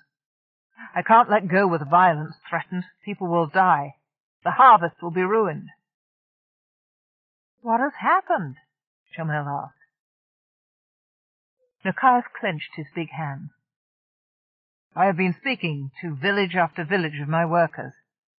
Oh, many of them were not sure what I meant by my promises of freedom, but I saw sparks of intelligence there. The difficulties began only a day or so ago.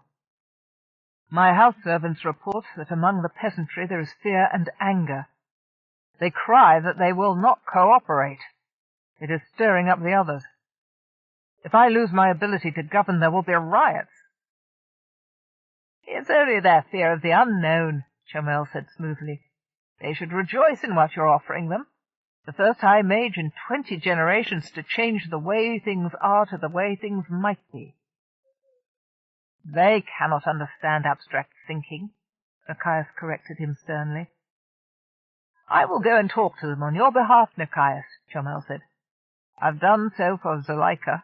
It's only right I should also do it for you." "I would be grateful," Caius said, "but I will not appear in person."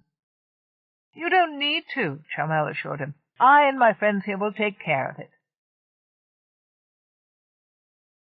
The farm village looked like any of the others Keff had seen, except that it also boasted an elderly but well-cared-for orchard, as well as the usual fields of crops.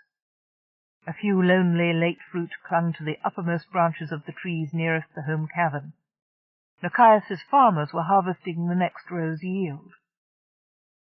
The noble primitives glanced warily at the 3 magifolk when they arrived, then went about their business, with their heads averted, carefully keeping from making eye contact with them.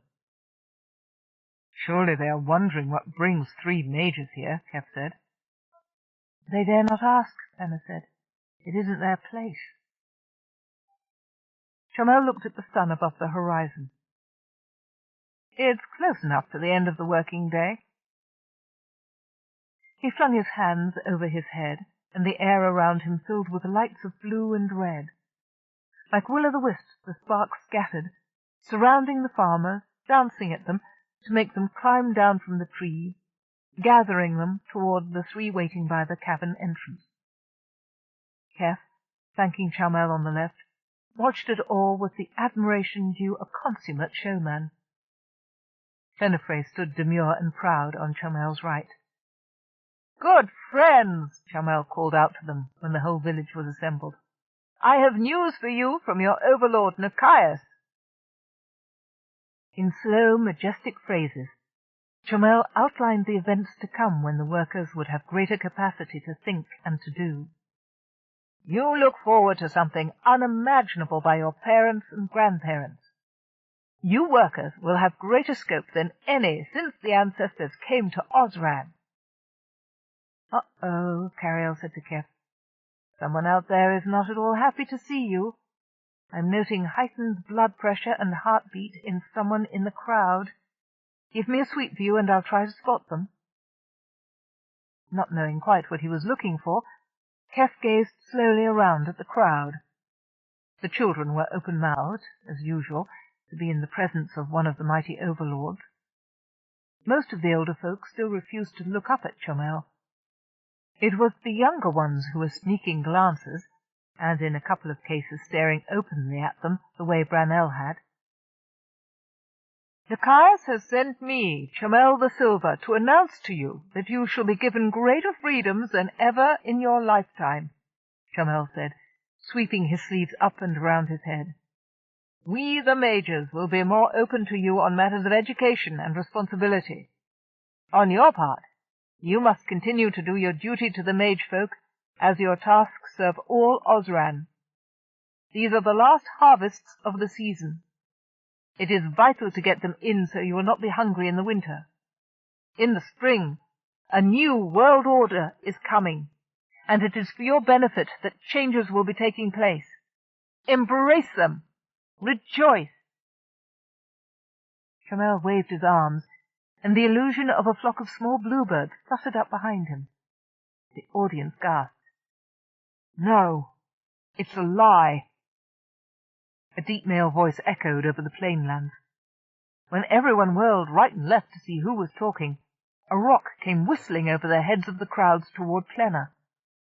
With lightning-fast gestures, the Magic Woman warded herself. The rock struck an invisible shield and fell to the ground with a heavy thud. Keff saw the color drain from her shocked face. She was controlling herself to keep from crying. Keff pushed in front of the two magifolk and glared at the villagers. Some of them had recoiled in terror, wondering what punishment was in store for them, harboring an assailant.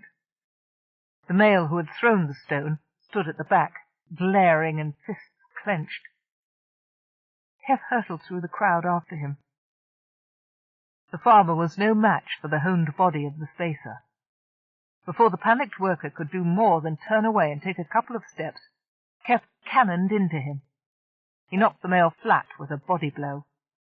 The worker struggled, yelling, but Keff shoved a knee into his spine and bent his arms up behind his head. "What do you want done with him, Chamel?" Keff called out in the Linga Esoturca. "Bring him here." Using the male's joined wrists as a handle, Keff hauled upward. To avoid having his wrists break, the rest of the worker followed. Keff trotted him along the path that magically opened up among the rest of the workers. "Who is in charge of this man?" Chamel asked. A timid greybeard came forward and bowed deeply. "Even if there is to be change, respect toward one another must still be observed. Give him some extra work to do to soak up this superfluous energy." Is this what the New World Order will be like? If we allow the workers more freedom of thought, there will be no safe place for me to go, Plena said to Keff in an undertone with a catch in her voice. He put an arm around her. "We'd better get out of here," Keff said under his breath to Chamel. "It would have been better if you'd pretended nothing had happened," Chamel said over Keff's shoulder.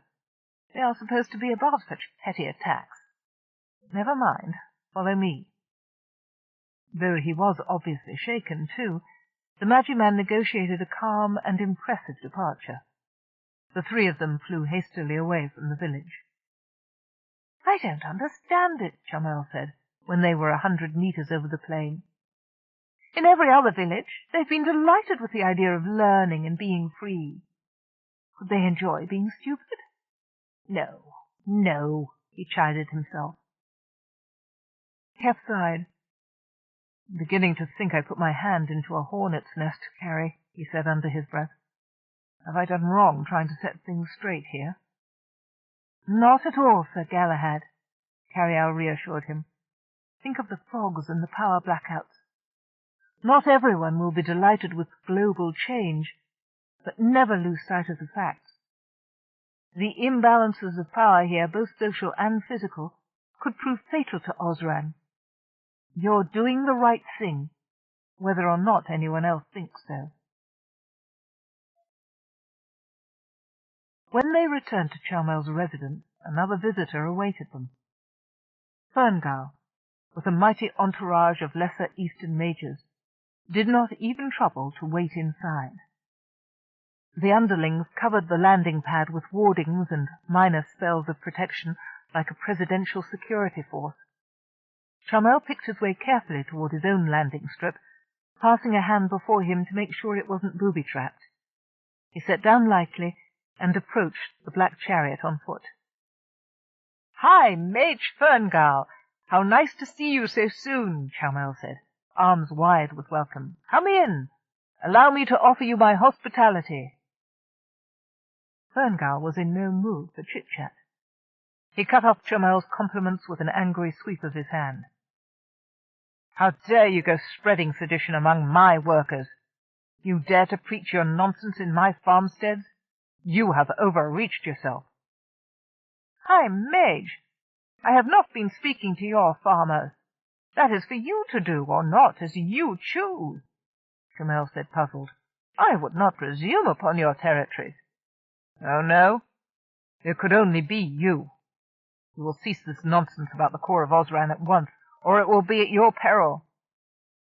"It is not nonsense, High Mage," Charmel said mildly, but with steel apparent in his tone. "I tell you these things for your sake, not mine." Ferngale levelled an angry finger at Charmel's nose. "If this is a petty attempt to gain power, you will pay heavily for your deceit," he said. "I hold domain over the East, and your stronghold falls within those boundaries. I order you to cease spreading your lies." "I am not lying," Charmel said, "and I cannot cease." "Then so be it," the black-clad mage snarled. He and his people lifted off from the balcony and vanished. Charmel shook his head and turned toward Keff and Fenner with a "what can you do" expression. "Heads up, Keff," Carialle said. "Power surge building in your general area, a heavy one. Focusing. Building. Watch out." "Carialle says someone is sending a huge burst of power toward us," Keff shouted. "An attack!" shrieked Fenner. The three of them converged in the center of the balcony. The Magi woman and Charmel threw their hands up over their heads. A rose-colored shell formed around them like a gigantic soap bubble, only a split second before the storm broke. It was no ordinary storm. Their shield was assailed by forked staves of multicolored lightning and sheets of flaming rain. Hand-sized explosions rocked them, setting off clouds of smoke and shooting jagged debris against the shell. Torrents of clear acid and flame-red lava flowed down the edges and sank into the floor, the ruins separated from their feet only by a fingertip's width. The deafening noises stopped abruptly. When the smoke cleared, Charmel waited a moment before dissolving the bubble. He let it pop silently on the air and took a step forward. Part of the floor rocked under his feet. Keff grabbed him. 2 paces beyond the place they were standing, the end of the balcony was gone, ripped away by the magical storm as if a giant had taken a bite out of it. The pieces were still crashing with dull echoes into the ravine far below. Fenner mounted her chair to go look. She returned, shaking her head. "It is—" Charmel began, and had to stop to clear his throat. "It is considered ill-mannered to notice when someone else is building a spell, especially if that person is of higher rank than oneself. I believe it has now become a matter of life and death for us to behave in an ill-mannered fashion." "Ferngale," Carialle said, "using 2 power objects at once. I have both their frequencies logged." Keff passed along the information. "Sedition," he said. Chomel was confused. He appealed to Keff. "What sedition was Ferngal talking about? I have talked to no one in his area. I would not." "Then someone else is talking to them," Keff said. "Nikias mentioned something similar. We'd better investigate." A quick aerial reconnaissance of the two farmsteads, from which Nikias and Ferngal's complaints came, revealed that they were very close together, suggesting that whatever set off the riots was somewhere in the area and on foot, not aloft. Chomel asked help from a few of the majors who had tentatively given their promise to cooperate. They sent out spy eyes to all the surrounding villages, looking for anything that seemed threatening. Nothing appeared during the next day or so. On the third day, a light green spy eye found Chomel as he was leaving Carialle's ship. "Here's your trouble," Carialle's mental voice announced. Fenifrey, sensing the arrival of an eye sphere from inside the ship, interrupted their attempts at conversation with the Frog Prince to run outside. Keff followed her. "We've located the troublemaker," Chomel said, after communing silently with the sphere. "It's your forefinger. He's making speeches." "Brunel?" Keff said. He glanced out at the farm fields. Wielding heavy forks, the workers were turning over empty rows of earth and bedding them down with straw. He searched their ranks and turned back to Chomel. "You're right. I forgot all about him. He's gone." "Follow me," Carialle's voice said. "I have also alerted Ferngal. Nikias is coming too. It's in his territory." In the center of the clearing, in a southern farm village, Brunel raised his arms for silence. The workers, who had long pack-beast-like faces, were gently worried about this skinny, dirty stranger who had arrived at their farmstead with an exhausted dray beast at his heels. "I tell you the majors are weakening," Brunel cried. "They are not all-powerful. If we have an uprising, every worker together, they will come out to punish us, but they will all fall to the ground helpless." "You are mad," a female farmer said, curling back her broad lips in a sneer. "Why would we want to overthrow the majors?" one of the males asked him. "We have enough to eat." "But you cannot think for yourselves," Brunel said. He was tired. He had given the same speech at another farmstead only days before, and once a few days before that, with the same stupid faces and the same stupid questions. If not for the flame of revenge that burned within him, the thought of journeying all over Osran would have daunted him into returning to Altais. "You do the same things every day of your lives, every year of your lives." "Yes, so?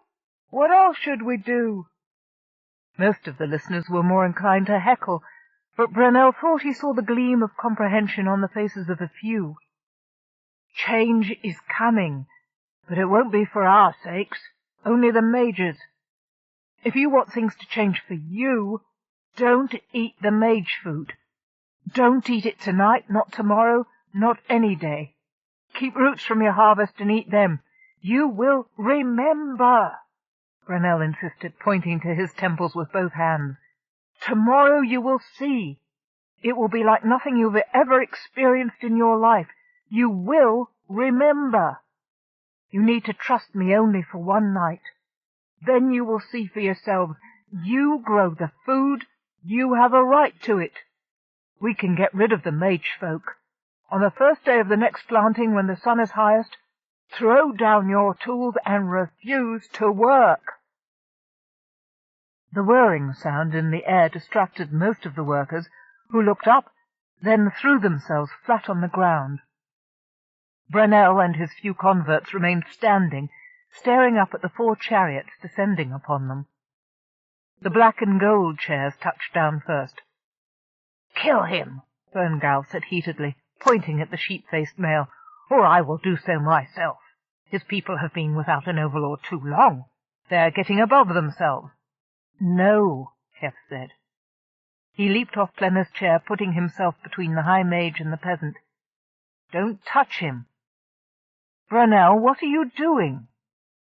At first, Brunel remained mulishly silent. Then words burst out of him in a torrent of wounded feelings. You promised me, and I risked myself, and Charmel knocked me out, and you threw me out again with nothing. Nothing! Brunel spat. I am as I was before, only worse. The others made fun of me. Why didn't you keep your promise? Keff held up his hands. I promised I'd do what I could for you. Amulets aren't easy to find, you know, and the power is going to end soon anyway. Do you want to fill your head with useless knowledge? Yes. To know is to understand one's life. Ferngull spat. If you're going to waste my time by talking nonsense with a servant, I'm away. Just make certain he does not come back to my domain. Never. The black chair disappeared toward the clouds. Machias, shaking his head, went off in the opposite direction. The workers, freed from their thrall by the departure of the High Mages, went on to eat their supper, which had just appeared in the square of stones. Brunel started away from Keff to divert the villagers. The Brawn grabbed him by the arm. Don't interfere, Brunel. I won't be able to stop Ferngull next time. Look, man, I guaranteed only that Plenna would teach you. Brunel was unsatisfied. Even that did not happen. You sent me away, and I heard nothing for days. When I saw you at last, you were in too much of a hurry to speak to me. That was most discourteous of me, Keff agreed. I'm sorry. But you know what we're doing. There's a lot to be done, and mages to convince. We had a bargain, Brunel said stubbornly. She could give me one of her items of power, and I can learn to use it by myself. Then I will have magic as long as anyone. Brunel, I want to offer you a different kind of power, the kind that will last. Will you listen to me?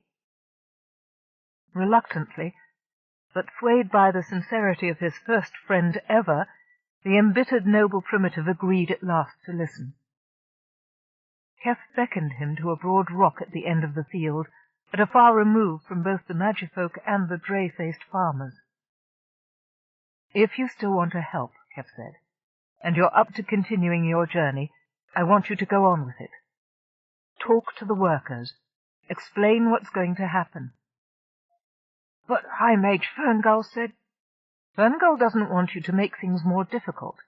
Help us, don't hinder. Tell them what they stand to gain, in cooperation. Keff saw light dawning in the male's eyes. Yes, you do see. In return, we'll supply you with food. We might even be able to manage transporting you from region to region by chair. Arriving in a chariot will give you immediate high status with the others. You like to fly, don't you? I love to fly, Brunel said, easily enough converted with such a shining prospect. I will change my message to cooperation. Good. Tell them the truth.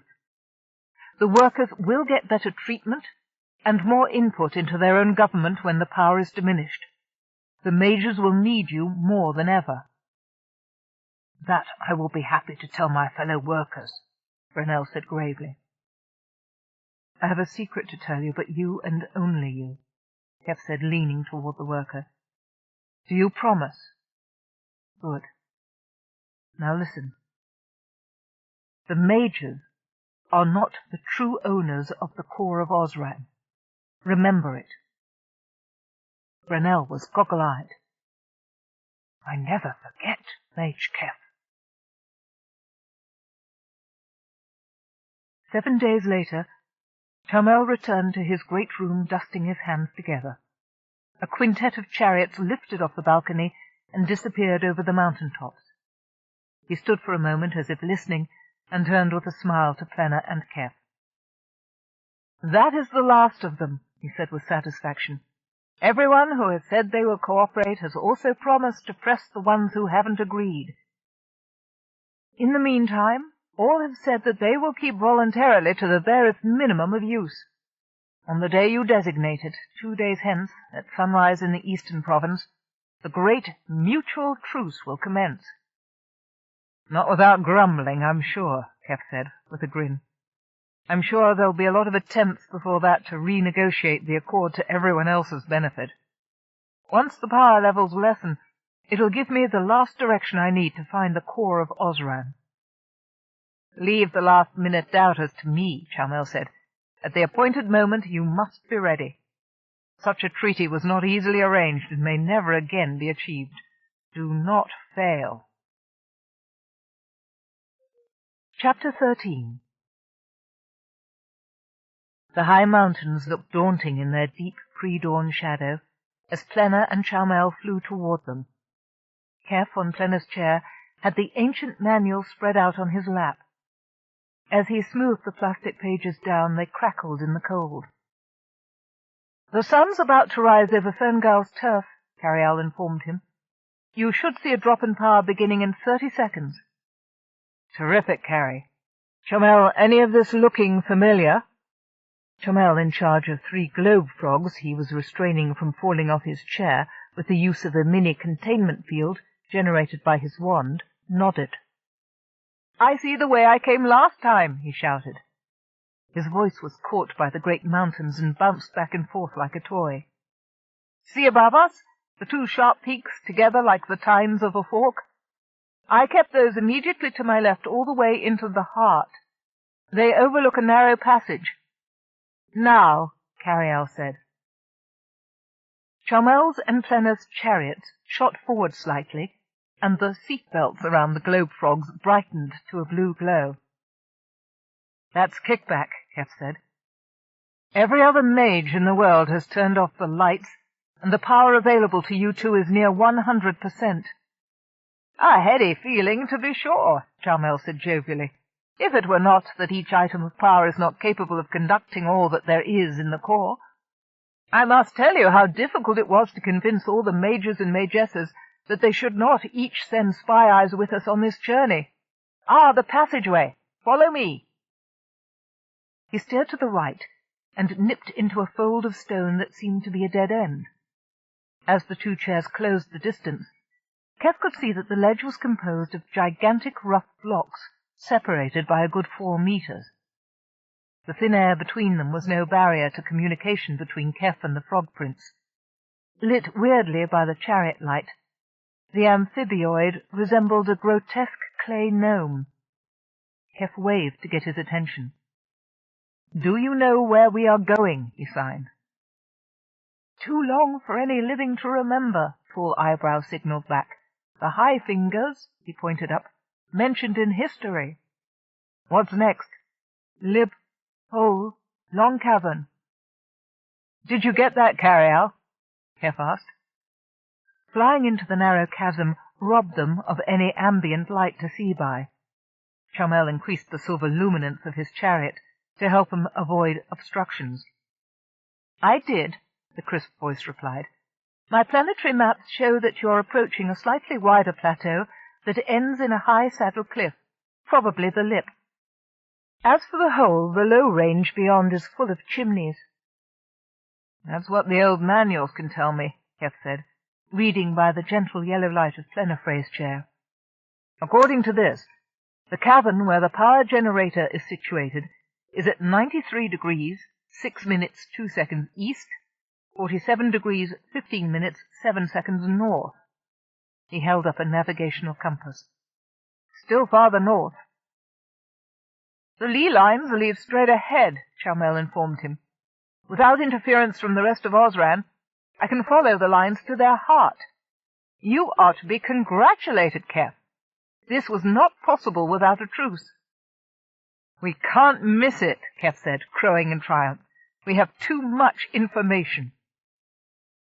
The sun touched the snow-covered summits high above them with orange light as the path opened out into the great central cirque.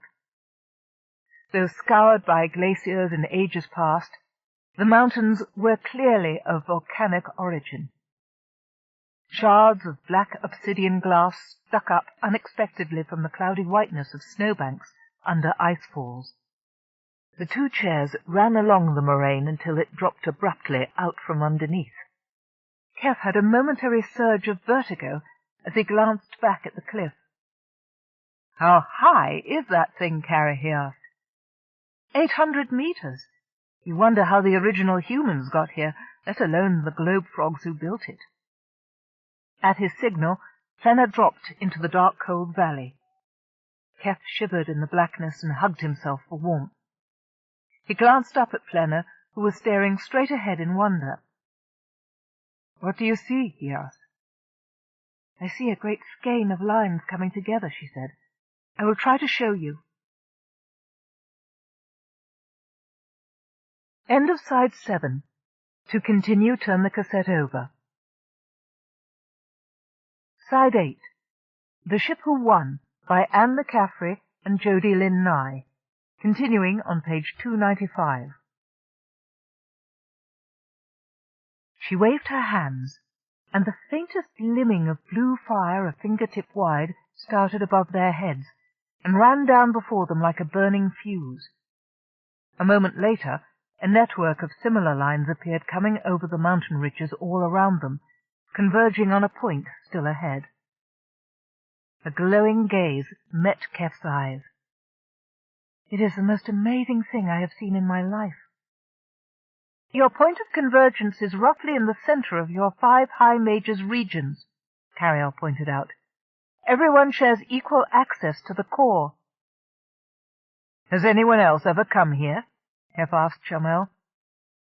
"It is considered a no major's land," the silver major man said. "Rumors are that things go out of control within these mountains. I could not come this far in my youth. I became confused by the overabundance of power, lost my way, and nearly lost my life trying to fly away. Here is the path, all marked out before us, as if it was meant to be." "We should never have lost sight of the source of our power," Fenner said, "nor the aims of our ancestors." Her own tragedy, Keff guessed, was never far from the surface of her thoughts. The two chariots began to throw tips of shadows as they ran over the broken ground. Soot-rimmed holes 10 meters and more across punctuated the snowfield. Keff followed the indicator on his compass as the numbers came closer and closer to the target coordinates. All at once, Chomel, Carialle, and the Frog Prince said, "That one!" "And down!" Keff cried. The tunnel mouth was larger than most of the others in the snow-covered plain. Keff felt a chill creep along his skin as they dropped into the hole, shutting off even the feeble pre-dawn sunlight. Fenner's chariot's soft light kept him from becoming blind as soon as they were underground. Chomel dropped back to fly alongside them. They travelled 600 meters in nearly total darkness. Fenner's hand settled on Keff's shoulder, and he squeezed it. Abruptly, the way opened out, and they emerged into a huge, hemispherical cavern lit by a dull, blue luminescence, and filled with a soft humming like the purr of a cat. "You could fit Chomel's mountain in here," Carialle said, taking a sounding through Keff's implants.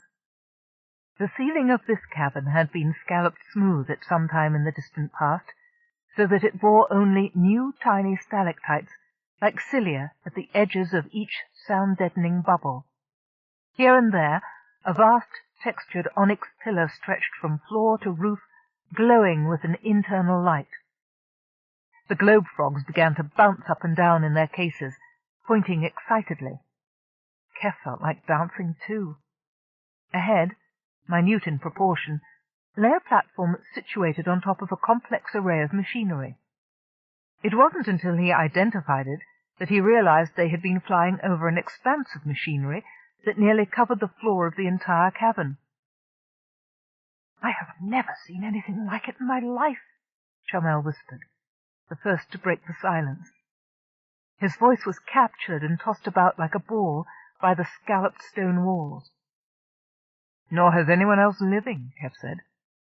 "No one has been here in this cavern for at least 500 years. Stepped field generators, Carialle said at once. Will you look at that beautiful setup? They are huge. This could light a space station for 1,000 years. It is amazing, Flenafre breathed. She and Chamel leaned forward, urging speed from their chariots, each eager to be the first to land on the platform. Keff clenched his hands on the chair back under his hips until he thought the fingers would indent the wood, but he was laughing. The others were laughing and hooting, and in the frogs' cases, jumping up and down for pure delight. "The manual says," Keff said, piling off the chair, pushed by Plenna, who wanted to dismount right away and see the wonders up close. "The manual says the system draws from the core below and the surface above to serve as power demands. It mentions lightning. Carrie, this is too cracked to read. I must have lost a piece of it while we were flying." Carialle found the copy in her memory bank. "It looks like the generators are made to absorb energy from the surface as well as to take advantage of natural electrical surges like lightning. Sensible, but I think it got out of hand when the power demands grew beyond its stated capacity. It started drawing from living matter."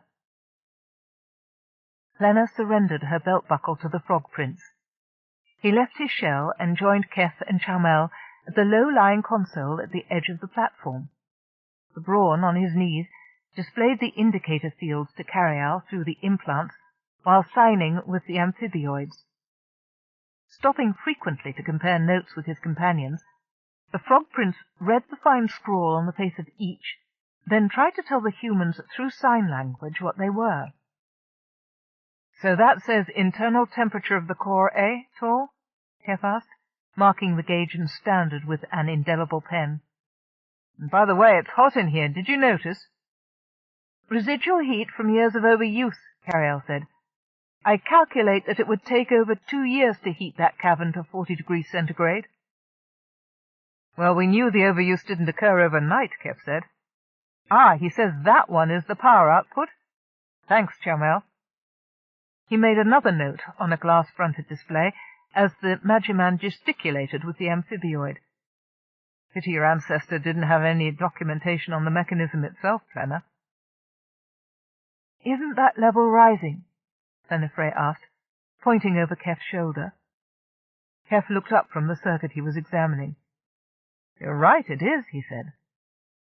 Subtly under their feet, the hum of the engines changed, speeding up slightly. "What's happening? I didn't touch anything, none of us did." "I'm getting blips in the power grid outside your location," Carialle replied. "I'd say that some of the majors have gotten tired of the truce and are raising their defenses again." Keff relayed the suggestion to Chamel, who nodded sadly. "Distrust is too strong for any respite to hold for long," he said. "I am surprised we had this much time to examine the core while it was quiescent." Swiftly, more and more of the power cells kicked on, some of them groaning mightily as their turbines began once again to spin. The gauge crept upward until the indicator was pinned against the right edge, but the generator's roar increased in volume and pitch beyond that until it was painful to hear. "It's redlining," Keff shouted, tapping the glass with a fingernail. The indicator didn't budge. "Listen to those hesitations. These generators sound like they could go at any moment. We didn't get here any too soon." "The sound is still rising," Fenna said, her voice constricted to a squeak. She put out her hands and concentrated, then recoiled, horrified, as the turbines increased their speed slightly in response. "My power comes from here," she said, alarmed. "I'm just making it worse." The frogs became very excited, bumping their cases against the human's knees. "Shut it down," Tor commanded, sweeping his big hands emphatically at Keff. "Shut it down." "I would if I could," he said, then repeated it in sign language. "Where is the off switch?" "Is that it?" Chamel asked, pointing to a large, heavy switch close to the floor. Keff followed the circuit back to where it joined the rest of the mechanism. "It's a breaker," he said. If I cut this, it'll stop everything at once. It might destroy the generators altogether. We have to slow it down gradually, not stop it." "This is impossible without a technical manual," he shouted, frustrated, pounding his fist on his knee. "We could be at ground zero for a planet-shattering explosion, and there's nothing we could do about it. Why isn't there a fail-safe? Engineers who are advanced enough to invent something like this must have built one in to keep it from running in the red." "Perhaps the old ones turned it off," Chamel suggested, "or even our poor deceived ancestors." "Off?" Plenifrey tapped him on the shoulder and shouted above the din. "Couldn't Carialle turn off every item of power?" "Good idea, Plena. Carry, implement." "Yes, sir," the efficient voice crackled in his ear. "Now watch the circuits as I lock them out one at a time. The Magifolk won't notice. They'll think it's another power failure. You and the globe frog should be able to trace down where the transformer steps kick in.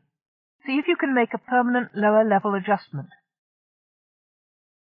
The turbines began to slow down gradually as the power demands lessened. The Frog Prince and his assistants were already at the consoles. As the only one with his hands outside a plastic globe, the leader had to monitor the shutdowns and incorporate the readings his assistants took through the controls. His long fingers flicked switches one after another and poked recessed buttons in a sequence that seemed to have meaning to him. The whining of the turbos died down slowly. In a while, the big amphibioid raised his big hand over his head, with his fingers forming a circle, and blinked at Keff in a self-satisfied manner. "You're in control of it now," Keff signed. "I am now understanding the lessons handed down," the alien replied, his small face showing pleasure as he signed. "To the right, on. To the left, off," it was said. "The big down is for peril. The small downs like stairs. To your hands comes the power. Now I control it like this."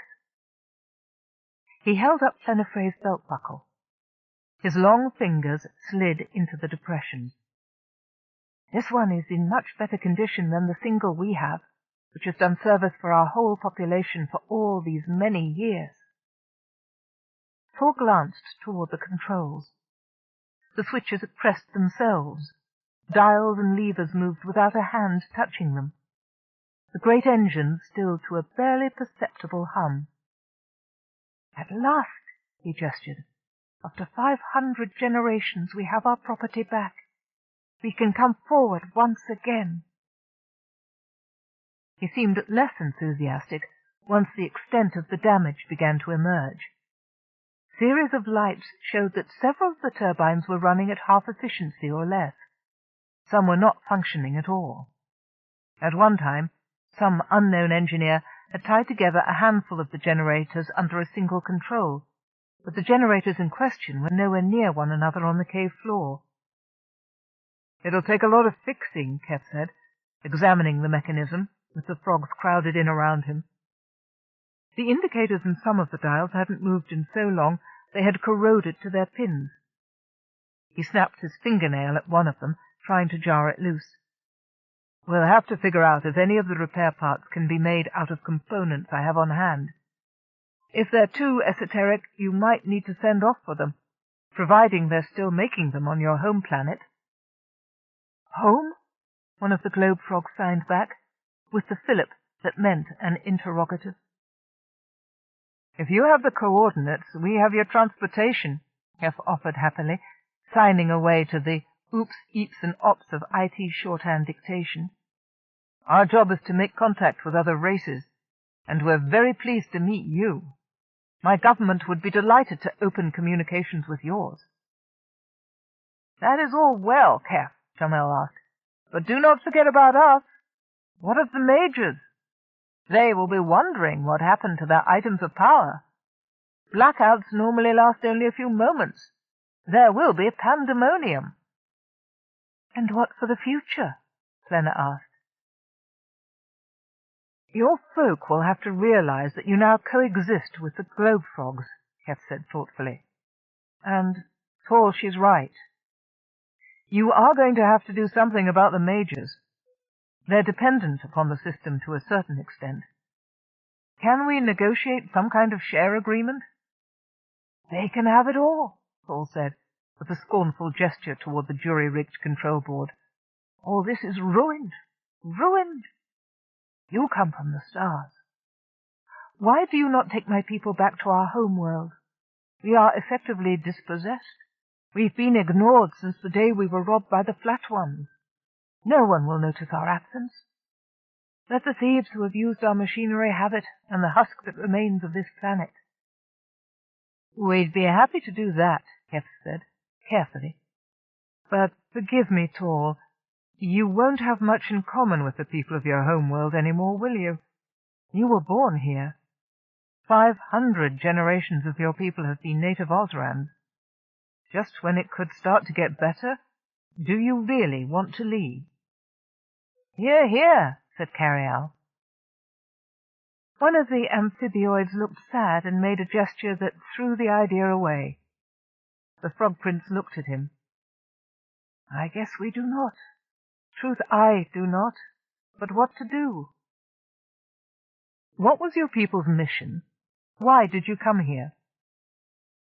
To grow things on this green and fertile planet, Paul signed, almost a dance of graceful gestures as if repeating a well-learned lesson. He stopped. But nothing is green and fertile any more like in the old stories. It is dry, dusty, cold. Don't you want to try and bring the planet back to a healthy state? How?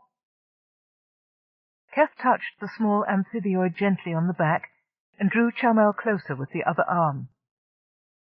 The know-how is obviously still in your people's oral tradition. Why not fulfill your ancestors' hopes and dreams? Work together with the humans. Share with them. You can fix the machinery. I agree that you should make contact with your home world, and we'll help with that. But don't go back to stay. Ask them for technical support and communication. They'll be thrilled to know that any of the colonists are still alive. The sad frog looked much happier. Leader, yes! He signed enthusiastically. Help us, Keff urged, raising his hands high. We'll try to establish mutual respect among the species. If it fails, Carialle and I can always take you back once we fix the system here. Chamel cleared his throat and spoke, mixing sign language with the spoken lingua esoterca. You have much in common with our lower classes, he said. You'll find much sympathy among the farmers and workers. We know them, Paul signed scornfully. They kick us. Keff signaled for peace. Once they know you're intelligent, that will change. The human civilization on this planet has slid backward to a subsistence farming culture. Only with your help can Osran join the Confederation of Intelligent Races as a voting member. That's a slippery slope you're negotiating there, Keff, Carialle warned, noticing Plenna's shocked expression. Chamel, on the other hand, was nodding and concealing a grin. He approved of Keff's eliding the truth for the sake of diplomacy. For mutual respect and an equal place we might stay, the Frog Prince signed after conferring with his fellows. You won't regret it, Keff assured him. You'll be able to say to your offspring that it was your generation, allied with another great and intelligent race, who completed your ancestors' tasks.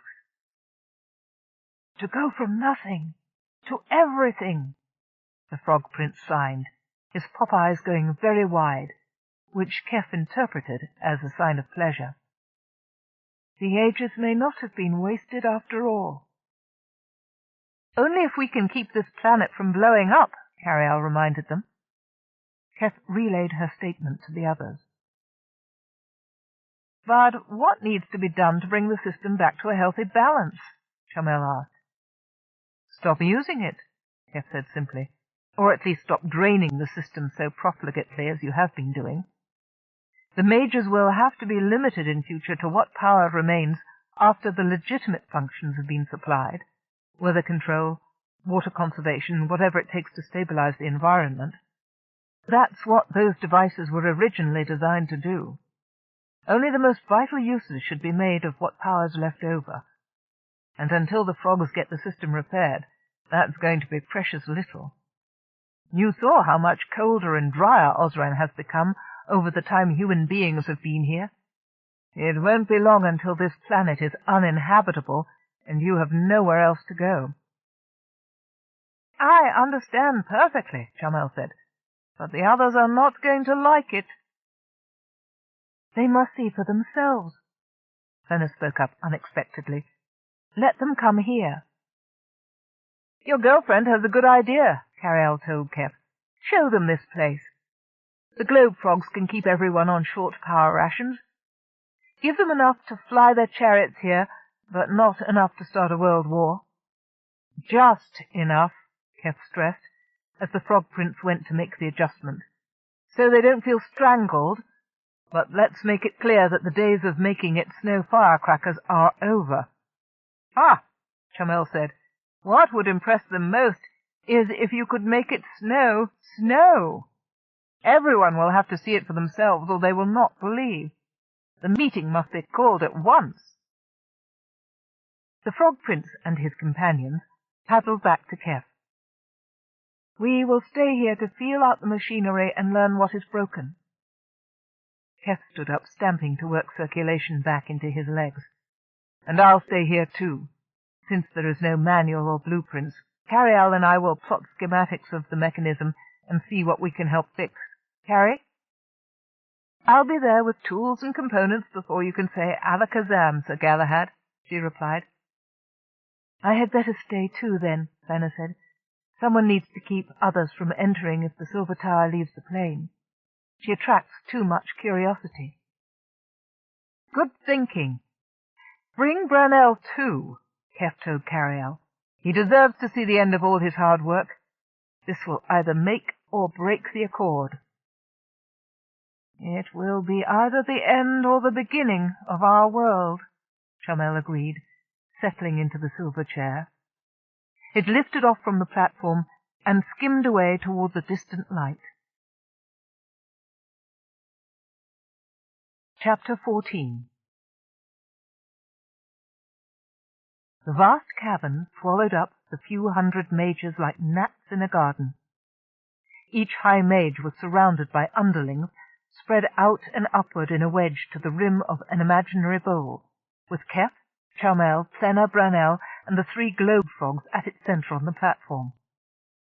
All the newcomers were staring down at the machinery on the cave floor, and gazing at the high platform with expressions of awe. The noble primitive gawked around him at the gathering of the greatest people in his world. All of them were looking at him. Keff aimed a companionable slap at the worker's shoulders and winked up at him. "You're perfectly safe," he assured Brunel. "I do not feel safe," Brunel whispered. "I wish they could not see me." "Whether or not they realize it, they owe you a debt of gratitude. You've been helping them, and you deserve recognition. In a way, this is your reward." "I would rather not be recognized," Brunel said, definitely. "No one will shoot fire at a target that cannot be seen." "No one is going to shoot fire," Keff said. "There isn't enough power left out there to light a match." "What is going on here?" Ilnir roared, projecting his voice over the hubbub of voices and the hum of machinery. "I am not accustomed to being summoned, nor to waiting while peasants confer." "Why has the Silver Tower been moved to this place?" a mage called out. "Doesn't it belong to the east?" "Why will my items of power not function?" a lesser magess of Zuleika's contingent complained. "Chamel, are you to blame for all this?" "High ones, mages and magesses," the Silver Magiman said smoothly. "Events over the past weeks have culminated in this meeting today. Osran is changing. You may perhaps be disappointed in some of the changes, but I assure you they are for the better. In fact, they are inexorable, so your liking them will not much matter in the long run. My friend Keff will explain." He turned a hand toward the central worlder. "We have brought you here today to see this," Keff said, pitching his voice to carry to the outermost ranks of mages. "This," he patted the nearest upthrust piece of conduit, "is the core of Osran." "Ridiculous!" Dacia shouted down at him from well up in the eastern contingent. "The core is not this thing. This is a toy that makes noise." "Do not dismiss this toy too quickly, Majess," Chamel called. "Without it, you'd have had to walk here. None of you have ever seen it before, but it has been here, working beneath the crust of Osran for thousands of years. It is the source of our power, and it is on the edge of breaking down." "You've been misusing it," Keff said, then raised his hands to still the outcry. "It was never meant to maintain the needs of a mass social order of wizards. It was intended," he had to shout to be heard over the rising murmurs, "as a weather control device. It's supposed to control the patterns of wind, rain, and sunshine over your fields. We have asked you here so you will understand why you're being asked to stop using your items of power. If you don't, the core will drain this planet of life faster and faster, and finally blow up, taking at least a third of the planetary surface with it. You'll all die." "We're barely using it now," Omri shouted. "We need more than this trickle." A chorus of voices agreed with him. "This is the time when everyone can see the direct results, to give up power and save your world. Chamel has talked to each one of you, shown you pictures. You've all had time to think about it. Now you know the consequences. It isn't whether or not the core will explode, it's when." "But how will we govern?" the piping voice of Zuleika asked. The room quieted immediately when she spoke. "How will we keep the farms going? If the workers don't have us in charge of everything, they won't work." "They don't need you in charge of everything, Majess. Stop using the docility drugs, and you'll find that you won't need to herd them like sheep," Keff said. "They'll become innovators, and Osran will see the birth of a civilization like it has never known. You're dumbing down potential sculptors, architects, scientists, doctors, teachers. The only thing you'll have to concentrate on," Keff said with a smile, "is to teach them to cook for themselves. Maybe you can send out some of your kitchen staff after you build them stoves. Geothermal energy is available under every one of those home caverns. You could have communal kitchens in each one of the farmsteads in a week. After that, you can discontinue all the energy you use in food distribution." Keff urged Brunel to center stage. "Speak up. Go on. You wanted to before." "Majess," Brunel began shyly, then bawled louder when several of the majors complained they couldn't hear him. "Majess, we need more rain. We workers could grow more food, bigger if we have more rain, and if you do not have battles so often." At the angry murmuring he was frightened and started to retreat, but Keff eased him back to his place. "Listen to him," Nikias roared. Brunel swallowed, but continued bravely. The life goes out of the plants when you use much magic near us. We care for the soil, we till it gently, and water with much effort. But when magic happens, the plants die." "Do you understand?" Keff said, letting Brunel retreat at last. The noble primitive huddled nervously against an upright of the control platform, and Plenifre patted his arm. "Your farmers know what's good for the planet, and you're preventing their best efforts from having any results by continuing your petty battles. Let them have more responsibility and more support and less interference with the energy flow, and I think you'll be pleasantly surprised by the results."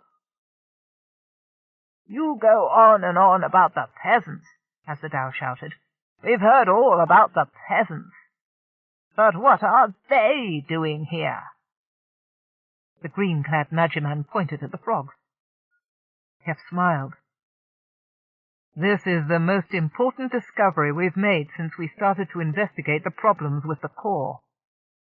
When Carialle and I arrived on Osran, we hoped to find a sentient species, the equal of our own, with superior technological ability. We were disappointed to find that you mages weren't it." He raised his voice above the expected plaint. "No, not that you're backward. We discovered that you are human like us. We're the same species. We found in you a long-lost branch of our own race." "You are Osran?" "No, you are Central Worlders. Your people came to Osran 1,000 years ago aboard a ship called the Bigelow. That's the reason why I could translate the tapes and papers they left behind. The language is an ancient version of my own. No, Carialle and I still managed to achieve our goal. We have found our equal race." "Where?" someone shouted. Keff held up his hands. "You know all about the Ancient Ones and the Old Ones. You know what the Old Ones look like. There are images of them in many of your strongholds. Your grandparents told you horror stories, and you've seen the holographs Chamel had me play for you from the record tapes saved by your ancestors. But you've never seen the Ancient Ones. You know they built the core of Osran and founded the system on which your power has been based for 10 centuries. These," he said with a triumphant flourish toward the Frog Prince and his assistants, "are the Ancient Ones." "Never!" Fern Girl cried, his red face drawn into a furious mask. Over shouts of disbelief, Keff blasted from the bottom of his bull-like chest.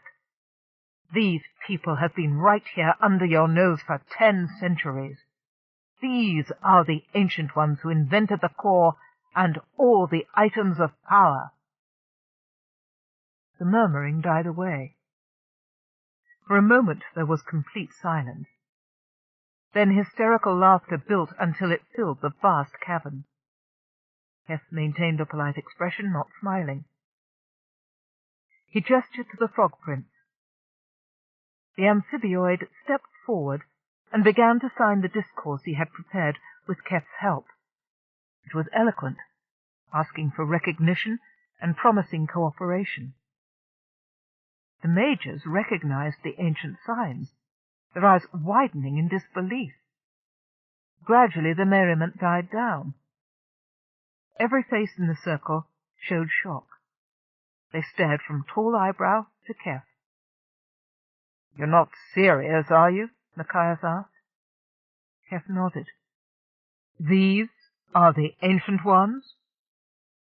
"I am perfectly serious. Chamel will tell you. They helped me, directed me, on how to make temporary repairs to the core. It was overheating badly. It'll take a long time to get it so it won't blow up if overused. I couldn't do it by myself. I've never seen some of these components before. Friends, this machine is brilliant. Human technology has yet to find a system that can pull electrical energy out of the solid matter around it without creating nuclear waste. What you see here at my side is the descendant of some of the dandiest scientists and engineers in the galaxy, and they've been living in the marshes like animals since before your people came here." "But they are animals," Hotria spat. "They're not," Keff said patiently. "They've just been forced to live that way. When the Old Ones moved to the mountains you call your strongholds, they robbed the frog folk of access to their own machinery and reduced them to subsistence living. They are advanced beings. They're willing to help you fix the system so it works the way it was intended to work. You've all seen the holotapes of the way Osran was when your ancestors came. Osran can become a lush green paradise again, the way it was before the Old Ones appropriated their power devices and made magic items out of them. They passed them on to you, and you expanded the system beyond its capacity to cope and control the weather. It's not your fault. You didn't know, but you have to help make it right now. Your own lives depend upon it." "Ha! You cannot trick me into believing that these trained marsh slime are the ancient ones." Lutria laughed, a harsh sound edged with hysteria. "It's a poor joke, and I have had enough of it." She turned to the others. "Do you believe this tale?" Most mages were conferring nervously among themselves. Keff was gratified that only a few of them cried out, "No." "You say we should share," Azadal said, "but these so-called ancient ones might have their own agenda for its use." "They were here first, and it is their equipment," Keff said. "It is only fair they have access now." "They could hardly use it worse than we have," Fenifrey shouted daringly. "What has become of the rest of our power?" Ferngal asked. "The turbines were overheating. We've turned them down to let them cool off," Keff explained. "There's enough power for normal functions, nothing fancy. It's either that or nothing at all when the system blows up. You'll just have to learn to live with it." "I won't just live with it. How can you stop me?" Azadal asked obnoxiously. "Shut up, brat, and listen to your betters," the old woman named Iranica called out. "Who is with me?" Hotria called out, ignoring the crone. "We've been insulted by this stranger. He claims he has stopped our power for our benefit, but he is going to give it to marsh creatures. He wants to rule Osran with that skinny wench at his side and Chaumel as his lackey." "Hotria!" Nikias thundered, spinning his chariot in mid-air to face her. "You are out of order. Azadal, back to your place." "Friends, please," Chaumel began. "You give more consideration to a fur-face than to one of your own, Nikias," Azadal taunted. "Perhaps you'd rather be one of them, powerless and fingerless." He started to draw up power to form one of his famous smoke clouds. All he could generate was a puff. Keff could see him strain and clench his amulet, trying to find more power. The cloud grew to the size of his head, then dissipated. Azadal panted. Nikias laughed. "To me, Azadal," Hotria called. "We must work together." Her chariot flew upward, out of its place in the bowl. Azadal, Lacia, Ferngal, and a handful of others joined her in a ring. At once a lightning bolt rocketed from their midst. It would have struck the edge of the platform, but for the thin shield Chaumel threw up. "This is thin," he said to Keff. "It will not hold." Nikias, Zuleika, Ilnia, and Iranica flew down from their places toward the platform. "This means trouble," Nikias called. "How much power is there left?" "Not much beyond what it takes to run your chariots," Keff said. "They can pervert that too," Zuleika won't see. Recognizing the beginnings of a battle royal, many of the other mages turned their chairs and headed for the exit. The chariots started to falter, dipping perilously toward the rows of turbines as the combined will of the dissidents drew power away from them. Many turned back and crowded over the platform, fighting for landing space. "I will stop them," Paul said, his huge hands clenched over the belt-buckle amulet. "No," Keff said. "If you turn off the power, all these mages will fall." "I will end this," Zuleika said. "Brothers and sisters, to me!" At once Nikias, Ilnia, and a cluster of other magifolk added their meagre strength to that of the senior magess. Accompanied by straining sounds from the generators, she built a spell and threw it with all the force left in her toward the ring of dissidents. Cries of fear came from the fleeing mages, whose chairs faltered like fledgling birds. The great chamber rumbled, and infant stalactites cracked from the ceiling. Sharp teeth of rock crashed to the platform. The mages warded themselves with shields that barely repelled the missiles. Keff jumped away as a 3-foot section of rock struck the standard next to him. It bounced once and fell over the side, clattering down into the midst of the machinery. In the circle of dissidents, high up in the cavern, Potria and her allies held out their hands to one another. Keff could see bonds of coloured light forming between them, one ring for each mage or magess that joined them. "Problem, Keff," Carialle said. "They've re-established their connection to the core's control." "They are pulling," Fenna said, grabbing Keff's arm. "They're pulling at the core, trying to break the barrier holding the power down. They've done it." "Tall, stop them!" Keff shouted. "No can." The amphibioid semaphored hastily. "Old, broken." "Coming on full now," Carialle's voice informed him. With a mighty roar, the generators revved up to full force. The mages whose chariots were limping toward the exit hurtled out of the cavern as if slingshot. Keff groaned as he smelled scorched silicon. He and the frogs hadn't been able to do more than patch the fail-safes. Now they were melted and beyond repair. "As your liege, I command you to cease," Nicaeus shouted at the dissidents. "You do not command me, brother," Ferngal jeered.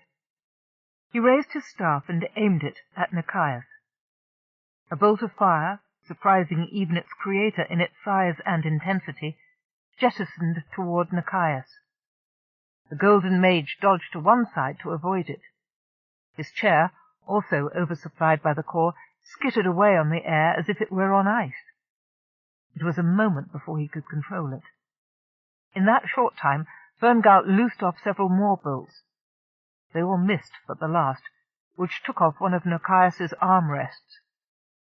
Fortunately, the golden mage's arms were raised. He was readying a barrage of his own. Lacia had engaged Chomel. The two of them exchanged explosive balls of flame that grew larger and larger as each realized that the core had resumed transmission. Dissidents dive-bombed the platform. With admirable calm and dead aim, Chomel managed to keep them all from getting any closer. "Stop!" Keff yelled. "The more power you use, the closer we come to blowing up." With an eldritch howl, Potria swooped down at Keff, taloned finger stretching out before her. He saw the red lightning forming between them and dove under the low console. Brunel and the frogs were already huddled there. Tall Eyebrow stood with his back to his companions, protecting them. Keff wished for a weapon, any kind of weapon. He saw his faux-hide toolkit hanging precariously near the edge of the platform, anchored only by the edge of a chair that had landed on it. He rose to his hands and knees, and scrambled out of his hiding-place, shielded by the cluster of chariots. With power restored, Rokindal the Scarlet chose that moment to lift off in an attempt to flee the battle going on over his head. Keff threw himself on his belly with one hand out. He managed to grab 1 centimetre of strap by one joint of one hooked finger. Potria saw him lying there, exposed, and screamed, coming around in the air and diving in anew. Wincing at the weight of the tool bag, Keff hoisted it up and dragged it into the lee of the console. He turned out the contents in search of a weapon. Hammers, no. Spanners, no. Aha, the drill! It had a flexible 1-metre bit. "The knight shall have his sword," Carialle said. "Get her, Sir Keff." His fingers scrabbled on the chuck, trying to get the bit loose. Potria, her power overextended by the immediacy of the core, threw a ball of fire that left a molten scar in the platform's surface. Keff bounced up as she passed and snapped his erstwhile sword blade out. He smacked Potria on the back of the hand. She dropped her amulet, but it fell only into her lap. You peasant!" she screamed, for lack of a better epithet. "You struck me!" Fenifrey hurried to Keff's side. The frog prince had her belt buckle, but she still possessed her father's sash. Working the depressions with her long fingers, she formed a thin shell of protection around the two of them and the console. Potria veered upward when her target changed and retreated, but not until Plenifrey poked a small hole in the shield. She scooped up a chunk of fallen rock and threw it after the pink-gold magess. It struck Potria in the back of the arm, provoking a colourful string of swear words as, this time, the magess lost her grip on her power object. She swooped down to retrieve it before it fell into the machinery. "Good throw, Plenna," Keff said, hugging her with one arm. "Conservation of energy," Plenna said brightly, grinning at Keff. Azadal was at the ready. Keff ducked flat to the floor, avoiding the smoke bubble bomb. Swearing, Azadal reversed. He glanced down at the spinning engines and felt among the robes at his chest. He uncovered a small amulet and planted his fingers in it. "Damn," Carialle said, "I don't have a record for that one." Fortunately, Azadal didn't use it immediately. Too soon, Potria reappeared over the edge of the platform, her teeth set. "I just wanted to say farewell," she said, her eyes shining with a mad light. "I'm going on a frog hunt. Are you with me, Azadal?" "I am, sister," the green mage chortled. "Our new overlords will be so surprised we came to visit." Sounds of alarm erupted from underneath the console. Tor emerged, signaling frantically. Potria, as a parting gesture, threw a handful of scarlet lightning at him. Tor shielded almost automatically and went on gesturing, panic-stricken. "My people," he repeated over and over. "My people." "You have to stop them," Keff said. Plenafre broke the bubble around them, and the three headed for her chair. "I will guard our friends," Chamel said, making his way across the platform toward them. Ferngal threw forked lightning, aiming for the silver and gold mages at once. Chamel ducked, and it sizzled over his head. A second later, he had a thin and shining globe of protection raised around himself and the console, withstanding the attacks of the dissidents. Plenafre lifted off the platform. Azadal and Potria were already most of the way to the tunnel. Suddenly, half a dozen chariots loomed over them and dropped into their path, cutting them off. Jaw set grimly, Keff hung on. Tor clutched Plenafre around the knees as she tried to evade the others, but there were too many of them. "Traitor!" Lacia screamed, peppering them with thunderbolts. "Upstart!" Ferngirl shouted at Plenafre. "You don't know your place, but you will learn. Together, now!"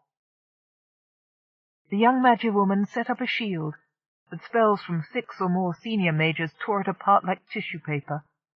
Fire of rainbow hues consumed the air around them. An explosion racked the chariot beneath them. Keff, blinded and choking, felt himself falling down and down.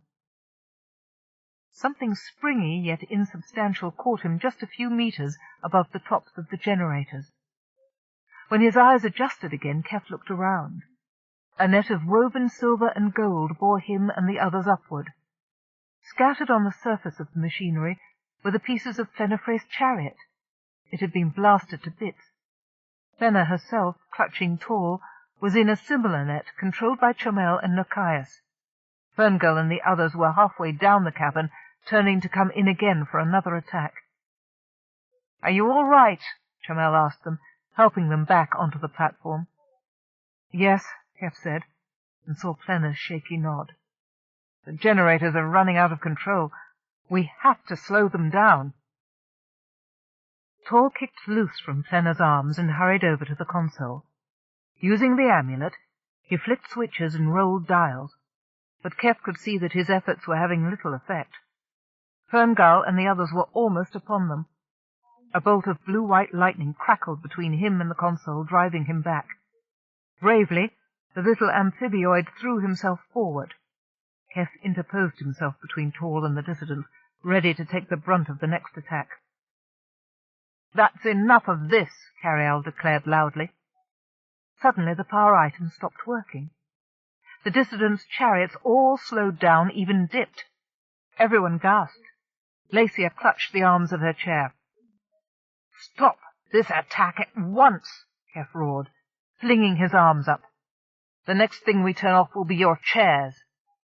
If you don't want to fall into the gearworks, cease and desist. This isn't helping your cause or your planet." Furious, but helpless, Ferngirl and the others drew back from the platform. With as much dignity as he could muster, Ferngirl led his ragged band out of the cavern. "Nice work, Carrie," Keff said. I wasn't sure I could select frequencies that narrow, but it worked, Carialle said triumphantly. They won't fall out of the air, but that's it for their troublemaking. I'm not turning their power items on again. Tor can do it some day, if he ever feels he can trust them. Keff glanced at the globe frog who, in spite of the small burns that peppered his hide, was working feverishly over the console. The turbine slowed down with painful groans and screeches, and resumed a peaceful thrum. I doubt it will be soon, Keff said.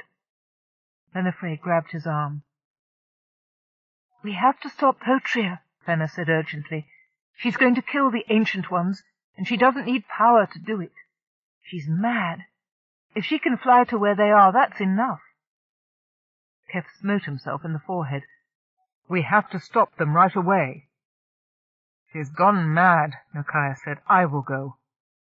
The golden chair lifted off the platform. I will help, Mage Keff, Brunel volunteered, emerging from his hiding place. We've got to follow her, Chamel, Keff said, turning to the silver Magiman. Can you take us too? Not to worry, Carialle said cosily in Keff's ear. She's out here, in the snow, swearing. Carialle stopped her, Keff shouted. Nakias turned his head, and Keff nodded vigorously. The others cheered, and Plenna threw herself into his arms. He gave her a huge hug, then dropped to his knees beside Tor. The other two globe frogs had come out from beneath the console to aid their chief. They all acted alarmed. Can I help? Keff asked. Big power stored, Tor signed, pointing to the battery indicator. Made by them. He gestured toward the departed Ferngal and his minions. Must do something with it now. A glut in the storage batteries, Keff said. He could see the dial straining. The others, who knew from long use what the moods of the core felt like, wore taut expressions. What can you do? Can you discharge it? Tor nodded once, sharply, and bent over the controls with the amulet clutched in his paws. On the surface, Carialle's fins rested on an exposed outcropping of rock not far from the entrance. She watched with some satisfaction as Potria shook, then pulled, then kicked her useless chariot. Azadal lay unconscious on a snowbank where he'd fallen when his chair stopped. The pink-gold Magess hoisted her skirts and tramped through the permafrost to his. It wouldn't function either. She kicked it, kicked him, and came over to apply the toes of her dainty peach boots to Carialle's fins. Hey, Carialle protested on loudspeaker, knock that off. Potria jumped back. She retreated sulkily to her chair and seated herself in it, magnificently waiting for something to happen. Something did, but not at all what Potria must have had in mind. Carialle detected a change in the atmosphere. Power crept up from beneath the surface of the planet, almost simmering up through solid matter. Instead of feeling ionized and drained, the air began to feel heavy. Carialle checked her monitors. With interest, she observed that the temperature was rising, and consequently so was the humidity. Keff, she transmitted, you ought to get everyone out here pronto. What's wrong? The Brawn's voice asked worriedly. Nothing's wrong, just bring everyone topside. You'll want to see this. She monitored the puzzled conversation as Keff gathered his small party together for the long flight to the surface. By the time they appeared at the chimney entrance, clouds were already forming in the clear blue sky. Lenifre rode pillion on Chamel's chair, with the three globe frogs clinging to the back, while Keff and Brunel shared the gold chair with Nakias. Nakias's remaining followers straggled behind. The group settled down beside Carialle's ramp. Potria, her nose in the air, ignored them pointedly. "What's so important, Carrie?" Keff asked after a glance at Azadal to make sure the man was alive. "Watch them," Carialle suggested. The Osrams were all staring straight up at the sky. "It's not important to you, but it is to them. In fact, it's vital." "What's happening?" "Just wait. You nunshells are so impatient," Carialle chided him playfully. "The air feels strange," Brunel said after a while, rubbing a pinch of his fur together, speculatively with 2 fingers. "It is not cold now, but it is thick." The crack of thunder startled all of them. Sheet lightning blasted across the sky, and in a moment rain was pummeling down. As soon as the first droplets struck their outstretched palms, Chamel and the others started shrieking and dancing for joy. A few of the majors gathered in handful after handful of the cold, heavy drops and splashed them on their faces. Fenifrey grabbed Keff and Brunel and whirled them around in a circle. "Rain!" she cried. "Real rain!" Under his wet, plastered hair, the noble primitive's face was glowing. "Oh, Mage, Keff, this is the best thing that has ever happened to me." In the center of their little circle, the 3 globe frogs had abandoned their cases and stood with their hands out, letting the water sluice down their bodies. "Thank you, friends," Chamel said, coming over to throw soaked sleeves over their backs.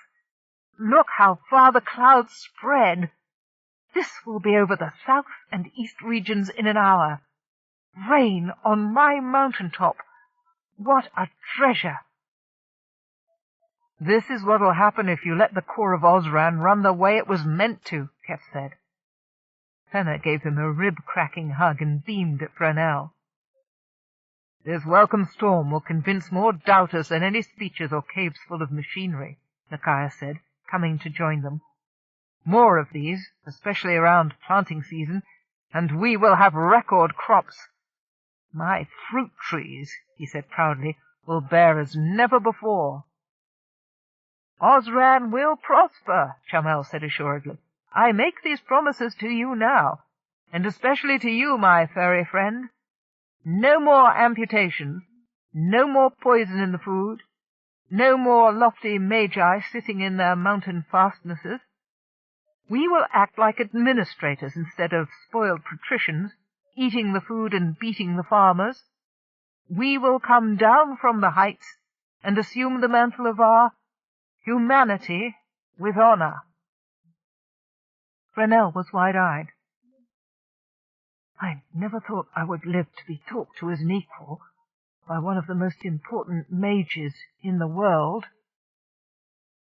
"You're important yourself," Keff said. "You're the most intelligent worker in the world, isn't he, Chamel?" "Yes." Chamel spat water and wiped his face. "My friend Nikias and I have a proposition for you. Will you hear it?" Nikias looked dubious for a moment, then silent communion seemed to reassure him. "Yes, we do." "I will listen," Brunel said carefully, glancing at Keff for permission. "Osran will need an advisor on conservation. Also, we need one who will liaise between the workers and the administrators. It will be a position almost equal to the majors. There will be much hard work involved, but you'll use your very good mind to the benefit of all your world. Will you take it?" Brunel looked so pleased he needed 2 tails to wag. "Oh, yes, Mage Chamel, I will do it with all my heart." "Shall I tell him now?" Fenner whispered in Keff's ear. "He can have my sash and my other things when I come away with you. Tall Eyebrow already has my belt." Don't tell him yet, Fenner. Let it be a surprise." "Oh, Carrie," Keff sub-vocalized. "We still have a problem." "I'm ready for it, Sir Knight. Bring her in here." "Now, friends," Nakia said, wringing out one sleeve at a time, "I am enjoying this rain very much, but I am getting very wet. Come back to my stronghold, where we may watch this fine storm and enjoy it from under a roof." He beckoned to Brunel. "Come with us, Furface. You have much to learn. Might as well start now." Brunel, hardly believing his good fortune, mounted the golden chairs back, and prepared to enjoy the ride. Nicaeus gathered his contingent, including the recalcitrant Potria and Azadal, who was coming to with all the signs of a near-fatal headache. "Go on ahead," Keff said. "We've got some things to take care of here." Carialle's Lady Fair image was on the wall as Keff, Plenifre, Chamel, and the trio of globe frogs came into the cabin. At once she ordered out her servos, one with a heavy-duty sponge mop, and the other with a shelf-load of towels. "There, get warmed up," she said sweetly. "I'm making hot drinks. Whether or not you've forgotten, you were still standing on top of a glacier with wet feet." Keff stepped out of his wet boots and went into his sleeping compartment. "Come on, Chamel, I bet you wear the same size shoes I do. Everybody make themselves at home." Plenifre kissed her hand lovingly to Keff. He kissed his fingers to her and winked. "Oh, Plena," Carialle said with deceptive calm, "I've got some data I wanted to show you." Keff's crash couch swung out to her hospitably as the Magi woman approached. "Sit down. I think you need to see these."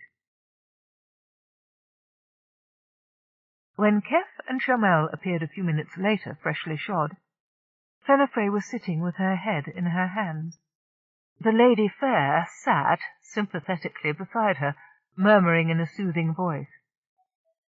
"So you see," Carialle was saying, "with the mutation in your DNA, I couldn't guarantee your safety during prolonged space travel. And Keff couldn't settle here. His job is his whole life." Plena raised a tear-streaked face to the others. "Oh, Keff, look!" The young woman pointed to the wall screen. "My DNA has changed over 1,000 years, Carialle says, and my blood is too thin. I cannot go with you." Keff surveyed the DNA charts, trying to make sense of parallel spirals and the data which scrolled up beside them. "Carrie, is it true?" he sub-vocalized. "I wouldn't lie to her. No one can guarantee anyone's complete safety in space." "Thank you, lady dear, you're the soul of tact." "How terrible," he said out loud, kneeling at Plena's feet. "I'm so sorry, Plena, but you wouldn't have been happy in space. It's very boring most of the time, when it isn't dangerous. I couldn't ask you to endure a lifetime of it, and truthfully, I wouldn't be happy anywhere else." "I'm glad this is the case," Chamel said, examining the charts and microscopic analysis on Carialle's main screen. From the look in the Major's eye, Keff guessed that perhaps he had been eavesdropping on their private channel. "You cannot take such a treasure as Major Plenifre off Osran." Standing before the Magi woman, he took her hand and bowed over it. Plenifre looked startled, then starry-eyed. She rose, looking up into his eyes tentatively, like an animal that might bolt at any moment. Chamel spoke softly and put out a gentle hand to smooth the tears from her cheeks. "I admire your pluck, my dear. You are brave and resourceful as well as beautiful." He favored her with a most ardent look, and she blushed. "I would be greatly honored if you would agree to be my wife." Your wife?" Plena asked, her big dark eyes going wide. "I'm honored, Chamel. Of course I will. Oh!"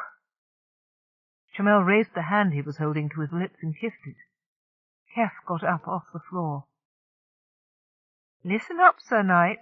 This fellow could give you some pointers," Carialle said wickedly. Chamel aimed a small smile toward Carialle's pillar and returned his entire attention to Plenifre. "We will share our power, and together we will teach our fellow Osrans to adapt to our future. Our society will be reduced in influence, but it will be greater in number and scope.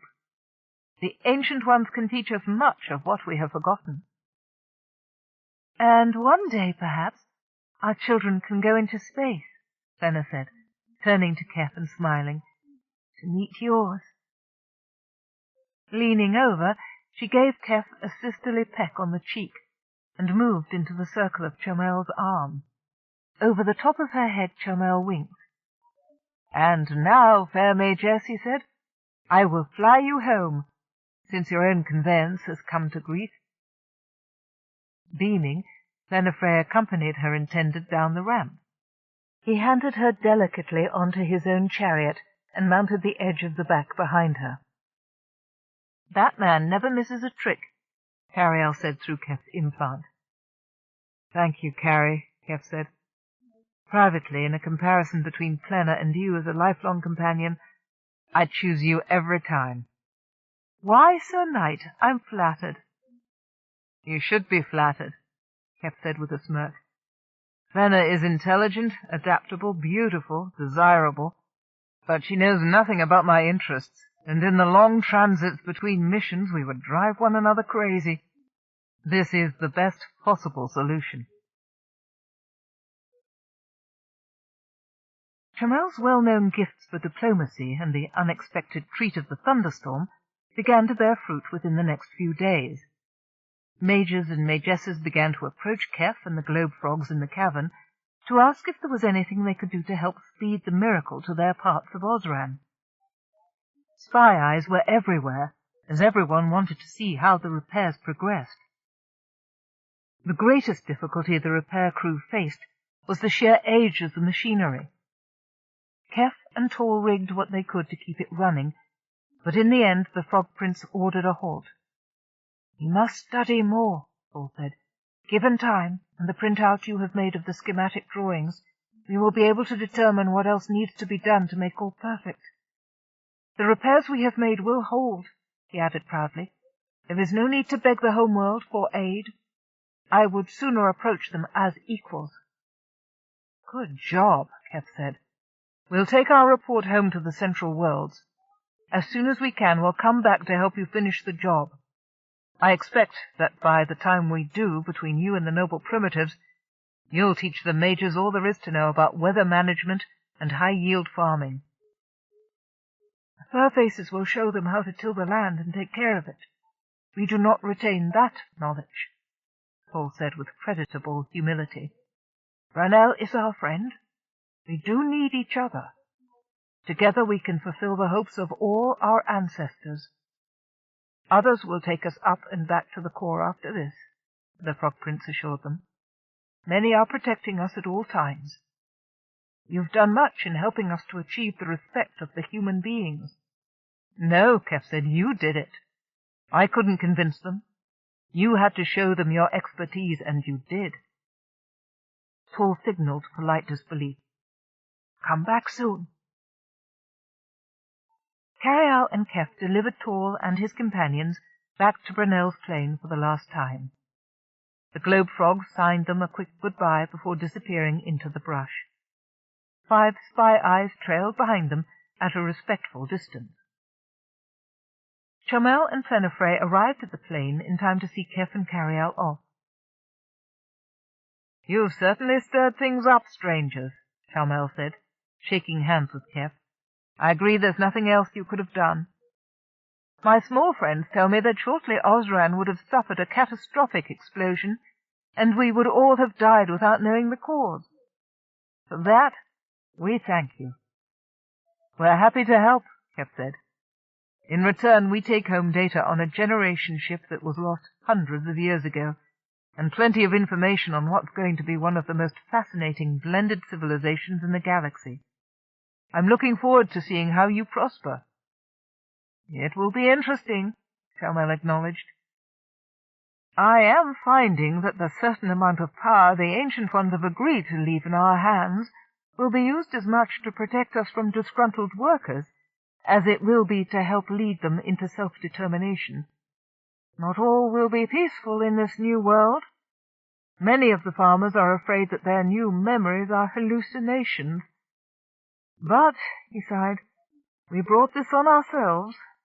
We must solve our own problems. Your Brunel is proving to be a great help."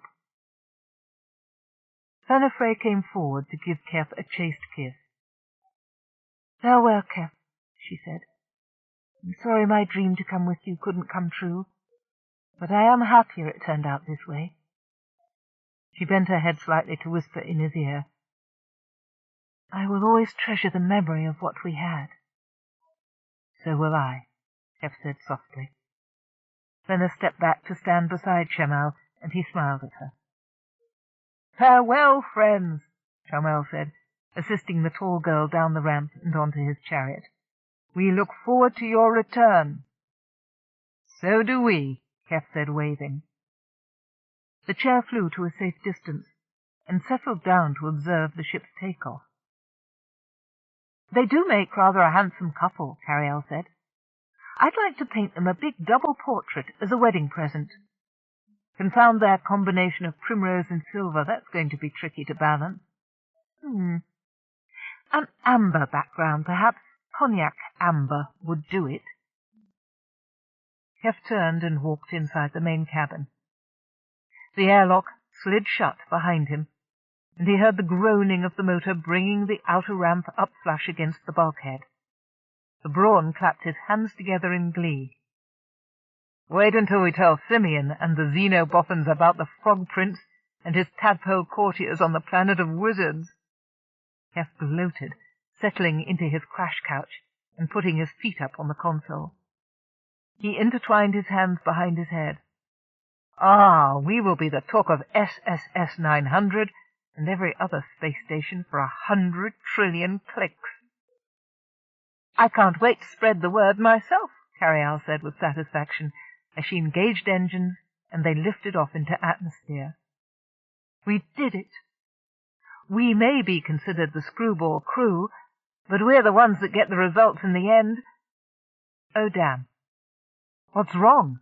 Keff asked, sitting up alarmed. Carialle's lady fair image appeared on the screen, her face drawn into woeful lines.